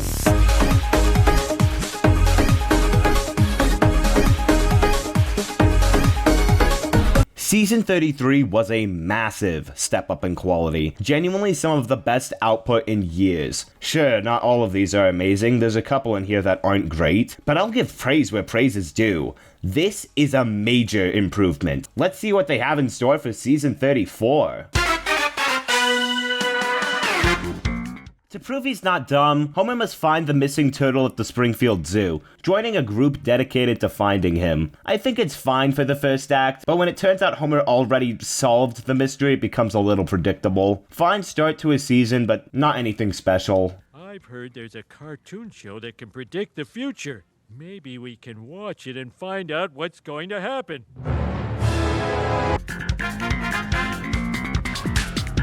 Homer gets Marge a Peloton bike for her birthday, and Lisa gets summoned for jury duty. Not really a fan of this one. Feels like we've reverted to a season 20 style of comedy, and like always, it doesn't work. Another normal episode of The Simpsons. You know, Lisa joins the Boy Scouts, and the episode gets taken over by hackers showing clips that destroy the show's continuity. Wait, hang on. This is such a fun episode. It's very fast-paced, jumping from one absurd concept to another, and it's great. Going at the top of the list. But I had so many adventures. More than 700. Those were all coma dreams. None of them ever happened. Marge becomes the segment producer for Krusty's daytime talk show, with it slowly taking over her life. I suppose this episode is fine, doesn't really push any of its characters, nor is it very funny, so sorry. It's nice to see them try their hand at a full-length Treehouse of Horror special. This time they're doing a parody of the two It movies, which I'm surprised they haven't gotten to yet. Sadly, it's not very remarkable. It's neat for them to try something like this, but it follows the movie's plot beat for beat pretty clearly, and I know that without even watching the It films. Appreciate the attempt at the very least, and it's not boring by any means, just could have been a lot better. This is one of the best Treehouse of Horrors in decades. The segment jumps right into it with Marge being possessed by the Pookadook and trying to kill Maggie, which is a very unsettling concept. The Death Note parody changes the art style drastically, with it being animated by an actual anime studio. Lisa ends up with a death tomb, and she is the perfect character for this kind of role. Lisa Simpson has the power to kill a man. And the final Simpsons World parody is awesome, being this whole commentary on the show, and how everything else is compared to those golden age moments, and it is really f***ing cool. Remember how long it's been since I've liked all three segments to a Treehouse of Horror? It's been a long, long time. This is going at the top of the list, it's amazing. Guess they're going to do the Krusty needing to get back up on his feet story, but with Duffman instead, with Homer and Lisa trying to reunite him with his daughter. Homer and Lisa have a very good dynamic here, and using Duffman as this washed down and irrelevant character is great. Sweet episode, I'll be putting it under Lisa the Boy Scout. Grandpa gets a girlfriend, which means that Homer now has a stepbrother, starting a sibling rivalry between the two. Meanwhile, Lisa and Bart use Grandpa's old room to throw a party, so Lisa can prove she's not a letdown. I like how this gets into Homer never being appreciated by his father, while Calvin always seems to get love and affection. This is a really good episode, it's a lot of fun. Another Lisa Future episode, this time we get to see her relationship with Nelson over time, and how they were always running into each other. The ending is incredibly forced, with Lisa just deciding that she wants to be with Nelson. Mediocre, sadly. At last, the Simpsons Roblox episode. This can only go well. You like your new game, sweetie? No. Do you want to stop playing? No. Perfect. That's right in the video game sweet spot. I actually like this one a lot though, with Bart and friends exploiting a glitch for profit in Bobucks, with him teaming up with Skinner to create a better school. Decent episode, I like the entire family getting sucked into the game, and fixing all their problems while the real world still needs things to be done. It's great. Me for real. Mo needs a goon for his kid's hockey team he has apparently, so he finds Nelson, sending him to Top Goon Academy. I like this episode, not the best, but Nelson and Mo's dynamic works surprisingly well. I like Mo having to resist himself yelling at Nelson to bash the opposing team captain's head in. Solid episode.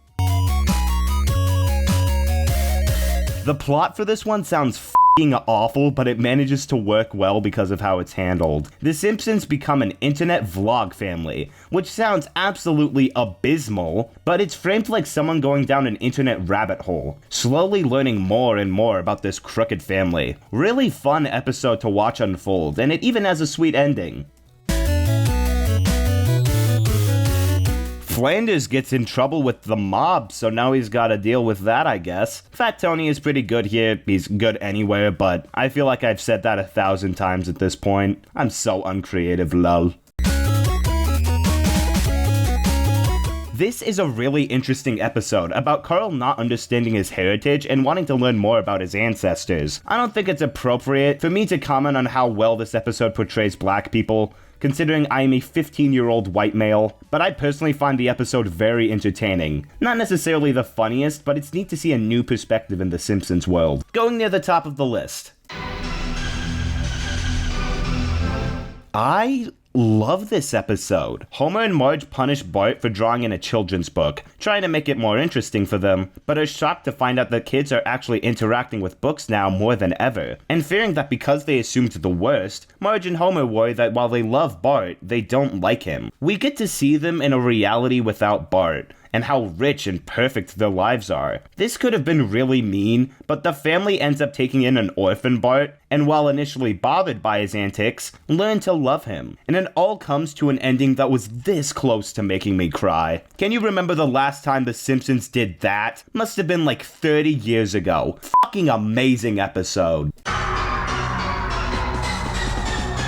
Kirk is bothered by the fact that Springfield is teaching a major gazebo accident with his grandfather, and decides that they shouldn't teach kids history because it can make people look bad. They made Kirk such an outlier here. He doesn't feel human, he feels like such a straw man, even if I don't agree with him. Sadly, not a great episode, pretty bad actually. So now they're trying to do a sequel to the bowling episode with Marge all the way back in season 1. This time Jock's her bowling instructor again, except now Homer learns that she almost cheated on him. But like, didn't he already almost know? I feel like they forgot that part of the episode where he was worried that he was cheating on her. That pisses me off. Oh well, it's not terrible, but it's going on the lower end of the list. If you're gonna do a sequel episode, then don't ruin the first one. This is the most modern episode of Modern Simpsons in the modern era that I have ever seen. The Simpsons decide to cover toxic fan bases, which ends up in a full diss war with Homer, who is pretty reasonably mad at a baseball game being taken over by obnoxious fans. It's very cringe, but I kind of like it. Bart and Lisa teaming up to prank Homer is fine, even if I don't know where it stands morally. Like, they do make up, but they're all pretty dickish throughout the whole episode. Whatever, it's fine. Marge invents a way to clean things in a pillowcase easily, and so her and Lisa start a charity, but Marge ends up getting carried away spreading awareness about her foundation rather than actually helping people. I wouldn't be surprised if this was based off a real charity that eventually was exposed for not doing anything. I like Lisa and Marge's character portrayals a lot here too. This one is great. The Simpsons are finally doing their take on the coronavirus, 3 years after it started. This time, a massive caterpillar storm leaves everyone trapped inside. Alarmist Twitter is freaking out. Sarcastic Twitter is turning it into memes. And conspiracy Twitter is believing them. This is another really funny one. There's a ton of jokes in here that I think are great. Like Lisa playing with her toys to find an escape from the world, only for the f***ing Barbies to start worrying about it. Thought it would have been a very on-the-nose parody. And it was, but I found myself enjoying it. Going under Carl Carlson rides again. I read that episode title and was like, What the hell? Are they gonna do an episode about Krusty the Clown getting into the education system? No, they've decided to make another episode about Krusty starting another clown school. There's no way they could have just forgotten season 6, right? Not a great episode. Bart goes to the school, and right when everything's going well, the mob gets involved. It's unremarkable. The Simpsons' grand 750th episode. See how much more effort they put into their 50 milestones? This is exactly what I was talking about. This is an entire episode that takes place during a car crash, which is a really cool idea that I'm surprised was used on The Simpsons. Homer reflects on his past relationships with Marge's father. This is a really stellar episode. It's a shame they got Lizzo to guest star in it though. I'm sure it sounded like a good decision at the time.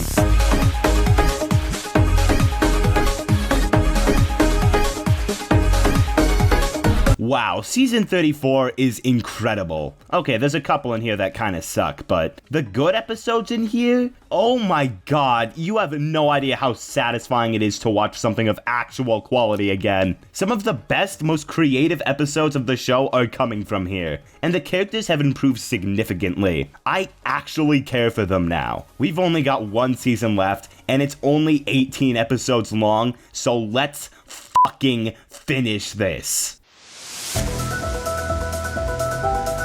Homer becomes a crossing guard, which eventually takes over the town. This is definitely a commentary on the American police, but I honestly like it more for the Homer dilemma, worrying about never saving anyone. Decent start to the season.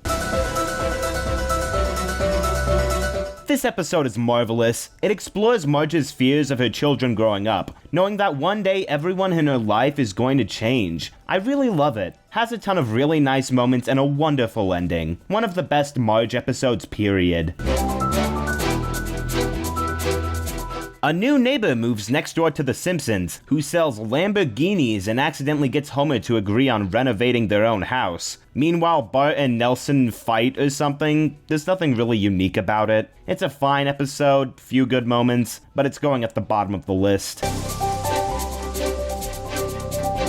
Another one of these documentary-type episodes. This time, Mr. Burns falls in love with this woman who plans to turn all the world's ocean water into consumable water. Not the best of these documentaries, but a fun episode regardless. Has its fair share of funny moments. Because of those NDAs he signed, Homer couldn't even tell me how his day was. I can neither confirm nor deny I had a day. Oh boy, a Simpsons Treehouse of Horror segment about NFTs. How relevant. Despite the concept, the segment has some nice animation. That's all, I don't care for it otherwise. I like the Sideshow Bob one, it's probably my favorite segment here as a matter of fact, because the last one doesn't really do it for me either. Not a terrible Treehouse of Horror, it's just really hard to follow up the last one. Decent episode about Marge and how her kids treat her. I feel like this is very realistic for a lot of families, and definitely something I've experienced before, so I end up enjoying this one a lot, not to mention the Homer and Agnes subplot, which leads to a lot of funny moments.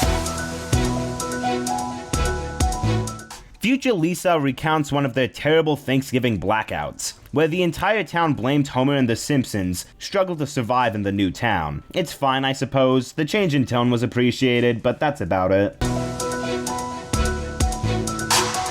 Willie and Bart become friends, and then Willie gets married. Huh. So the family has to travel to Scotland for the wedding, where Bart finds out that the whole thing is a scam, but the girl still loves him, so he's just like his wife now? I don't know. There's also a mediocre Homer and Marge plot shoved in there as well. She's mad at him, then Homer sends a video of a dolphin and a monkey, and she immediately changes her mind. Not a terrible episode, but not good either. The Simpsons go on another cruise. This time it's nerd-themed, with comic book guy's elusive radioactive man action figure being decapitated, and Lisa trying to solve the crime. It's okay, better than the last time The Simpsons was on a cruise ship. Another Homer and Bart becoming con men episode. This time they're cheating in a bunch of sports to get rewards. Not great by any means, but I like the ending with both of the plots having Homer and Lisa standing for their principles. Decent episode. Homer gets a new job at a Swedish nuclear facility, with him relying on Professor Frank to tell him via earpiece important information that makes him qualified for the job. Homer having to fake his way through anything is typically pretty fun, even if it ends extremely abruptly. Homer admits he's a fraud and it ends. Lisa feels anxiety from her father's years of reckless driving and becomes an F1 racer, finding it to be the cure to her worries. Meanwhile, Bart becomes friends with this Italian F1 racer for his own financial gain. I like that concept for the Lisa plot a ton, with her finally feeling in control, and Homer's starting to worry about her. And I'm a dream version of Millhouse! Wish I could say the same for the Bart plot. The only thing I found remarkable about it is that they animate the Italian kid overly well. That's about it. It's alright. This whole episode is a parody of this show, Primal, and they go hard on it. The Simpsons should utilize different styles far more. Nobody's gonna stop them.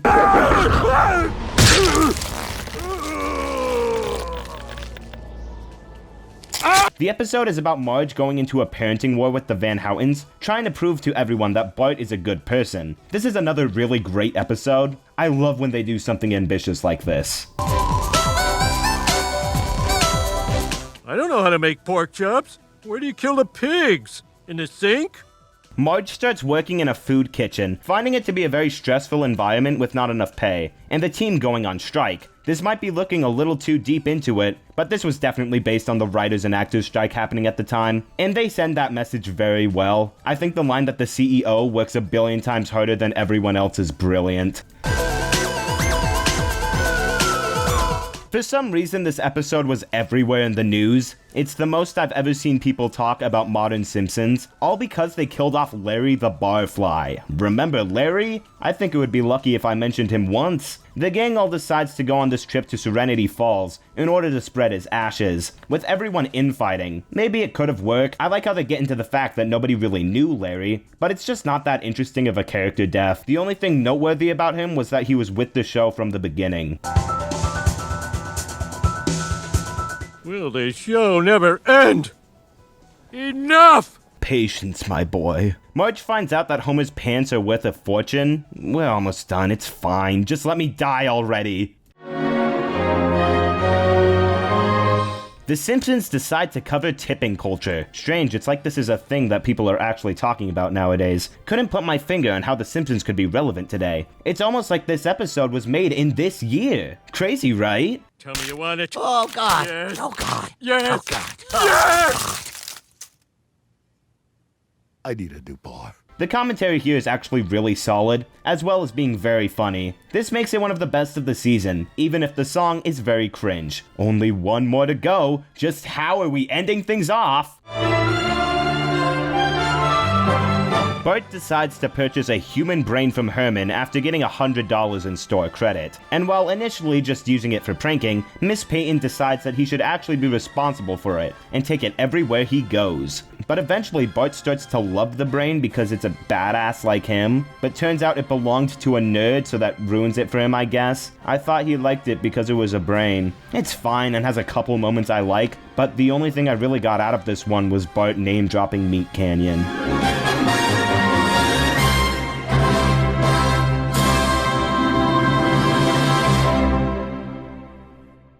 Season 35 was a little more consistent than the last couple, even though I think it's probably the weakest season of the Renaissance era, but it's still really damn good. A majority of these are worth watching, and I'm comfortable saying that this season doesn't have a single bad episode, which I never thought I'd say about season 35. And with that, I've watched all 768 episodes of The Simpsons. And yeah, I think it goes without saying that that took up more of my life than I wanted it to. I've been slowly grudging my way through the series for the past 7 months, and to finally be done feels weird. Like, this is just part of my lifestyle, man. I can't relapse like this. But I suppose there's one thing left to do. That's right, guys. The part you've all been waiting for or skipped to. The final ranking. Keep in mind that this is all my own opinion. It's impossible for two people to have the same ranking of almost 800 episodes, not to mention having it perfectly line up with your own opinions. So take this ranking with a grain of salt. With that being said, this is every Simpsons episode ranked from worst to best. At the very bottom with number 768, The Boys of Bummer. The man who came to be dinner. Love is a many-strangled thing. Mo goes from rags to riches. Wedding for disaster. The musk who fell to earth. A tree grows in Springfield. No loan again, naturally. Every man's dream. Codependence Day. Go big or go Homer. The winter of our monetized content. Heartbreak Hotel. Whiskey Business. The Scorpion's Tale. Kilgill Volumes 1 and 2. Rome Old and Juliet. Love is a many-splintered thing. Lisa goes gaga. Blazed and Confused. Sorry Not Sorry. Yellow Subterfuge. Homer goes to prep school. Moho House. The Fight Before Christmas. Marge the Lumberjill. The Blue and the Gray. The Star of the Backstage. Trust But Clarify. The Surf Sins. Grampy Can You Hear Me? The Hateful 8-Year-Olds. Paths of Glory. Puffless. Penny Wise Guys. Married to the Blob. The Day the Earth Stood Cool. A Springfield Summer Christmas for Christmas. 4 Great Women and a Manicure. Treehouse of Horror 30. Hail to the Teeth. Clown in the Dumps. Mobile Homer. Homer Simpson in Kidney Trouble. The Man Who Grew Too Much. Money Bart. A Test Before Trying. 101 Mitigations. Gorgeous Grandpa. $1 Million AB. Frink Gets Testy. Dark Knight Court. Bobby It's Cold Outside. Treehouse of Horror 29. Bart Mangled Banner. What Animated Women Want. The Great Simpsina. The Fool Monty. Dogtown. Fears of a Clown. The Fat Blue Line. Friend with Benefit. Rednecks and Broomsticks. Frink Coin. The Caper Chase. Monty Burns Fleeing Circus. Bart the Bad Guy. Friends and Family. The Miseducation of Lisa Simpson. Adventures in Baby Gittin. Papa Don't Leech. Treehouse of Horror 17. A totally fun thing that Bart will never do again. Gorillas on the Mast. Pulpit Friction. Opposites a Frack. Ha Ha Land. Diggs. How munched is that birdie in the window? Lisa with an S.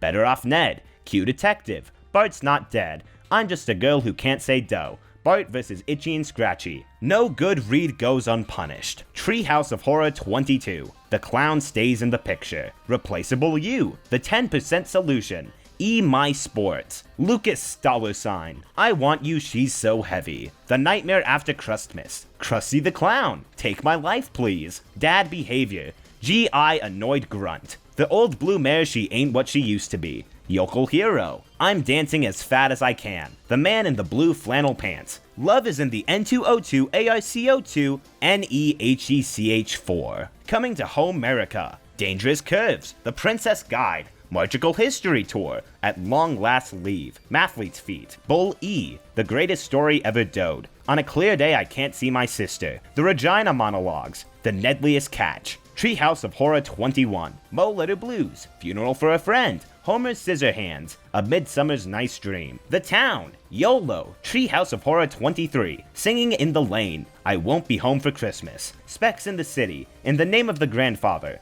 The Yellow Bat of Cowards. Black-Eyed Please. The Doshel Network. Homerland. The Daughter Also Rises. The Fabulous Faker Boy. Whistler's Father. Hardly Kirkin. Ned and Edna's Blend Agenda. The Bard of War. My Way or the Highway to Heaven. Gone Maggie Gone. Beware My Cheating Bart. You Don't Have to Live Like a Referee. Gal of Constant Sorrow. Gone AB Gone. Exit Through the Quickie Mart. Days of Future Future. Treehouse of Horror 27.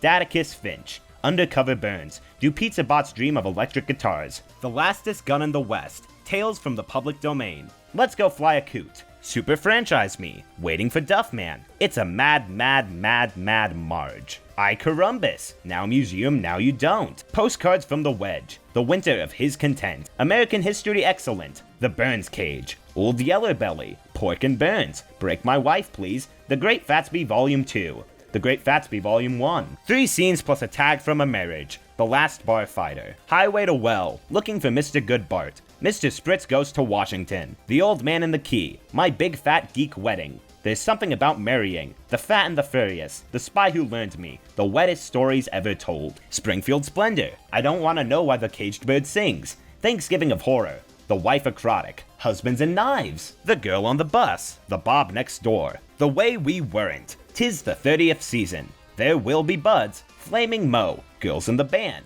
500 Keys. The Changing of the Guardian. Moonshine River. Homer the Whopper. Having a Wild Weekend. 4 Regrettings and a Funeral. Throw Grandpa from the Dane. Midnight RX. Much a Poo About Something. The Last Traction Hero. Treehouse of Horror 16, politically inept with Homer Simpson, the wreck of the relationship. Treehouse of Horror 25, 3 Dreams Denied, To Cure with Love, Screenless, White Christmas Blues, The Food Wife, What to Expect When Bart's Expecting, The Cat in the Hat, Camp Crustier, Meat is Murder, Homer is Where the Art Isn't, To Cure You with Love, Elementary School Musical, A Father's Watch, Orange is the New Yellow, The 7-Beer Itch, Hostile Kirk Place, War and Priest Part 2, Homer's Paternity Cute, Catch 'Em If You Can, Simpsovized, Pingal, Wadgoals, King Lear, The Dad Feelings Limited, The Man from GRAMPA, Burger Kings, The Longest March, Clown v. Board of Education, When Nelson Met Lisa, Left Behind, Pranks and Greens, That's Geraldo, War and Priest Part 1, 22 for 30, One Angry Lisa, From Russia Without Love, Podcast News, The Color Yellow, How the Test Was Won, The Margian Chronicles, Uncut Femmes, Treehouse of Horror 28, Homer the Father, Dairy Queen, Gone Boy, Judge Me Tender, The Incredible Lightness of Being a Baby, You Can't Always Say What You Want, Moms I'd Like to Forget, Walking Big and Tall, How Lisa Got Her Marge Back, My Fair Lady, Treehouse of Horror 26, Marge the Meanie, Helter Shelter, The Ziff Who Came to Dinner, Pray Anything, The Ways We Were, When You Dish Upon a Star, Doe in the Wind, Monty Can't Buy Me Love, Doe Canada, Simpsons Christmas Stories, Lisa Gets the Blues, Habeas Tortoise, Treehouse of Horror 24, The King of Nice, The Falcon and the Dough Man, Mad About the Toy, Love Springfieldian Style, Simpsons Bible Stories, Family Feud, Bart Stops to Smell the Roosevelts, Donnie Fatso, The Real Housewives of Fat Tony, Covercraft, Thim Robot, Treehouse of Horror 34, Sunday Cruddy Sunday, Crystal Blue-Haired Persuasion, Another Simpsons Clip Show, All Singing, All Dancing, Manger Things, So It's Come to This, a Simpsons Clip Show, Steal This Episode, Baby You Can't Drive My Car, Living Pura Vida, The Simpsons 138th Episode Spectacular, Not It, Millhouse of Sand and Fog, She Used to Be My Girl, A.E. Bonnie Romance, Miracle on Evergreen Terrace, Working Mom, That 90s Show, Treehouse of Horror 18, The Burns and the Bees, Simpsorama, Homer and Lisa Exchange Crosswords, My Pods and Broomsticks, Pretty Whittle Liar, Lisa the Drama Queen, Eeny Meeny Maya Mo, Treehouse of Horror 32, The Kids Are All Fight, Gump Roast, Any Given Sundan, The Kid Is All Right, Simpson Safari, The Sweetest of Pooh, Simpsons Tall Tales, Who Done It, The Simpson of Seville, Midnight Towboy, Treehouse of Horror 31, A Hunka Hunka Burns in Love, Thank God It's Doomsday, The Father, the Son, and the Holy Guest Star, I Am Going to Praiseland, Homer the Mo, The Bonfire of the Manatees, Panic on the Streets of Springfield, Homerazzi, E. Plurius Wiggum, The Great Wife Hope, Treehouse of Horror 12, The Principal and the Pauper, The Great Louse Detective, The Blunder Years, Brawl in the Family, Thursdays with A.B., Once Upon a Time in Springfield, The Road to Cincinnati, The Saga of Carl, To Surveil with Love, Take My Wife, Sleaze, Father Knows Worst, Beyond Blunderdome, Bart Gets a Z, How I Wet Your Mother, Double Double Boy in Trouble, Dangers on a Train, Kiss Kiss Bang Bang Allure, Treehouse of Horror 14, Today I Am a Clown, Crook and Ladder, Tennis the Menace, The Girl Who Slept Too Little, Marge vs. Singles, Seniors, Childless Couples, and Teens and Gays, Bart's New Friend, Peeping Mom, Jazzy and the Pussycats, Treehouse of Horror 19, 'Tis the 15th Season, The War of Art, They Saved Lisa's Brain, Lisa the Veterinarian, The Old Man and the Sea Student, Please Homer, Don't Hammer Him, Kill the Alligator and Run, Married to the Mob, Last Tap Dance in Springfield, Treehouse of Horror 15, Murder She Boat, Lona Lisa, The Heartbroke Kid, Mommy Beerist, Home Away from Homer, Waverly Hills 90210, $1 Million Maybe, Goo Goo Guy Pan, Homer and Ned's Hail Mary Pass, Fland Canyon, The Mook the Chef, The Wife and Her Homer, Marge and Homer Turn a Couple Play, Girls Just Wanna Have Sums, Missionary Impossible, Stop or My Dog Will Shoot, Teenage Mutant Milk Caused Turtles, The Strong Arms of Ma, See Homer Run, The Monkey Suit, Flanders Ladder, The Italian Bob, Special Edna, 8 Misbehavin', It's a Blunderful Life, A Star is Born Again, The Telltale Pants, Biting Over, The Way of the Dog, Sweets and Sour Marge, Chief of Hearts, I'm Spelling as Fast as I Can, Saddle Sore Galactica, McMansion and Wife, Dude Where's My Ranch, Angry Dad the Movie, Mo and Elisa, Krusty Gets Cancelled, Marge Gamer, Little Girl in the Big Ten, She of Little Faith, Cremains of the Day, Simple Simpson, Guess who's coming to criticize dinner? Bart's brain. Brother's little helper. Hello gutter, hello fatter. We're on the road to Delaware. Todd, Todd, why hast thou forsaken me? Homer's crossing. Marge Simpson in screaming yellow honkers. Revenge is a dish best served 3 times. Marge's sun poisoning, the last of the red hot mamas, apocalypse cow. Eternal moonshine of the Simpson mind. Ice cream of Margie with the light blue hair. Do the wrong thing. How I spent my Strummer vacation. The wandering juvie. The girl code. Frankenstein's monster. Lisa Simpson, this isn't your life. The last temptation of trust. Sky police. He loves to fly and he does. Stepbrother from the same planet. Sex, pies, and idiot scrapes. The good, the sad, and the drugly. Boy meets Curl. Top Goon. From beer to paternity. PayPal. Mr. Lisa's opus. Stealing first base. Insane clown poppy. Portrait of a lackey on fire. The sound of bleeding gums. Lost Verizon. Forgive and regret. Half decent proposal. Girls just shawna have fun. Weekend at Burnsies. Viva Ned Flanders. Pranksta rap. Dial N for Nerder. Lisa gets an F1. My Mother the Carjacker. All's Fair in Oven War. Thirst Trap, a corporate love story. Bart Carney. Simpson Tide. Lisa the Simpson. Mothers and Other Strangers. Homer to the Max. The Many Saints of Springfield. Reality Bites. Alone Again, Naturally. Brick Like Me. Oh brother, where Bart thou? My Fair Laddie. Night of the Living Wage. Labor Pains. The Devil Wears Nada. The President Wore Pearls. Smart and Smarter. The War of the Simpsons. A Maid Maggie. The Tipping Point. A Tale of Two Springfields. New Kids on the Blick. Treehouse of Horror 13. The Auto Show. Dog of Death. Iron Marge. Dancing Homer. Principal Charming. Large Marge. Children of a Lesser Claude. Boys and the Highlands. Homer Simpson, This Is Your Wife. The Book Job. The Squirt and the Whale. My Sister, My Sitter. The Parent Rap. Treehouse of Horror 11. Game Done Changed. Like Father, Like Clown. Brother, Can You Spare 2 Dimes? Bart's Dog Gets an F. Bart's in Jail. Some Enchanted Evening. Treehouse of Horror 20. Right off this episode. Homer vs. Dignity. The Crepes of Wrath. Regarding Margie. The Bart Wants What It Wants. Mother and Child Reunion. Halloween of Horror. Bye Bye Nerdy. The 7-Beer Snitch. Bart vs. Lisa vs. the 3rd grade. Excuse me while I miss the sky. Bart's Friend Falls in Love. Saturdays of Thunder. Grift of the Magi. Lost Our Lisa. Don't Fear the Roofer. 2 Bad Neighbors. The Great Money Caper. Yokel Chords. The Ha-Hod Couple. Lisa the Tree Hugger. Broadcast News. Faith Off. Little Big Mom. I Annoyed Gruntbot. Fat Man and the Little Boy. Diatribe of a Mad Housewife. All About Lisa. A Star Is Torn. The Mansion Family. Little Orphan Millie. Sideshow Bob's Last Gleaming. Bart Hood. The Departed. The Computer Wore Menace Shoes. Mona Leavesa. I'm with Cupid. Smoke on the Daughter. My Life as a Vlog. 30 Minutes Over Tokyo. The Frying Game. Skinner's Sense of Snow. Pokemon. Radio Bart. Lisa the Greek. The Seemingly Never-Ending Story. Day of the Jackanapes. Bart Has 2 Mommies. This Little Wiggy. I'm a Furious Yellow. Pygmalion. Boy Scouts in the Hood. Trash of the Titans. Bart the General. Secrets of a Successful Marriage. Homer's Night Out. You won't believe what this episode is about. Act 3 will shock you. My Octopus and a Teacher. Lisa Gets an A. Lord of the Dance. The Dad Who Knew Too Little. 3 Gays of the Condo. Bart the Mother. The K9 Mutiny. Wild Barts Can't Be Broken. Worst episode ever. The Joy of Sect. Homer the Vigilante. The Trouble with Trillions. Dumbbell Indemnity. Lisa's Belly. Bart the Cool Kid. Bart's Inner Child. Poor House Rock. Treehouse of Horror 8. Das Bus. Hungry Hungry Homer. Mom and Pop Art. Burns Baby Burns. The Boy Who Knew Too Much. King of the Hill. Old Money. 3 Men in a Comic Book. The Very Hungry Caterpillars. The 2 Nahasapeena Pedalons. Mo Baby Blues. Homer Alone. Carl Carlson Rides Again. Bart the Fink.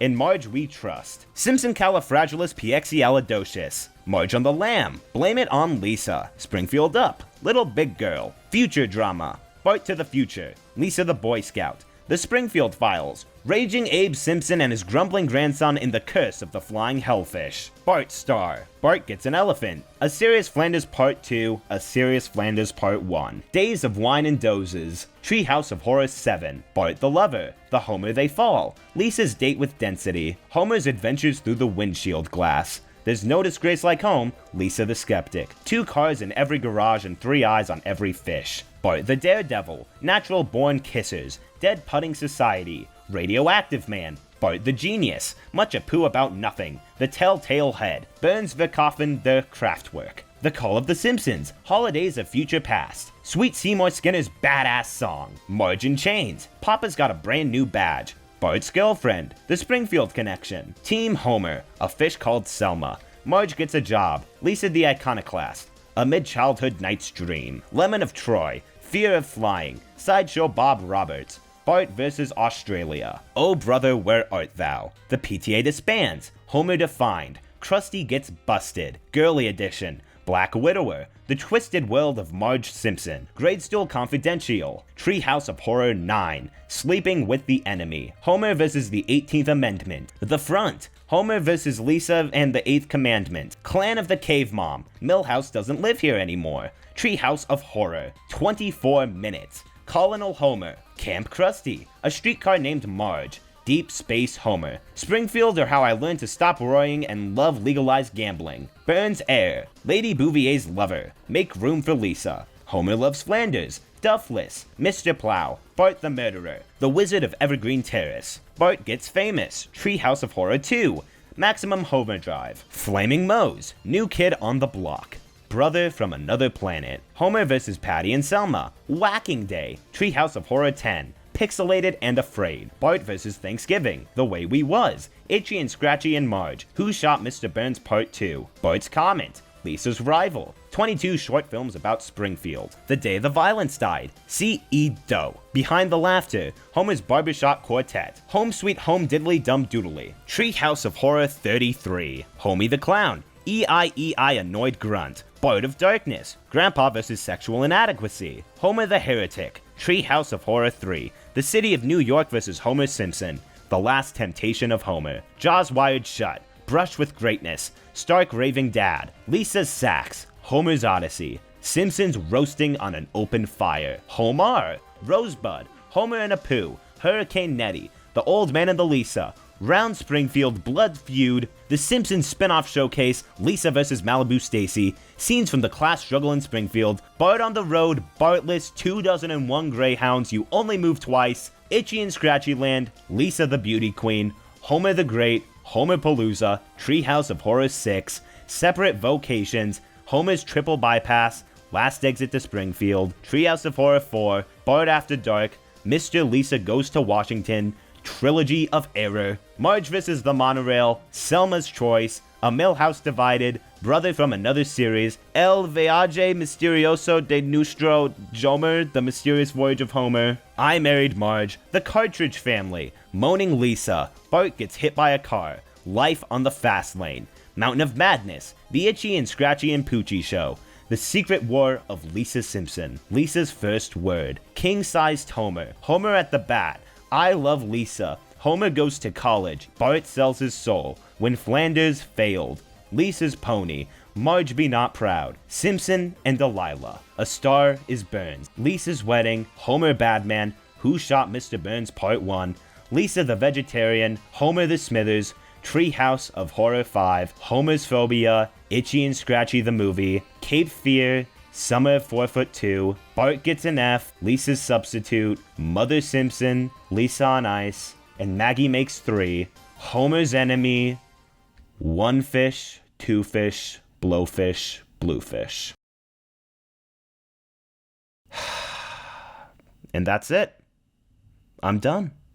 The Simpsons story was set in place for years. An amazing show that had one of the greatest falls from grace of all time, filling its seasons with stale, meaningless garbage, and is but a husk of its former self. But let's talk about that former self for a moment. Golden Age Simpsons is some of the funniest, most meaningful television out there, able to tug at your heartstrings and make you laugh more than any other show at the time could. And I'm comfortable saying that while the Golden Age may have only lasted those first 8 seasons, it managed to keep up a very high level of quality for quite some time. I'd say it took until after the movie for the show to truly put out consistently bad content, but a majority of those middle years, despite a couple of bumps along the road, are alright. And yes, the show did fall off with no hope of survival. Yes, the show was bad for so long. I didn't like a majority of 2010s for The Simpsons. Sure, there would be an episode here and there that was fine, but it just didn't feel like the same show anymore. But here we are today, and I've completely come around. Sure, seasons 33, 34, and 35 aren't as good as the first 8, not even close, but they are clearly trying as hard as they can, and have produced some of the best episodes in a long time. And even then, its reputation is still in place. I'll often see people on Twitter badmouth Modern Simpsons whenever they do a cheap pop culture reference, and it shouldn't get to me, but it does. The Simpsons is better than it's been in decades, but it's still a show that falls on old habits from time to time. None of these seasons are perfect 10 out of 10s or anything, but they're definitely worth checking out. And of course, those people judged the whole series based on one clip without actually seeing it for themselves, but I did. And I can confidently ask, why the hell did I do that? Well, because I love this show. I don't think I really went into detail on why One Fish, Two Fish, Blowfish, Bluefish ended up as my number 1, but I have a very personal attachment to it, as it's the only episode of the show to make me cry. And every time I return to it, I tear up. It's not the funniest or anything, but it invokes the biggest reaction inside of me. And the past few years have almost achieved that. The ending of Bartless had my eyes watering for a little bit, and while I'm sure it would have been much more satisfying if it actually did, I can't control my eyes, man. The fact that the show even got close is really remarkable, and proves that increase in quality. The Simpsons isn't going to end anytime soon. I could see it going on until we all die. And if it didn't end in the 90s, then it shouldn't end now. I've seen many people say The Simpsons should have ended years ago, and I agree, but wanting The Simpsons to end at its highest point in years, in this state of Hollywood, that would be devastating. So, you know what I say to you, Simpsons staff? Absolutely amazing work. Don't let anyone tell you otherwise. Push those boundaries, change the show, do whatever you want, and I'll be sure to tune in every Sunday night.